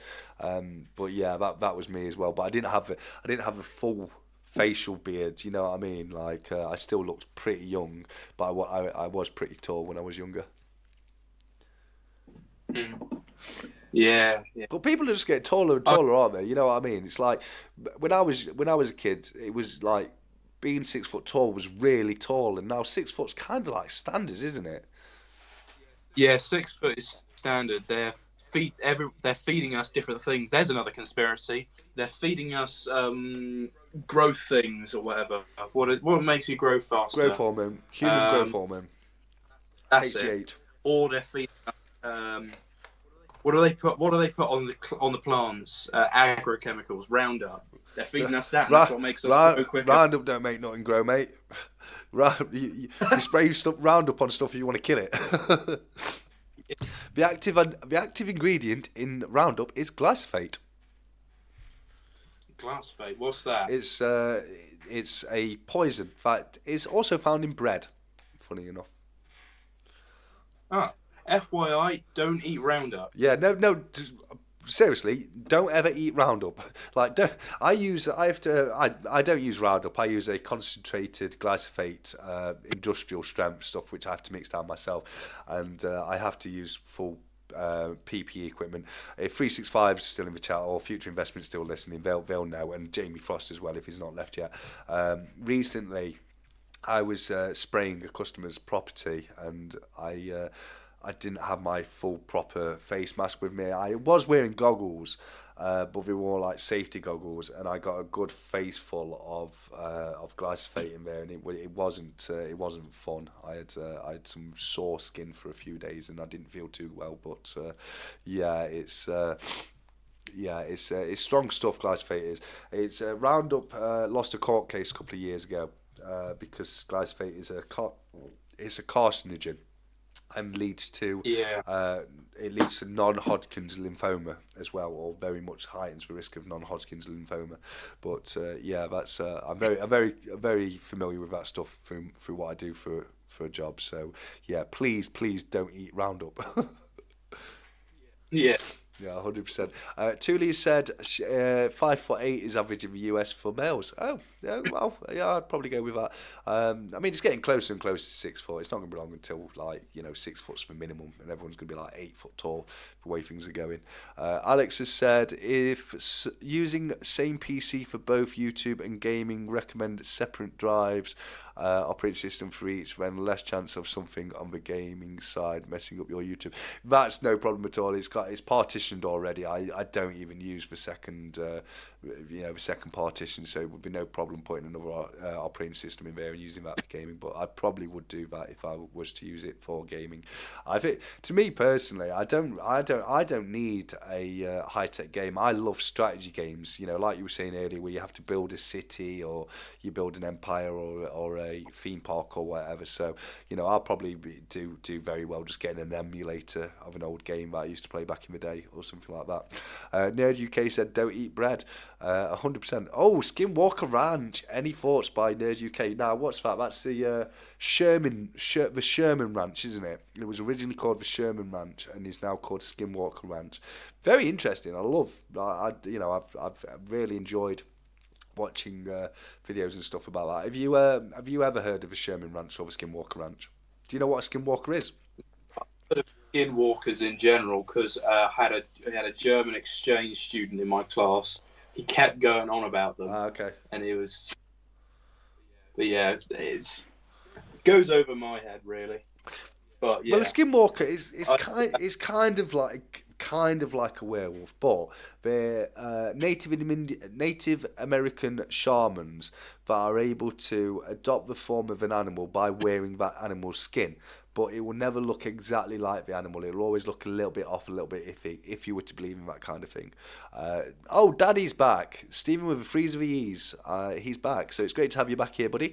Thanks for coming back and joining us. Oh, Coin Notes off. Griff, mate, it's been fantastic having you on, mate, as always. I'm going to hold you to what you said earlier, and we're going to need to get you back on so you can show us all your Alphabet 10p collection. And I think it's probably been too long since you've been on Coin Noob, so we'll have to get you back on, mate. I do like having Coin Noob on for a chat. He's a great guy. He's got a fantastic TikTok channel. If anybody hasn't checked him out, and they are on TikTok, search for Coin Noob 71.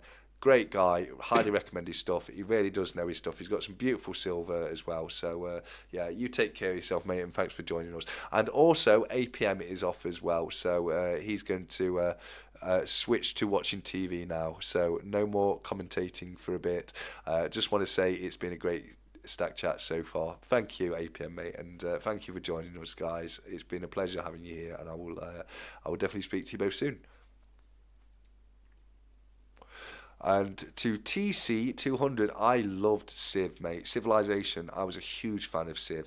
The one I preferred, it came out roughly around the same time as the first ever Civ game, was Colonization.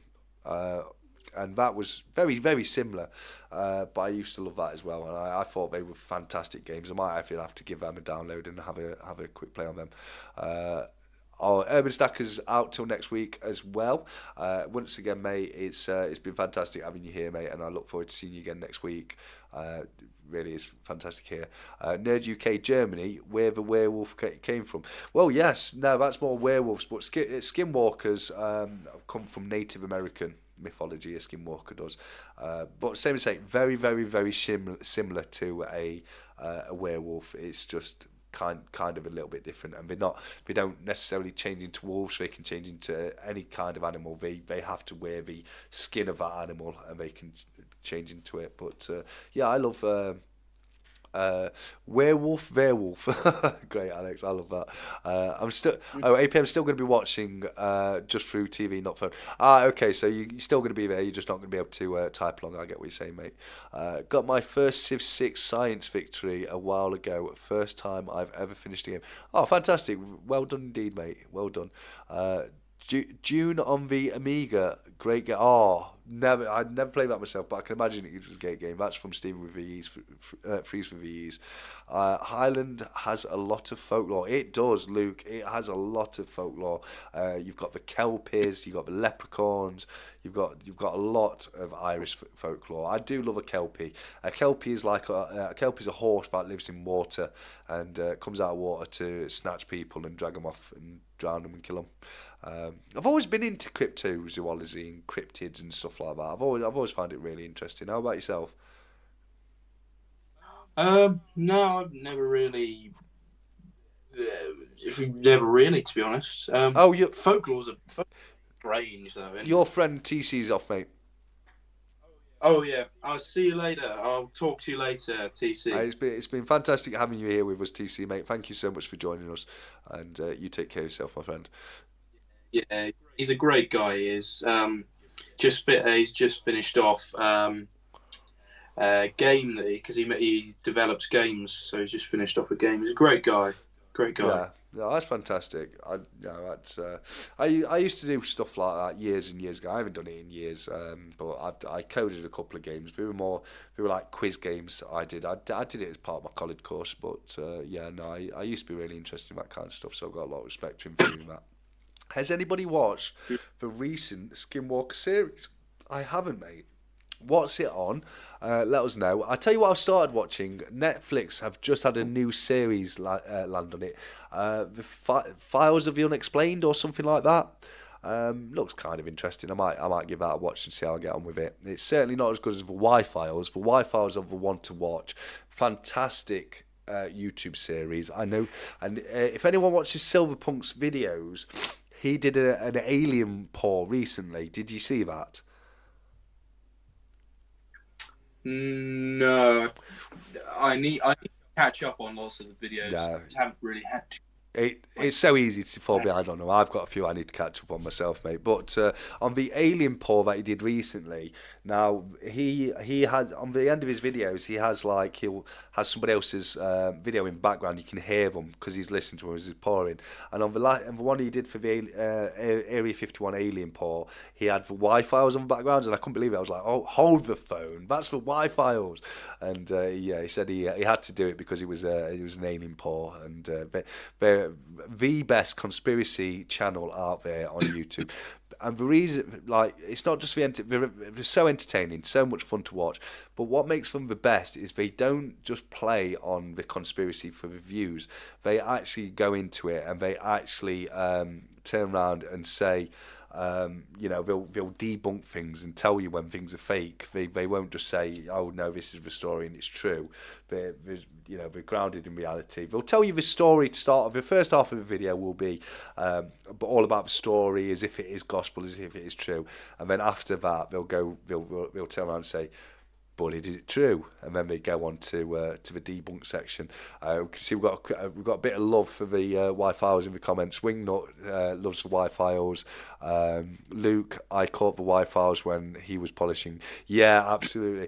Love that show. If anyone is into conspiracies, cryptids, that kind of thing, that is the show to watch. I can't tell you how much I enjoy watching it. I watched their most recent video today, which was about the Anunnaki, which is a great story. It really is. Yeah, yeah. To be honest, I'm not too far into conspiracy theories. I dabble in the odd one, like the mainstream type of stuff, like the Earth is flat. Scientology Is it? was the U.S. government to control certain people, like Tom Cruise, for example. Well, he's just a U.S. government spy bot. He just is. Well, the Scientology was formed by a guy known as L. Ron Hubbard, who was a naval officer before he became a science fiction writer. He was disgraced and dishonorably discharged from the Navy because he bombed the hell out of an area of the seabed for no reason. He just got it in his head that he wanted to bomb. Now, I'm saying this stuff, I'm putting myself open to what's known as a fair game attack by Scientology. But you know what? I don't care. It's a load of rubbish. Can't stand them. They're a cult. It was based by a person who was pretty crazy, to be honest with you. He was constantly the guy L. Ron Hubbard who wrote the book that it comes from is a book called Dynamics, and he was constantly being investigated by the FBI for molestation of boys. The origin of Scientology is that a space emperor travelled to Earth with this species of aliens that he'd taken as prisoner. He dumped these aliens into the volcanoes of Hawaii. The souls of those aliens came out of the volcanoes, inhabited the ape-like humanoids of Earth, and that's where humans came from. And that is truly the origin of Scientology. So if you think Scientology is based on any kind of science, it's not. It really isn't. Yeah, I'm going to agree with you there. That is. Yeah, it's out there. It's really, really out there. Yeah. It really is. I used to think Scientology was like the religion of science and believe in things based in science, but it's not. It's full of craziness. It really is, and I'm not afraid to say that because the more you look into Scientology, I mean, everyone who's into Scientology these days, they kind of deny its origin. They really do. They won't speak about it. They won't speak about L. Ron Hubbard or his book or anything like that. But that is literally where Scientology came from. Mm. Yeah, I think the only, to be honest, the only other Scientologist I can think of, apart from Tom Cruise, is do you know the singer Beck? Yes, I'm a loser, Beck Hansen, yeah, baby, and that's why they hate me. yeah, exactly. I think he said he was a Scientologist, Yeah. but he makes good music. I'm allowing it. Well, Tom Cruise has been known to make a good film here and there. Yeah, I suppose Top Gun, etc. Yeah, yeah. Haven't seen the new Top Gun actually. It's good. It's worth watching. We were talking about it, and I hadn't watched it, and no, My Silver Journey had watched it, and he recommended it, and I took his recommendation, and I watched it, and it was actually a really good film, and we did actually do it really well, so I enjoyed that. But we do know the blow your nose to see. It won't matter, mate. It won't matter. I'm just all snuffled up. I've still got man flu, so. It is what it is, and I can only apologise for how bunged up I am this week. But I'm getting better. I feel a lot better than I did yesterday. I really do. But no, there's a lot. Obviously, the best ever Tom Cruise film is Legend. But without a shadow of a doubt, brilliant film, love it. But there's a lot of celebrities that are Scientologists. It became very popular with celebrities a few years ago, probably because of Tom Cruise and that kind of thing. But yeah, there are a few people out there that believe in Scientology, and I'm not a fan of it. I'm really not. Alex Swanson's also said L. Ron Hubbard also wrote a story about someone starting a religion for money, etc., before actually doing it. And you're 100% right. Yes, John Travolta is also a Scientologist, absolutely. Oh really? Yes, yeah. Luke said it's very occult-like. Not for me. That stuff always. I can't see because of the heart stuff involved. Lol. It is very cult like. It is a very cult like religion. Scientology. It really, really is. They're very closed off. They keep themselves to themselves, and I don't like to consider it as a religion. To me, it is a lot more like a cult. It really is. Always dark stuff involved. That was a word I couldn't see. Scientology has a massive operation aiming at recruiting and keeping celebs. It does, yeah. They really do try and get celebrities involved because I personally think it's because obviously they have a lot of influence over other people. And if you can get some big names involved, then that'll help get other people involved as well. And you have to go and do this test when you become a Scientologist, and there's different levels to it as well. It's all very culty and quite dark Scientology, but not something I'm a fan of at all myself personally. But yeah, now we've skirted around it a little bit here and there. Small Stack. What shape? Yes. What shape is the Earth? What shape is the Earth? Well, I think I could go out there and say it's a Mobius strip. A Mobius strip, I love it. I absolutely love it. But I think I'm gonna have to stick with the tried and true. It's round. Sorry, and I'm not talking round as in like a plate round. I'm talking round as in a hockey ball round. Like a, But you never know. A Mobius strip could be it. Just saying. sorry, did you say a hockey puck round? Hockey ball. Oh, okay, okay. You're talking about grass hockey. I got really confused because Yeah. when I think hockey, I think ice hockey, and they use a flat puck.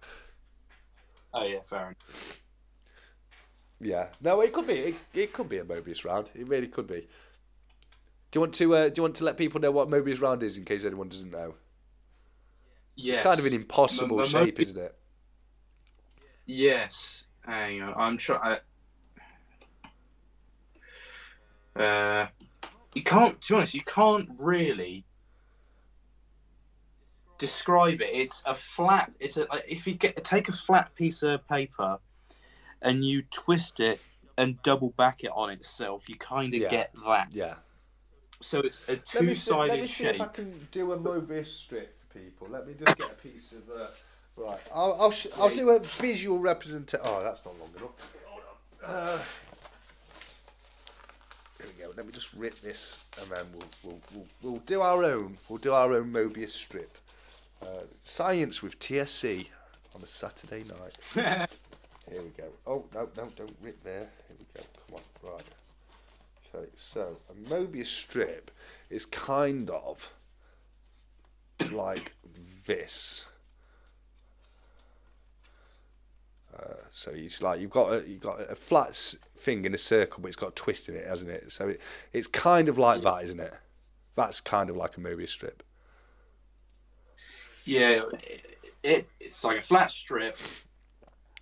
Um, yeah, and it kind of double. But it's like the infinity sign almost. Well, it's more like that, isn't it? So instead of it being like, so that would be Yeah, like that would be a straight loop. A Mobius strip would have it kind of does the same thing, but it twists like, if I can get this to twist round.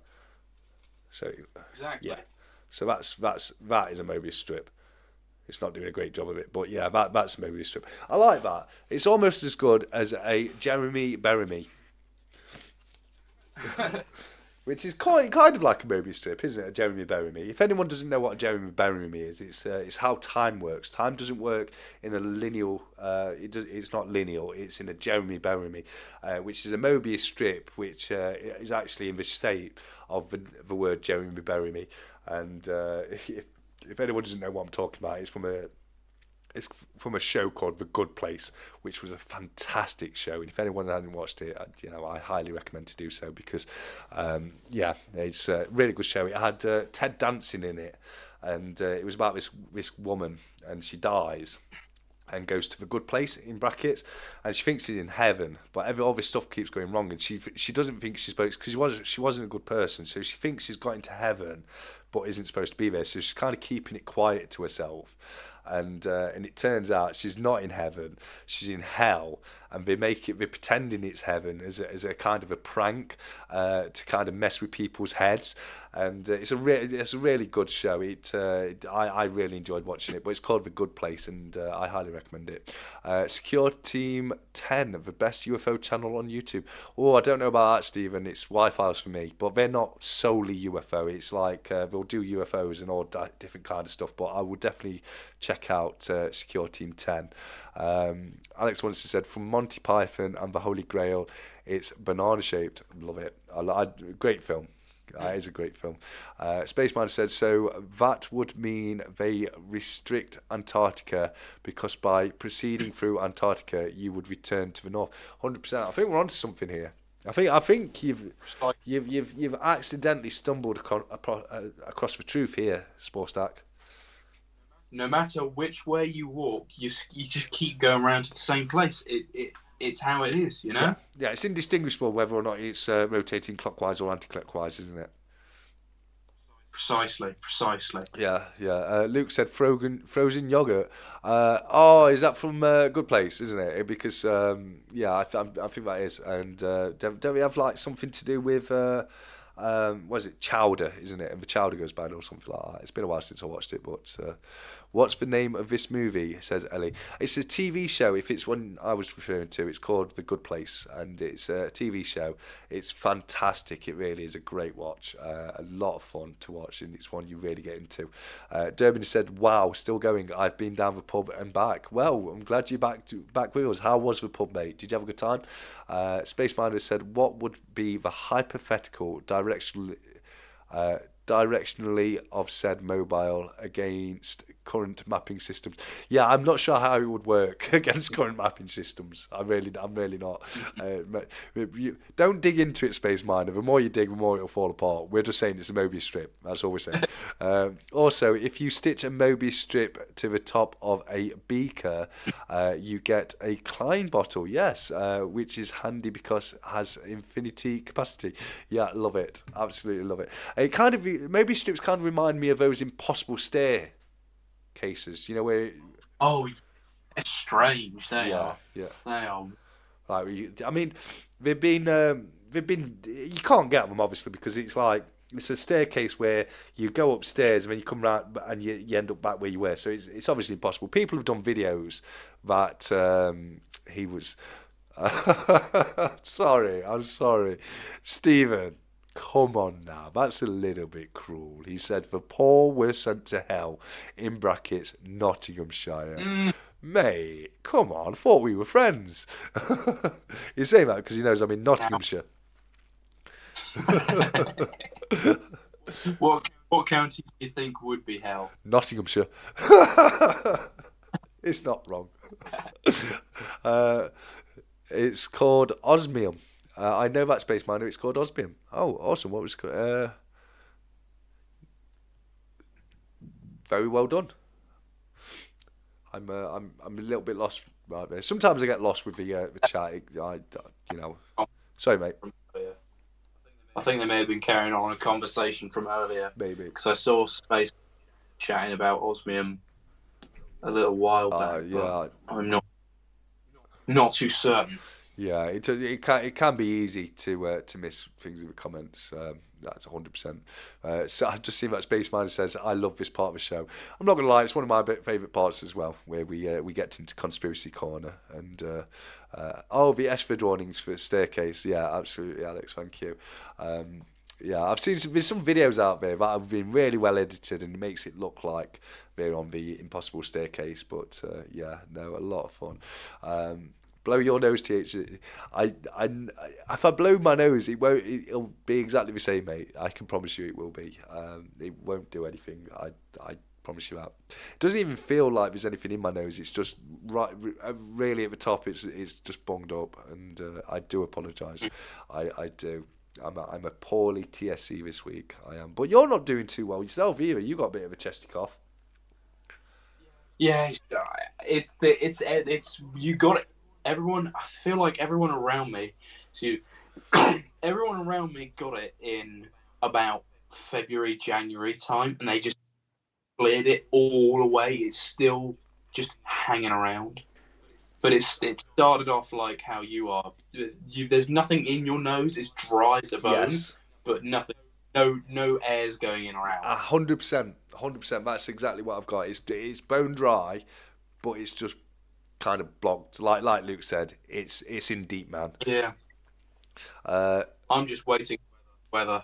Nerd UK. I haven't watched it in a while, but I love the bedtime story channel. I used to fall asleep with bedtime story channel all the time. One of my favourite is the Kentucky Goblins. Love that story. It's about these little alien things that attack these people in a log cabin in Kentucky, and Bedtime Stories did a fantastic episode on it. Durbin has said TSC equals the snot collector. It does this week, mate, unfortunately. But like Small Stack just said, it's bone dry. It's bone dry. It's not that I've got a runny nose or anything. It's just it's in my sinuses, unfortunately. Yeah. Space Miner said the secret to the painting relativity, the great escape from the stairs would be realization of being outside the staircase the moment you enter, you're stuck. Yeah, No, I love that. Great comment. And Space Mine, I just want to say another massive thank you for sending me one of your channel rounds across. It's uh, it's a fantastic channel round. Just remind us where you got them done. Was it Silvertown? I know you got them done from like a proper mint, and you can tell because it really is fantastic. It's got the Space Miner astronaut on one side, and on the other side, it's got the flat Earth model. And yeah, I was so chuffed to get that. Yeah. He also sent me a little tiny bit of Titrium, which is a glow in the dark substance, which I've used for quite a few years because we use them for night glow sticks for the tiny little glow sticks that you can put on your bite alarm and things like that, and they're awesome because they last for like 40 years. And they don't need some glow sticks you need to charge them up by putting them next to a light.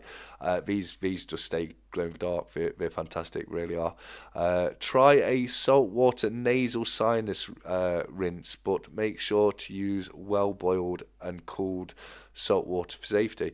That's a good idea. Yeah, so, I'll tell you what I used to like to do. I used to like just get a bowl of really hot water with like salt and some albus oil, etc. in it, and then to put a tea towel over my head and just, breathe in the steam. But it's not something I've done for a little while. Get some Vic Rub under your nose. 100% that would help. Some Vic Rub or some albus oil, something like that. Space Miner says, Silvertown. Yes, it was Silvertown. So yeah, no, thank you. Oh, but I promise you, mate, the honour is all mine. I've had my eye on your channel round for quite some time, mate. Really have. Stunning Space Miner round. Really is from James Elliott. It really is fantastic round, and I'm so happy to have one. It's like one of my most prized pieces, 1 ounce rounds. It really is. But yeah, he sent me a lovely little care package. It had the Silvertown round in it. It had the Titrium in it. I'm sure it had something else. I'm sure there was something else in it. I'm probably. I can't think, but I'm sure it did. It was an awesome little package. It really was, and I love the box. He wrote a load of stuff on it, and it was a lot of fun. It really was. So yeah, I mean, what other weird things are you into then? Well, I was just gonna say, my cure for a blocked nose, right? Um, my cure for a blocked nose is boil the kettle, Okay. and you boil it, and when all the steam's coming up, once the little thing has gone and it's come back up, you hold your face, but don't scold yourself doing this. You hold your face just above it, and try and breathe in the steam through your nose. Apparently, and it sometimes works and kind of works for me, and it kind of does it. That just seems like a much more dangerous version of what I said. Um, but you hold your face a good foot or two away from it. Just the ends of the steam come up at you. Yeah, no, that's what I'm saying. So you get like a bowl, like a glass mixing bowl or something, like a punch bowl or something like that, and you put boiling water in. So you boil the kettle, but you put the water in the bowl, and then you put your head over that with a towel over your head. And what the towel does, it makes it like causes a little enclosed like area, and you're just breathing in the. So it's the same thing, just not quite as dangerous as putting your head straight over the kettle. You know what I mean? Yeah, I suppose. But I know what you're saying. Breathing the steam can really help open your sinuses. It can be a little bit dangerous because of pneumonia, etc. But I've never had a problem with that. But I'm Yeah. I'm not a medical expert, so do your own research on that one. Don't ever take medical advice from me because I have not got a clue when it comes to that kind of thing. Yeah. But yeah, how do you say it? Titrium? Titrium. Titrium? From my knowledge from chemistry GCSE, I know that it's an isotope Yes. of hydrogen. I think it's got 3 protons instead of the 1, or 3 electrons. Okay. I knew it was a Um, radioactive isotope. But that's yeah, it's a rare one as well. it is quite rare. Yeah, no, it is quite rare. I mean, it's not. same as I say, it's quite easily available to buy out there in the form of glow sticks for fishing, and they're about the same size as a piece that Space Miner sent across to me in a little glass vial. They just, they go. You can put them on your rod rest, and you can put them on your bite alarm, and when it gets dark, it helps you see where they are a little bit more. What now, guys? Ellie and Thule, what is a neti pot? Because I'm seeing a little bit of neti pot always helped me, and neti pot only with distilled water. So let us know, because I've never heard of a neti pot. Do you know what a neti pot is? No, is it a pot with a net? I bet it's not. I bet it's not. Okay. Yeah, Space Miner says it's got the extra electron. So yeah, well done on that. Well done. You've schooled me on that. Steven says, what's everybody's favourite sci-fi series? His is Space 1999. That was a good series. My favourite one, I don't know. I think back in the day, up to a point, the X-Files, but then the X-Files dropped off and got really boring for me after that. But as a kid, I used to love the X-Files, especially the Tooms episode. What's his name? Is it Victor Tooms or something like that? That was a scary one. And the other one that used to get me when I was a kid was the one where they drove a day into this woods to go and find out what had happened to these like loggers or something in this encampment, and there was these little bugs that glue in the dark, and they'd encase them and wrap them in in a spider's web kind of thing, and that was that one got me. I used to love that series, the X-Files. But other than that, I'm trying to think sci-fi series. I'm not sure. Space 1999 really was a good one. Alex Swanson says isotopes vary in neutrons. The number of protons determines which element it is. There we go. Brilliant. And Space Miner says, I'm such an American. I wasn't sure if it was even legal there. I would have sent large pieces, but thought for sure the customs could have wait for revenge on a Yank. 100%. As far as I know, it's legal, unless I'm buying illegal nights. Glow sticks for night fishing. Here we go. A neti pot is a little teapot looking thing for pouring water up one nostril and out the other. Oh, okay. Okay. Yeah, we get sprays, don't we? You get a little spray where you just press the thing down and it sprays water up there. So a sinus rinse looks like a little genie button. Neti pot incredibly painful, because I don't know if you have, but I've had water go up my nose, and it's the most horrible experience under the sun. Yeah, it really is the worst. It really is. Okay. So what I'm seeing here looks like what you would use to give water to your hamster, but it's for a nose. Oh right, yes. Okay. I'm gonna share this with everyone because this looks weird.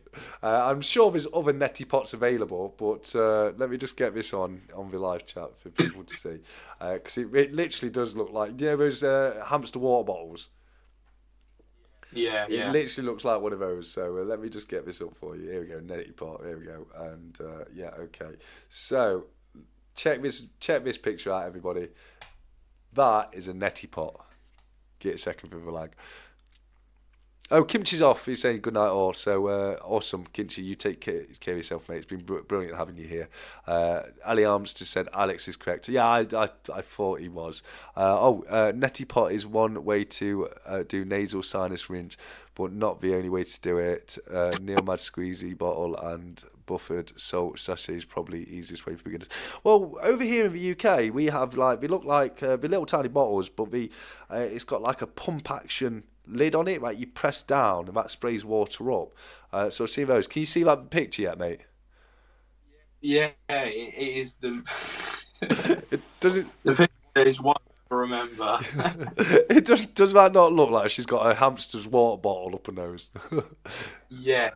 Yeah. It looks like the most awkward thing. It does. Thule is saying hers looks different, and like I said, I'm sure you can get different ones. I just thought that photo was really funny, but I'm gonna get it off just in case there's any kind of copyright issues there. But yeah, that was fun. I have that exact neti pot, says Durbin. I love it. I love it. Oh hell no, lol. I ain't squeezing that up my nose, says Luke. Well, don't knock it till you try it, my friend. Don't knock it till you try it. It might be really good. Alex Swanson says neti shouldn't hurt. Plain water bad. Salt solution better. Buffered salt solution even better for eliminating sting. Fair enough, but I know what Small Stack's saying. You know, we've all been there, haven't we? When we've been swimming, etc. And you get nose all the way up your nose, or even in the bath. You know, you get water up your nose, and makes your eyes dead watery, doesn't it? But I know what you're saying. But no, I'd say we have nasal sprays over here. Definitely, I've never seen a neti pot myself over here, but I've definitely seen loads of different nasal sprays that you can get. Like you know, it's got a little thin little bit you stick up your nose when you push the lid down and it sprays water up there. So yeah, Yeah. If you can crumble and seal a thin plastic bag tightly against your nostril area, open your mouth slightly, and quickly pull bag away, the bag serves as a single pump vacuum. Awesome. I did used to do a trick when I was about your age, Small Stack. I used to do a trick where I used to put things up my nose and pull them out my mouth. That was gross. Yeah. Ugh. I I've seen it. Yeah, I've seen that before in real life, and it's like, ugh. I saw someone once shove a 5p up his nose, and said he was going to cough it out on the table, and he had to get sent. Got sent to hospital. Yeah, I'm not surprised. What I used, I'm not going to say what I used. People have probably seen this done in films, etc. But you kept hold of it on one side, and you really strong, like inhale up your nose as hard as you can, and then it comes out in your throat, and you can kind of floss your nose and your throat at the same time. So gross, so gross. I used to be such an idiot when I was younger. I really did. Yeah. Right. Little hitch here. My dad has said, right, bed. No worries, so we may have to. No worries. Well, I mean, we've just hit. we have been going 4 hours. Yeah, I was just going to say we've just hit the 4 hour mark, so that's no problem. I've got my Chinese waiting for me anyway, mate. So don't you worry about that. Yeah, you wonder why you have neighbours. Well, I've not done it in 20 years, mate, to be fair, you know. TSC, I used to spaghetti man. I know exactly what you mean, lol. Yeah. I saw it on a film once. I used to be so bad at seeing stuff on films and be like, well, I want to see if I can do that and just giving it a go. But, mate, it's been fantastic. It really has been fantastic having you here, mate. It's been a lot of fun. I've really enjoyed this. It's been great having everyone in the live chat with us as well. So thank you to everyone who's come across and joined us. Just before you shoot off, is there anything you'd like to say or ask very quickly at all? Well, no, I just want to say thank you so much for having me on at TSC. I also want to thank, who was it who subscribed to me? Was it Thule? I got the note. I think it was. Yeah, Thule. Very much for subscribing to me. And I don't know if Cobra Stack is still here. No. Thank you for offering to give me some Britannias. And I will sign up via channel because I quite like to have a look around there. So yeah, thank you, man. Yeah. But yeah, that's it. Thank you so much for having me on. It's been a real fun time. No, it really has. And just to let Thule know, it's 11 p.m. at night, so it's getting on pretty late here. Thule said I subbed. Yeah, I can remember you saying that earlier. Yeah. And if anyone else is out there and you've not subbed to Small Stack Bullion as of yet, go over, show him some love, hit that subscribe button. You won't regret it. He's got a great channel, really wholesome, really down to earth. He's not trying to sell you anything. He's just sharing his love of coins. So highly recommend heading over there and giving him a sub. But no, mate, thank you so much for coming on and joining me tonight. The pleasure's been all mine, mate. It really has, and I can't wait to have you back on for the 25th, the freeway with me, you, and Kiwi Hayes. That's going to be a lot of fun too. So yeah, no, as I say, mate, thank you so much. But with like your dad said, we probably have rambled on for long enough now. Yeah. So I'm gonna end it the usual fashion by saying, until next time, as always, look after each other, keep stacking.